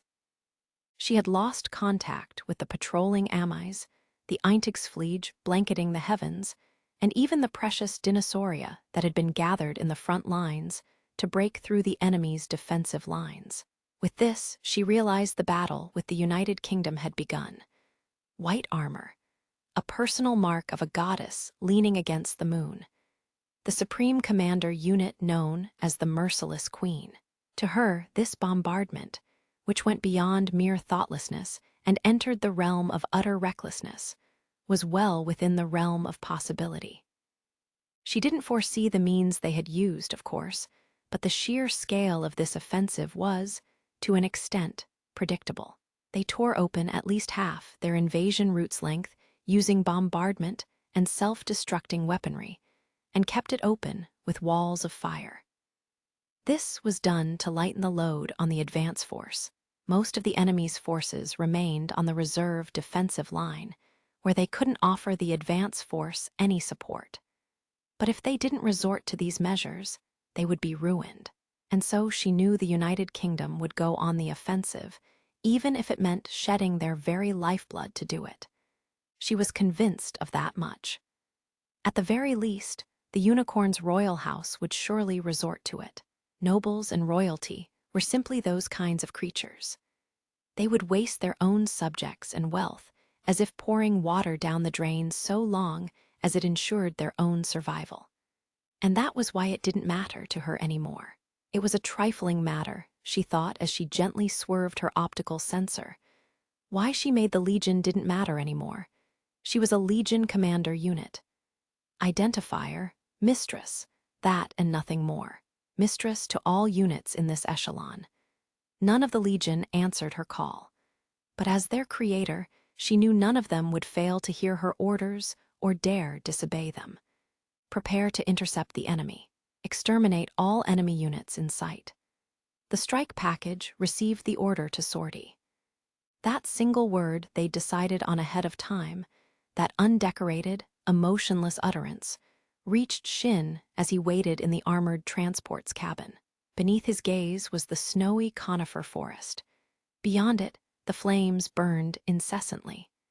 The intense attack gouged into the ground.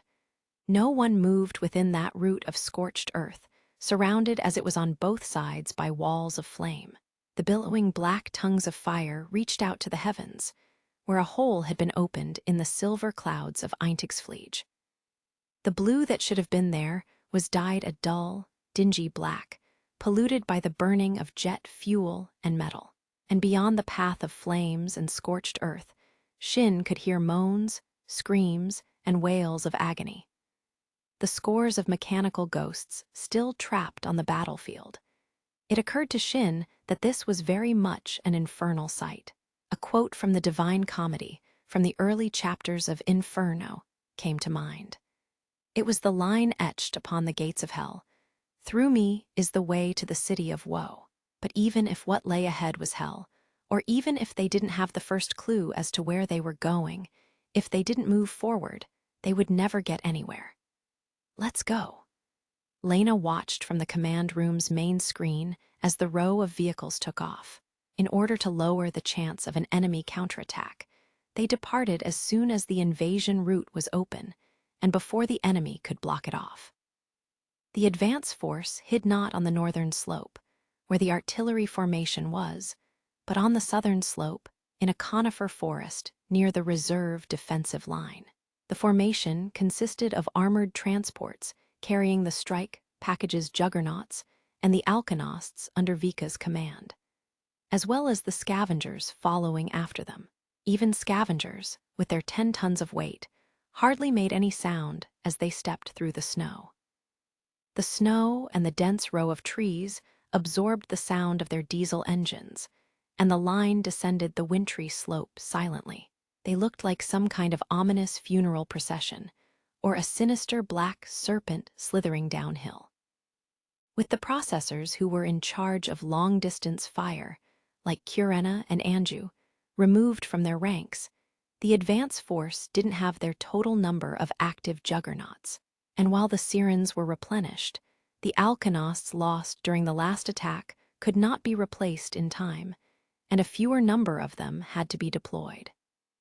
With this, the forces dispatched to the Dragon Fang mountain base were fewer than expected.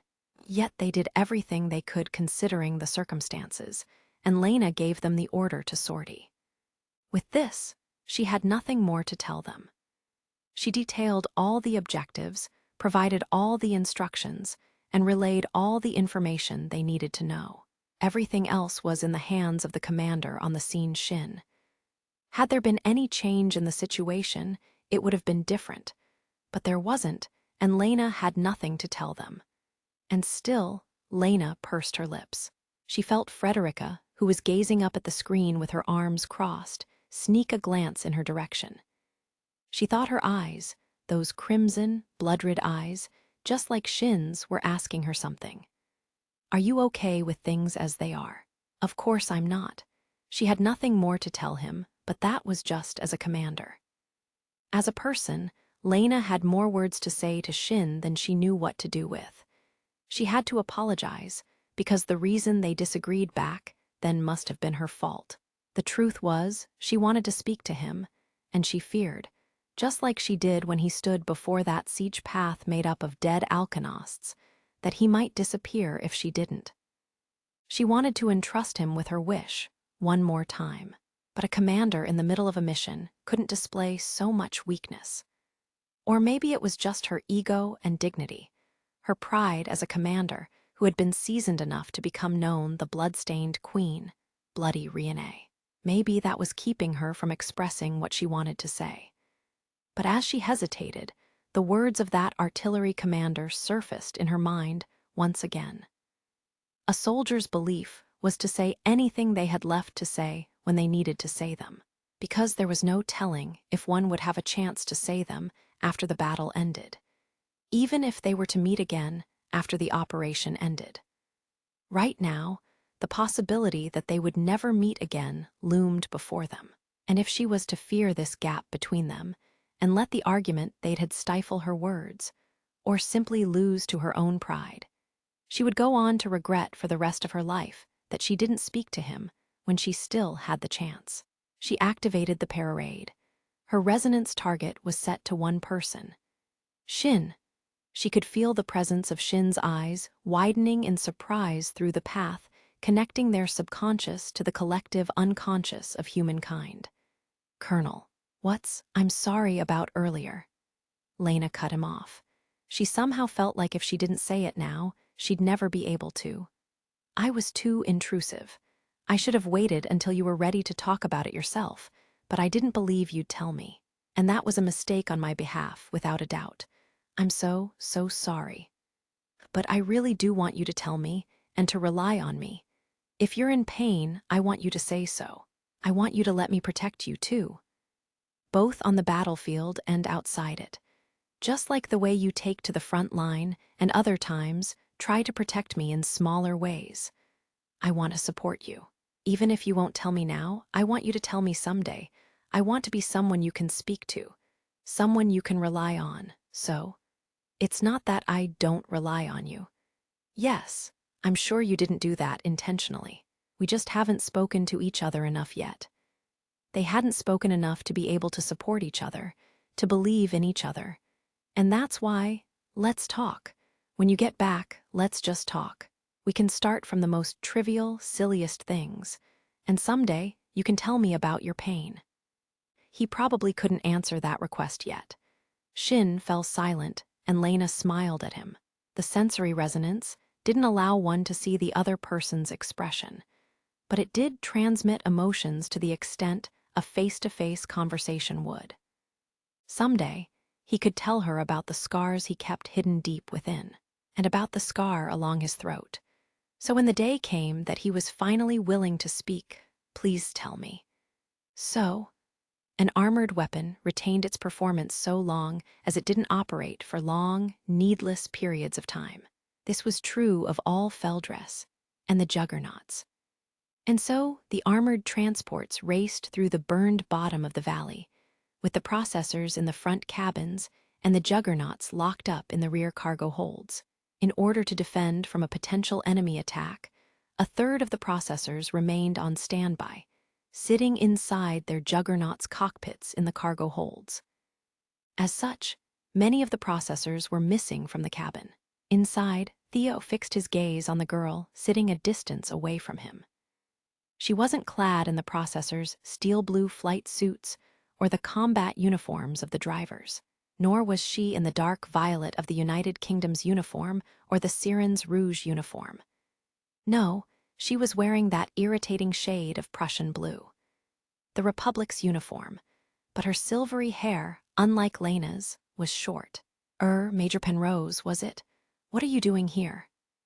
An experiment, Annette replied curtly and concisely. During the battle in the underground terminal, which was located in the Republic's secondary capital of Charité, the Legion made an attempt to abduct and dissect her.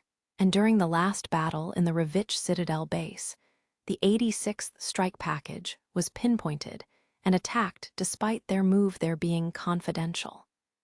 Where was the information leaking from? Was it the United Kingdom, where they were deployed to, or the Federacy?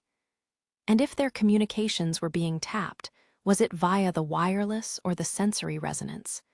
They had to find out.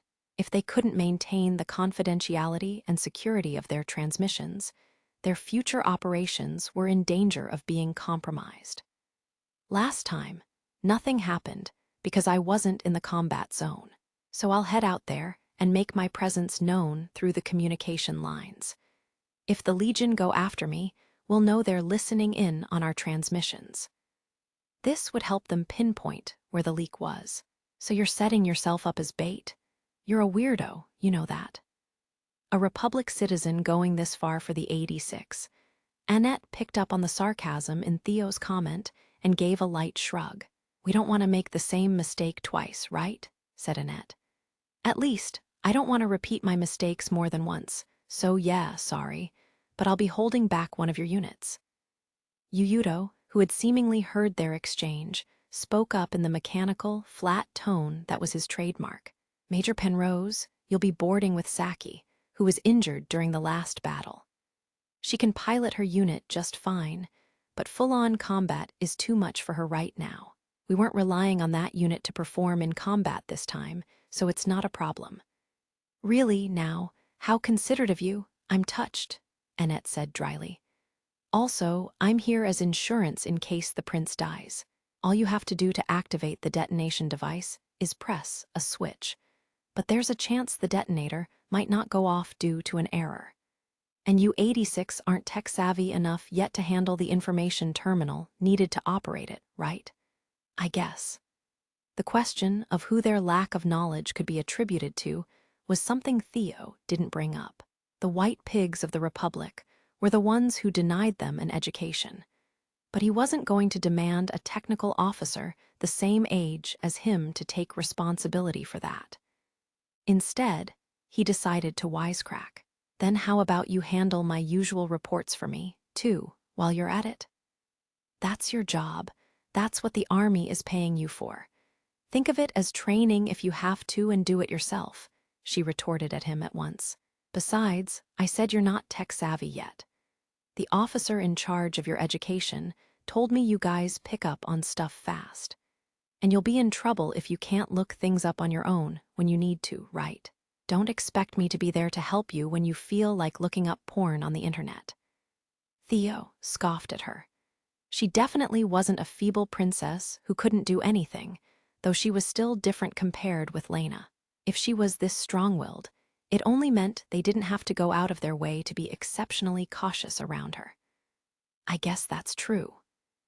The United Kingdom military's preemptive bombardment destroyed all the Legion in the blast zone, but the Legion that were away from that area were still intact. They set out, having received an order from their commander unit to intercept the enemy. The forces in the front row stood alert for combat, wary of an enemy attack from another direction, while a reserve unit was set aside to pursue and intercept the enemy's advance force. It seemed the enemy was marching through the contested zones and territories by hiding in the forests, and so they avoided getting caught by the Amises' patrols. But their route was easy to predict. The United Kingdom military fired that artillery to compensate for their lacking numbers. In which case, the advance force must have been within the bombardment area, somewhere within that straight line of the strip that had been torn open by the assault. The walls of fire produced by the large amounts of jet fuel hadn't been put out yet. At worst, this forest would continue burning for days to come. And yet the Legion cut through the flames, into the depths of the territories that hadn't been blocked off by the flames yet. Like a pack of wolves pursuing a fleeing prey, they closed in on the enemy's advance force from all directions. There's no way. As the Sirens were camped out on relatively high ground, their radar was particularly reactive, and coupled with that was Shin's ability. Between these two information sources, Lena already had a map drawn out in her mind as she spoke. The Legion had the numbers and the production speed to send this many units against the advance force. In contrast, the United Kingdom military couldn't send any more units to this battlefield, except for the Dragon Fang Mountain attack force. And given the distance, even if they did send any reinforcements, they wouldn't make it in time. But from the beginning, it wasn't as if we wouldn't predict this counterattack, right, Vika? Confirmed. They're moving along the route you predicted, Milize. Vika smirked within Gadjuka's cockpit. His unit had already been hidden within the territories since the previous day, and he had already resonated with the deployed Sirens. The United Kingdom couldn't produce enough Alkenosts to replace the numbers they lost, and some Sirens were left without a unit to pilot. And so instead of doing nothing, they were used for recon. But of course, there weren't enough of them to cover the entire invasion route. A Siren's speed and the detection range of their sensors made them only slightly more capable than a human scout. To accurately observe the Legion's advance, the Sirens would have to be stationed along the precise route they would take. And the projected route the Legion's interception force would follow didn't deviate from Lena's predictions in the slightest. Lena had correctly predicted the enemy force flocking in from all directions on the advance force without missing a single unit. Vika had to marvel at how monstrous her abilities were, though he somehow remained blind to his own peculiarities. Chief Gunner, the enemy has entered the kill zone. There isn't a need for test shots, is there? Crush them. Of course, Your Highness. The aged Chief Gunner laughed from within the invasion force's vehicle column. He cackled ferociously, like an old lion. He set the advancing enemy unit as the bombardment zone, with all his guns' sights fixed on the incoming enemy. This was an established artillery tactic when lying in wait: offensive, destructive fire. The firing data had already been gathered from a decade of fighting. They knew the range of their cannons from dozens of battles. Fire, by your will. All gun ports fire? Alluro stood guard over the Amis leading their company. But suddenly, its optical sensor caught sight of a humanoid silhouette. No response from the Luro's IFF device. The figure was an enemy element. Judging by its shape, the Luro concluded it was an unarmed civilian. Minimal threat level. The Luro casually swerved one of its heavy machine guns toward that target when the Amis looked up and issued a warning. But it was in vain, as a shower of shells rained down on them at supersonic speeds, further blotting out the sunlight. As the Luro failed to avoid the thick hail of steel, the last thing its optical sensor could perceive was the unnatural sight of a girl on the battlefield. This pink-haired girl, who had a violet crystal embedded into her forehead, smiled at the Luro as its consciousness cut out. The row of vehicles advanced through the snowy fields. The Dragon Corp's mountain range had never been considered habitable land, despite belonging to the United Kingdom's territory. They advanced through the deep mountain forest without so much as an animal trail to tread on, using the incessant snowfall and the trees to stay out of the Legion's sight. A small party broke off from their main force every so often to stealthily ensure the path ahead was clear. And so, the force of Reginleifs gradually diminished, as planned, as they raced through the enemy's territory. As they finished the first day of marching, they passed through a peculiar strip of woods. Up until now, they had been surrounded by conifer trees, which were characteristic of the north. But at some point, those had disappeared. Instead, wherever they looked, all they could see were massive lumps of snow, with a shape that invoked the image of large, distorted monsters. A stir passed through the 86, some of them within the armored transports, while others sat within the cockpits of their Reginlaves. Someone could be heard whispering, "The hell is that?" through the resonance. "Rime ice," one of the United Kingdom's handlers said. The handler spoke with a tinge of pride, as if they were chaperoning children who had caught sight of a strange beast during an excursion to foreign lands. It happens when a thick layer of snow and frost freezes on the trees. It's your first time seeing this, isn't it? You don't see something like this only when it's cold or when it snows. The conditions have to be just right for something like this to form, otherwise it won't happen. Vika, who had been listening to this conversation, added, "Why don't you come visit the United Kingdom next winter if you get the chance? We'll show you how it's not just rain or snow that can fall from the sky, but that ice can as well. And you can see firsthand that there are lights in the sky that aren't just the moon or the stars. We'll show you a winter that isn't fake, like this one, a magnificent winter, the likes of which you can only see here in the United Kingdom." Vika sounded vaguely emotional, as if thinking back to a sight he'd once seen alongside someone. None of the 86, Shin included, knew who that someone was, but they were all drawn in by that longing and listened to his words attentively. Shin then spoke, breaking his comrade's silence. He'd heard of the phenomena Vika had mentioned, but he'd never seen it himself. Diamond dust and auroras. I imagine these would be new experiences for you. Let me tell you one thing, 86 of the 86th sector. You are dogs who know only of the battlefield. The world is larger and wider than what you know. You're free to disparage it, if you so wish. But know that you still haven't seen nearly enough of the world to give up on it. I'll be sending over an estimated map of the Dragon Fang Mountain Base's interior. Refer to it as you reconfirm your objectives. A holographic subwindow opened as Lena's silver bell of a voice reached Shin's ears. It faintly lit up the dark cockpit, forming a three-dimensional map made out of lines of light. "It's deeper than I thought," Shin pondered as he eyed the luminescent map. The Dragon Fang Mountain Base was a place constructed by the Legion. Unlike with the battle at the Charité underground labyrinth, they didn't have any concrete maps of the base's interior. Infiltrating an enemy base without any grasp of its internal structure would be far too reckless, especially given the invasion forces' current state, where they had no forces to maintain their path of retreat. And so, in place of an actual map, the United Kingdom's military had this hurriedly made, three-dimensional map.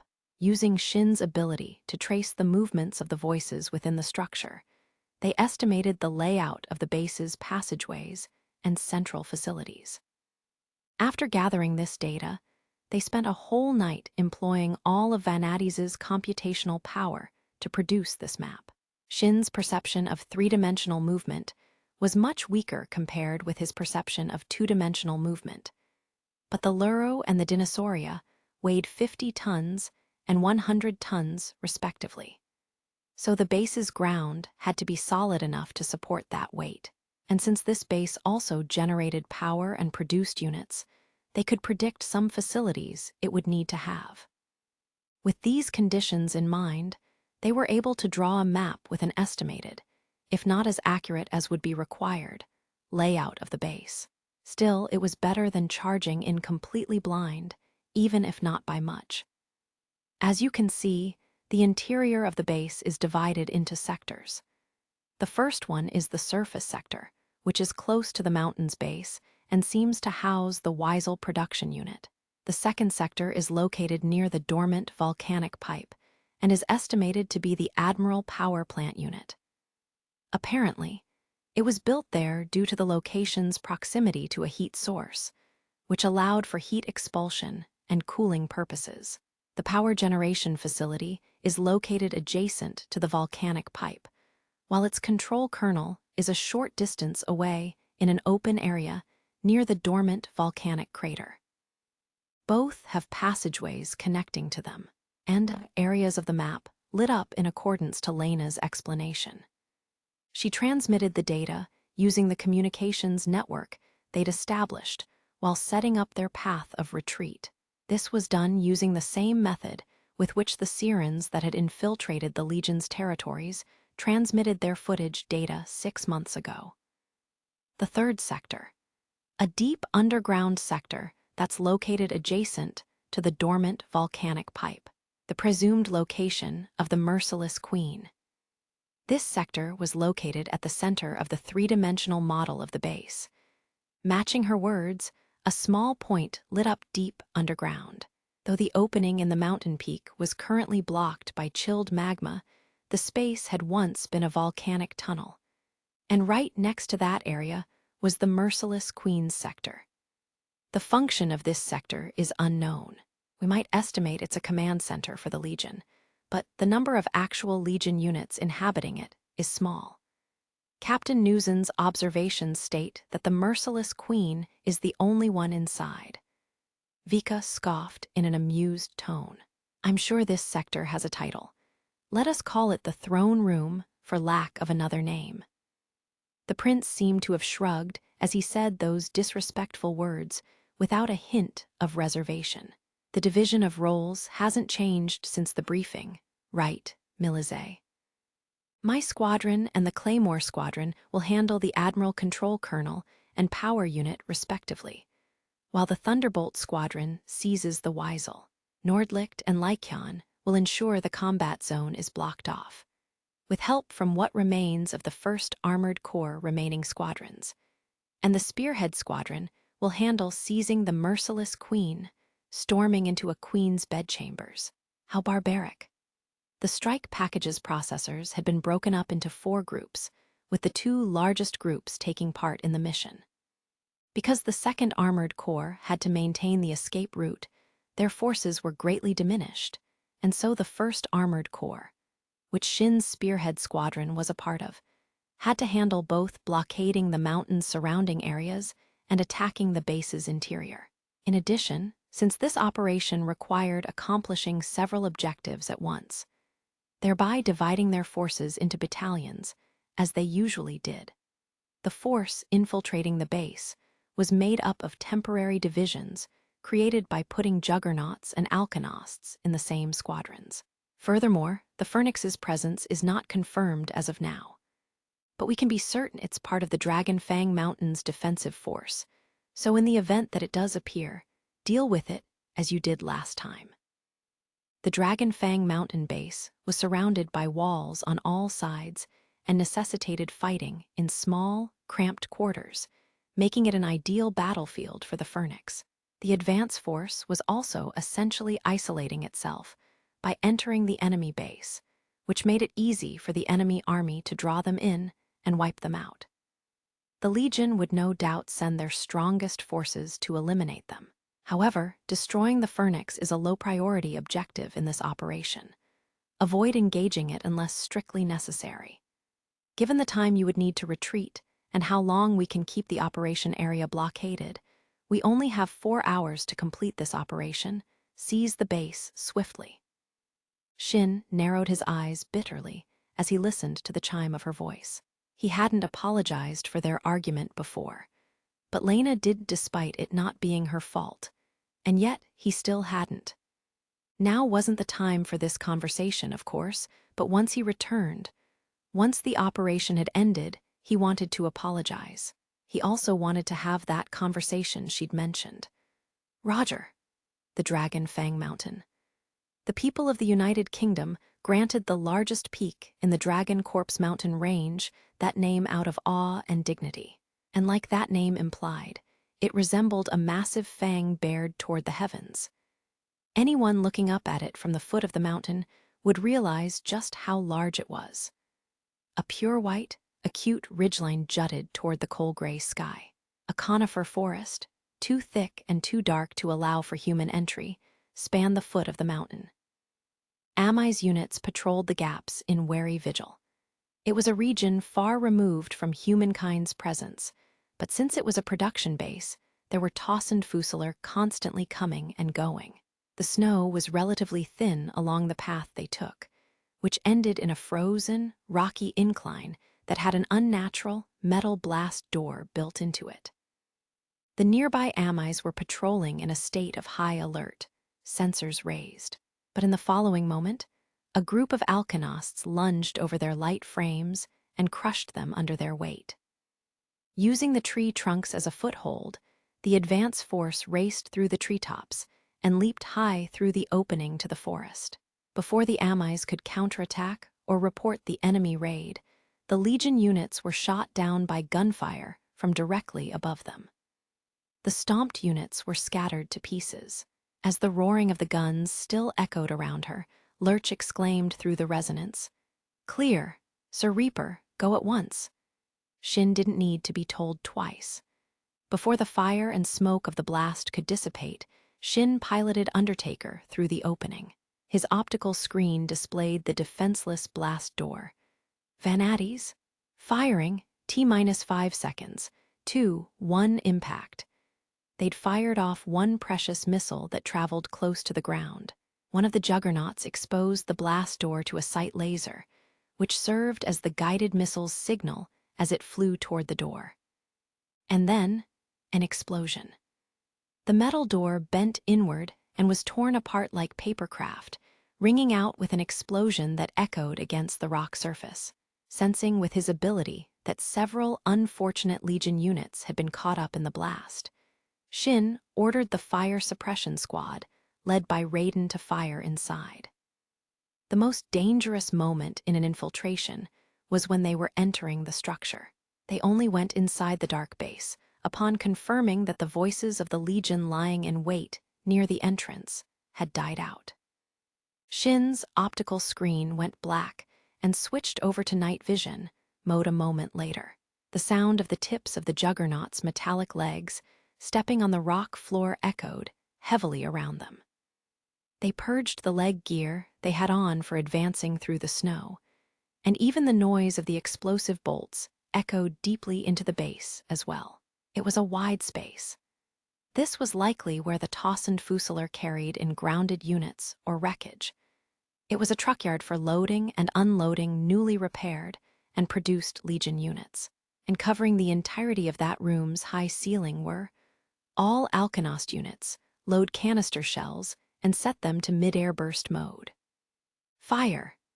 The Alkenosts promptly aimed upward, and at that same moment, a force of self-propelled mines and Grauwolf descended on them from the air, as if to take revenge for the fallen patrol unit.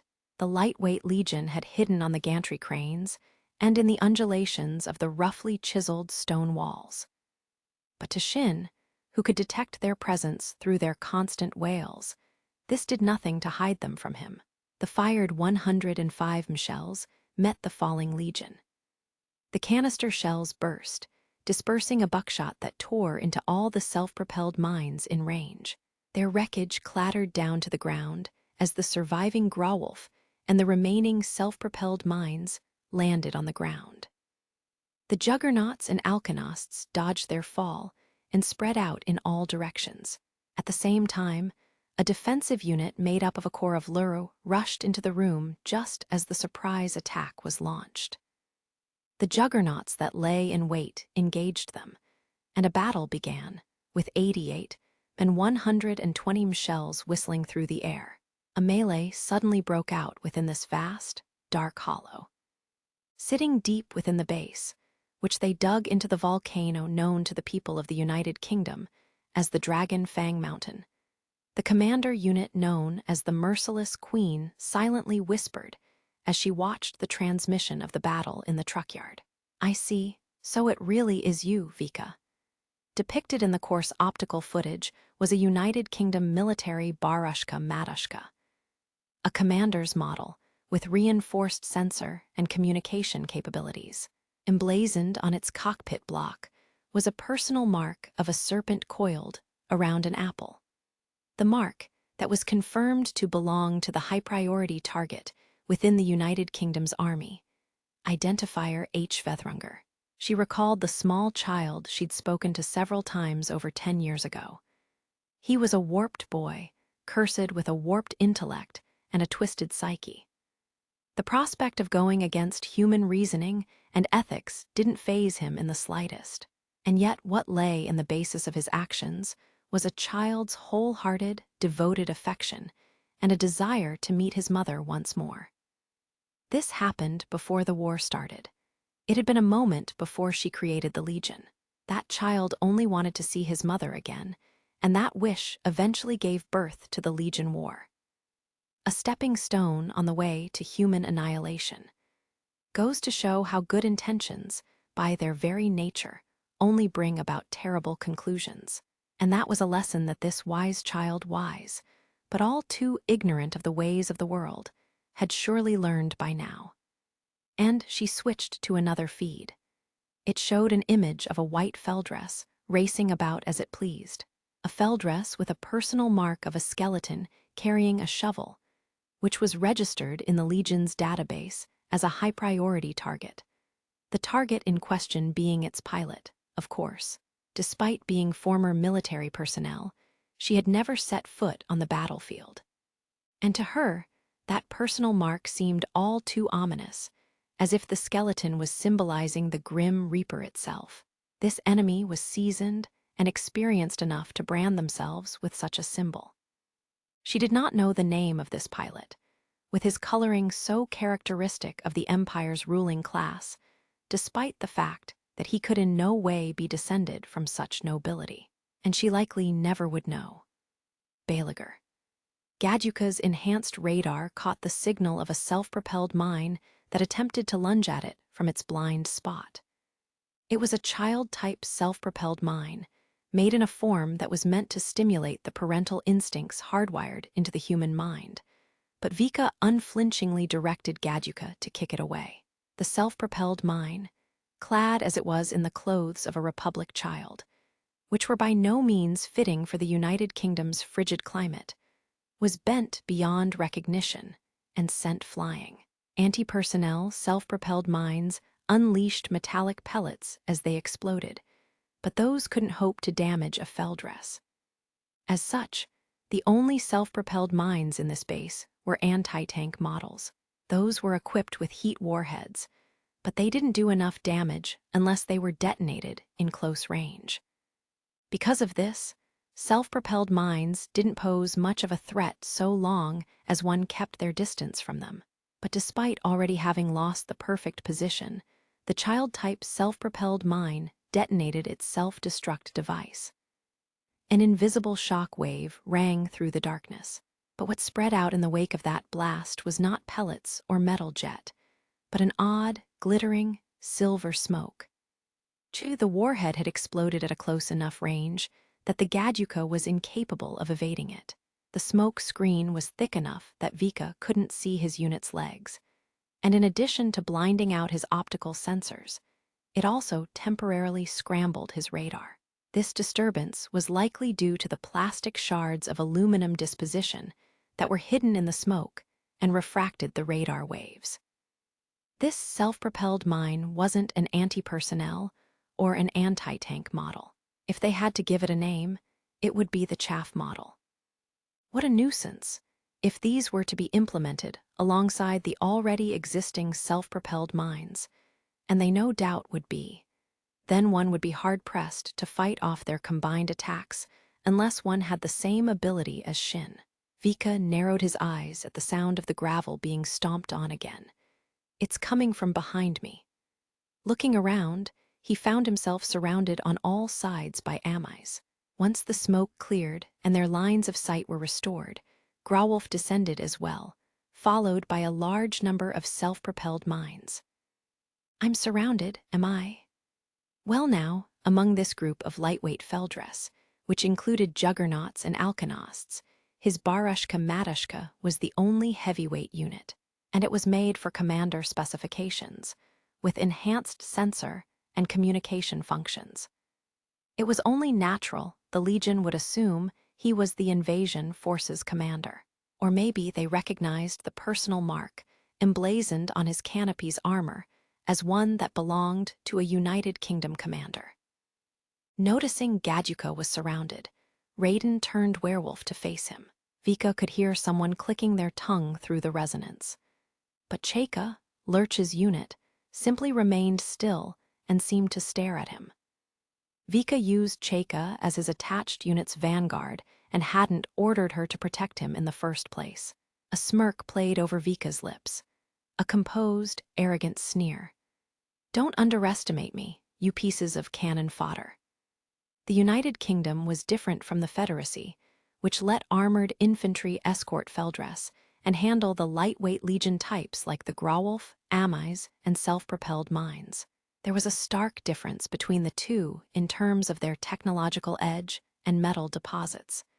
And the United Kingdom's frigid environment meant it was difficult for reinforced infantry to perform well on the battlefield. As such, the United Kingdom's Feldress needed a function that would allow it to mop up the small, lightweight units on its own. Armament selection. Main armament, 155 turret. Load canister shells. Ground attack mode. Multiple targets. A 14 machine gun at the front.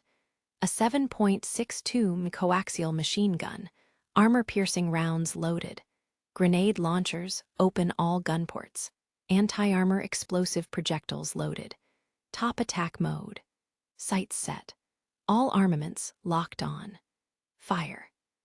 The Barushka Matushka boasted an amount of heavy armaments that was unusual for a Feldress, and so when they all roared at once, it gave the impression that one had just been exposed directly to the sound of a thunderclap.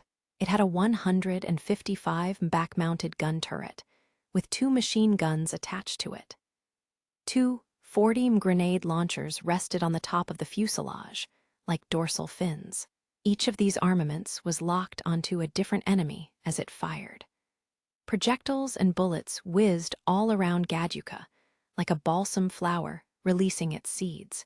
The 155 canister shells, which had been set to ground attack mode, triggered above the self-propelled mines and unleashed countless rounds of buckshot into the air. His 2 machine guns screeched like chainsaws as they revolved, pumping dozens of armor-piercing bullets per second into the approaching Grauwolf. The grenades roared like mortars, each of them racing toward a different Amis and bursting upon contact. By the time the fighting died down, Gaduka stood surrounded in an eerily silent sector of the battlefield. All of his opponents were downed and silenced by that single barrage. Gaduka's main armament, its 2 machine guns, and the 8 grenade launcher ports, all of them were equipped with a lock-on feature. These were the armaments and features afforded to a Barushka Matushka, which allowed it to dispatch swarms of enemies without any infantry support. Of course, this wasn't a feature anyone could use with ease.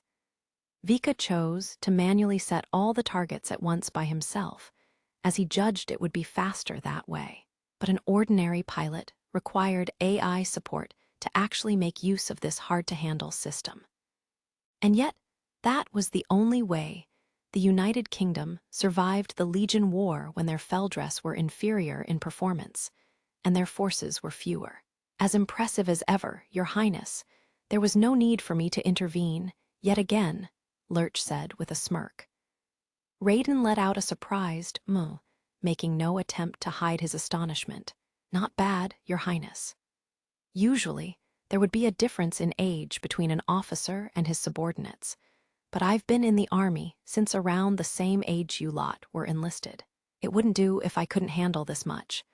I can't inflict the terrible dishonor and shame of losing their commander upon my soldiers. Now can I? The invasion force swept up the Legion that had been sent to intercept them in the truck yard and split into 4 teams from there, each of them headed toward their respective objectives. Vika's Gaduka Squadron, Rito's Claymore Squadron, and Yuyuto's Thunderbolt Squadron moved to seize the Weisel and the Admiral, in order to cease the heavy deployment of the Eintagsfliege. Meanwhile, the Spearhead Squadron went deeper into the base to seek out and capture the merciless Queen. Each detachment was accompanied by Alkanost units fitted with self-destruct features, aimed to destroy and bring down the base once the objectives were complete. The truck yard had a passage that led to the area where the Weisel was stored, and another road that led to the inactive volcanic crater where the Admiral was. Rito's and Vika's detachments split up there. Shin's spearhead squadron escorted the Thunderbolt squadron down the underground tunnel leading to the Weisel's interior, but split up and left the fighting to them as they headed deeper into the base in search of the merciless queen. Apparently, this hollow had existed within the Dragon Fang Mountain since antiquity, and the Legion likely used it as a passageway. It was a road of exposed rock, large enough to easily allow two dinosauria to stand side by side. The spearhead squadron advanced at a slower pace, keeping up with the self-destructing Alkenosts as their heavy footsteps echoed all around them. Their armaments had been removed, and they were loaded with as many explosives as their carrying capacity would allow. And as such, their movement speed was slower than usual. They were also accompanied by Fido and a row of scavengers, as well as standard Alkenosts that both acted as scouts and staved off any other approaching forces. The tunnels grew deeper and darker as they advanced farther into the depths of the earth. Shin focused his consciousness on the merciless queen's howl, which he could make out deeper down this cave. He recalled its voice, since it had gone to the trouble of directly appearing before them during the conclusion of their last battle. At this distance, he could tell, without even concentrating too deeply on it, that the voice he'd heard back then was now in the depths of this Dragon Fang Mountain base. The merciless queen was in the so-called throne room, and this struck Shin as rather baffling, since the Legion were aware of his ability to some extent. In which case, what's their angle? But at that moment, an alert blared through his cockpit. He regarded the alarm with only half his attention, saving the majority of his focus for keeping an eye on their surroundings. His unit's temperature rose to abnormal levels. It had been some time since their last encounter with the enemy, and Undertaker's output had been lowered to cruising speed. And still, the fuselage's temperature was only rising. Shin checked his unit's gauges to figure out why and soon came to a realization. The outer temperature was rising, and the cooling system was struggling to keep up with it. So that's why.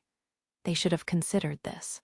The Dragon Fang Mountain base was a geothermal power production base for the Legion. It continually produced enough Eintagsfliege to literally blanket the sky, and did so in a northern region with scant sunlight.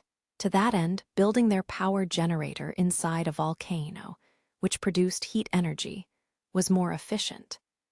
But the interior of the mountain was too hot for the human body to handle.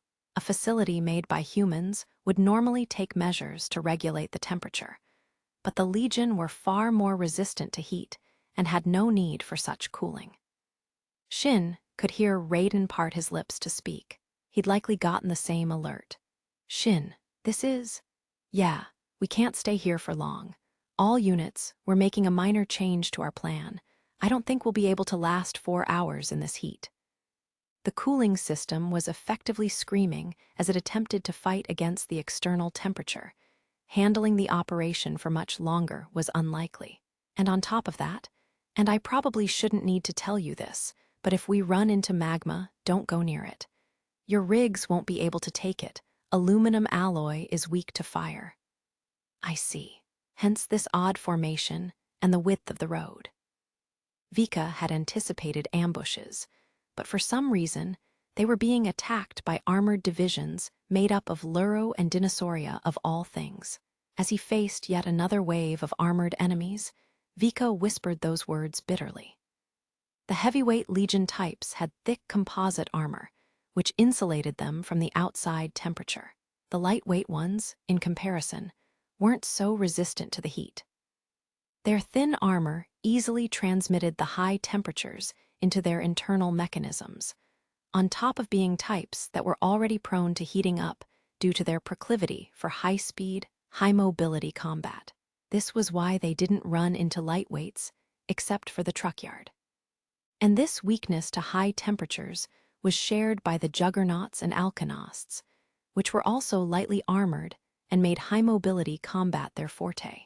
Vika narrowed his imperial violet eyes as he watched the burning remains of an Alkenost that had taken a direct hit from a heat. The siren within likely ignored the alert because she wasn't human, and her unit had overheated and became incapable of moving. The lower canopy, a feature unique to United Kingdom felldress, popped open, and the siren plopped down from inside it.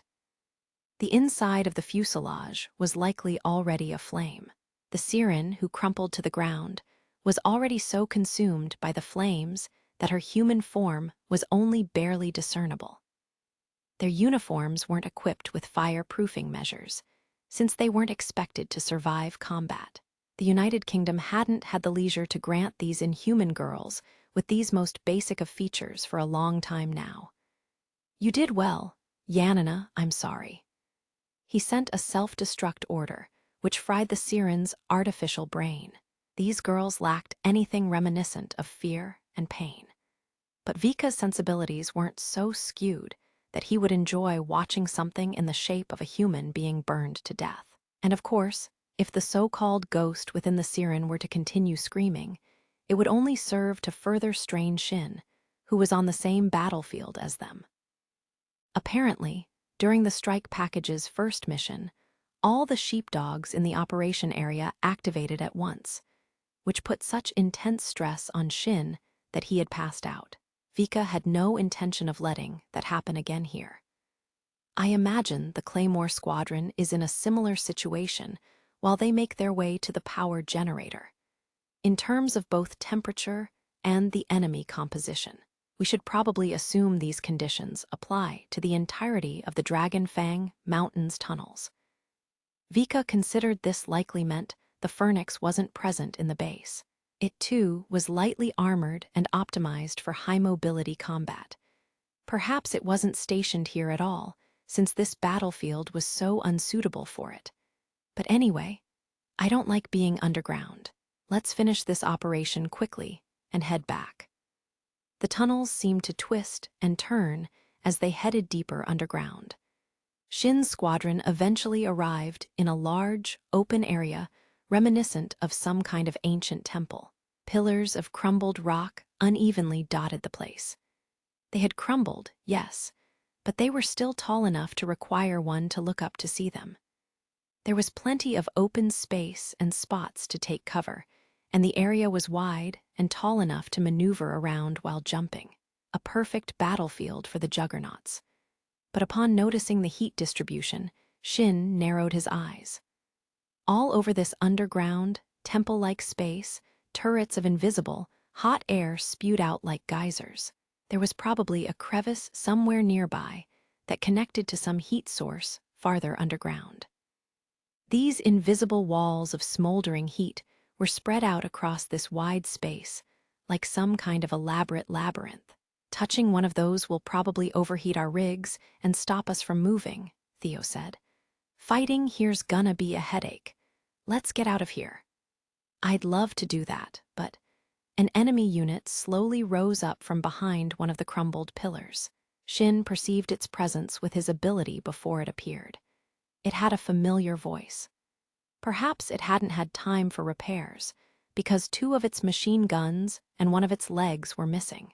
The same ones Shin had previously destroyed the last time they fought, when he had been defeated in battle.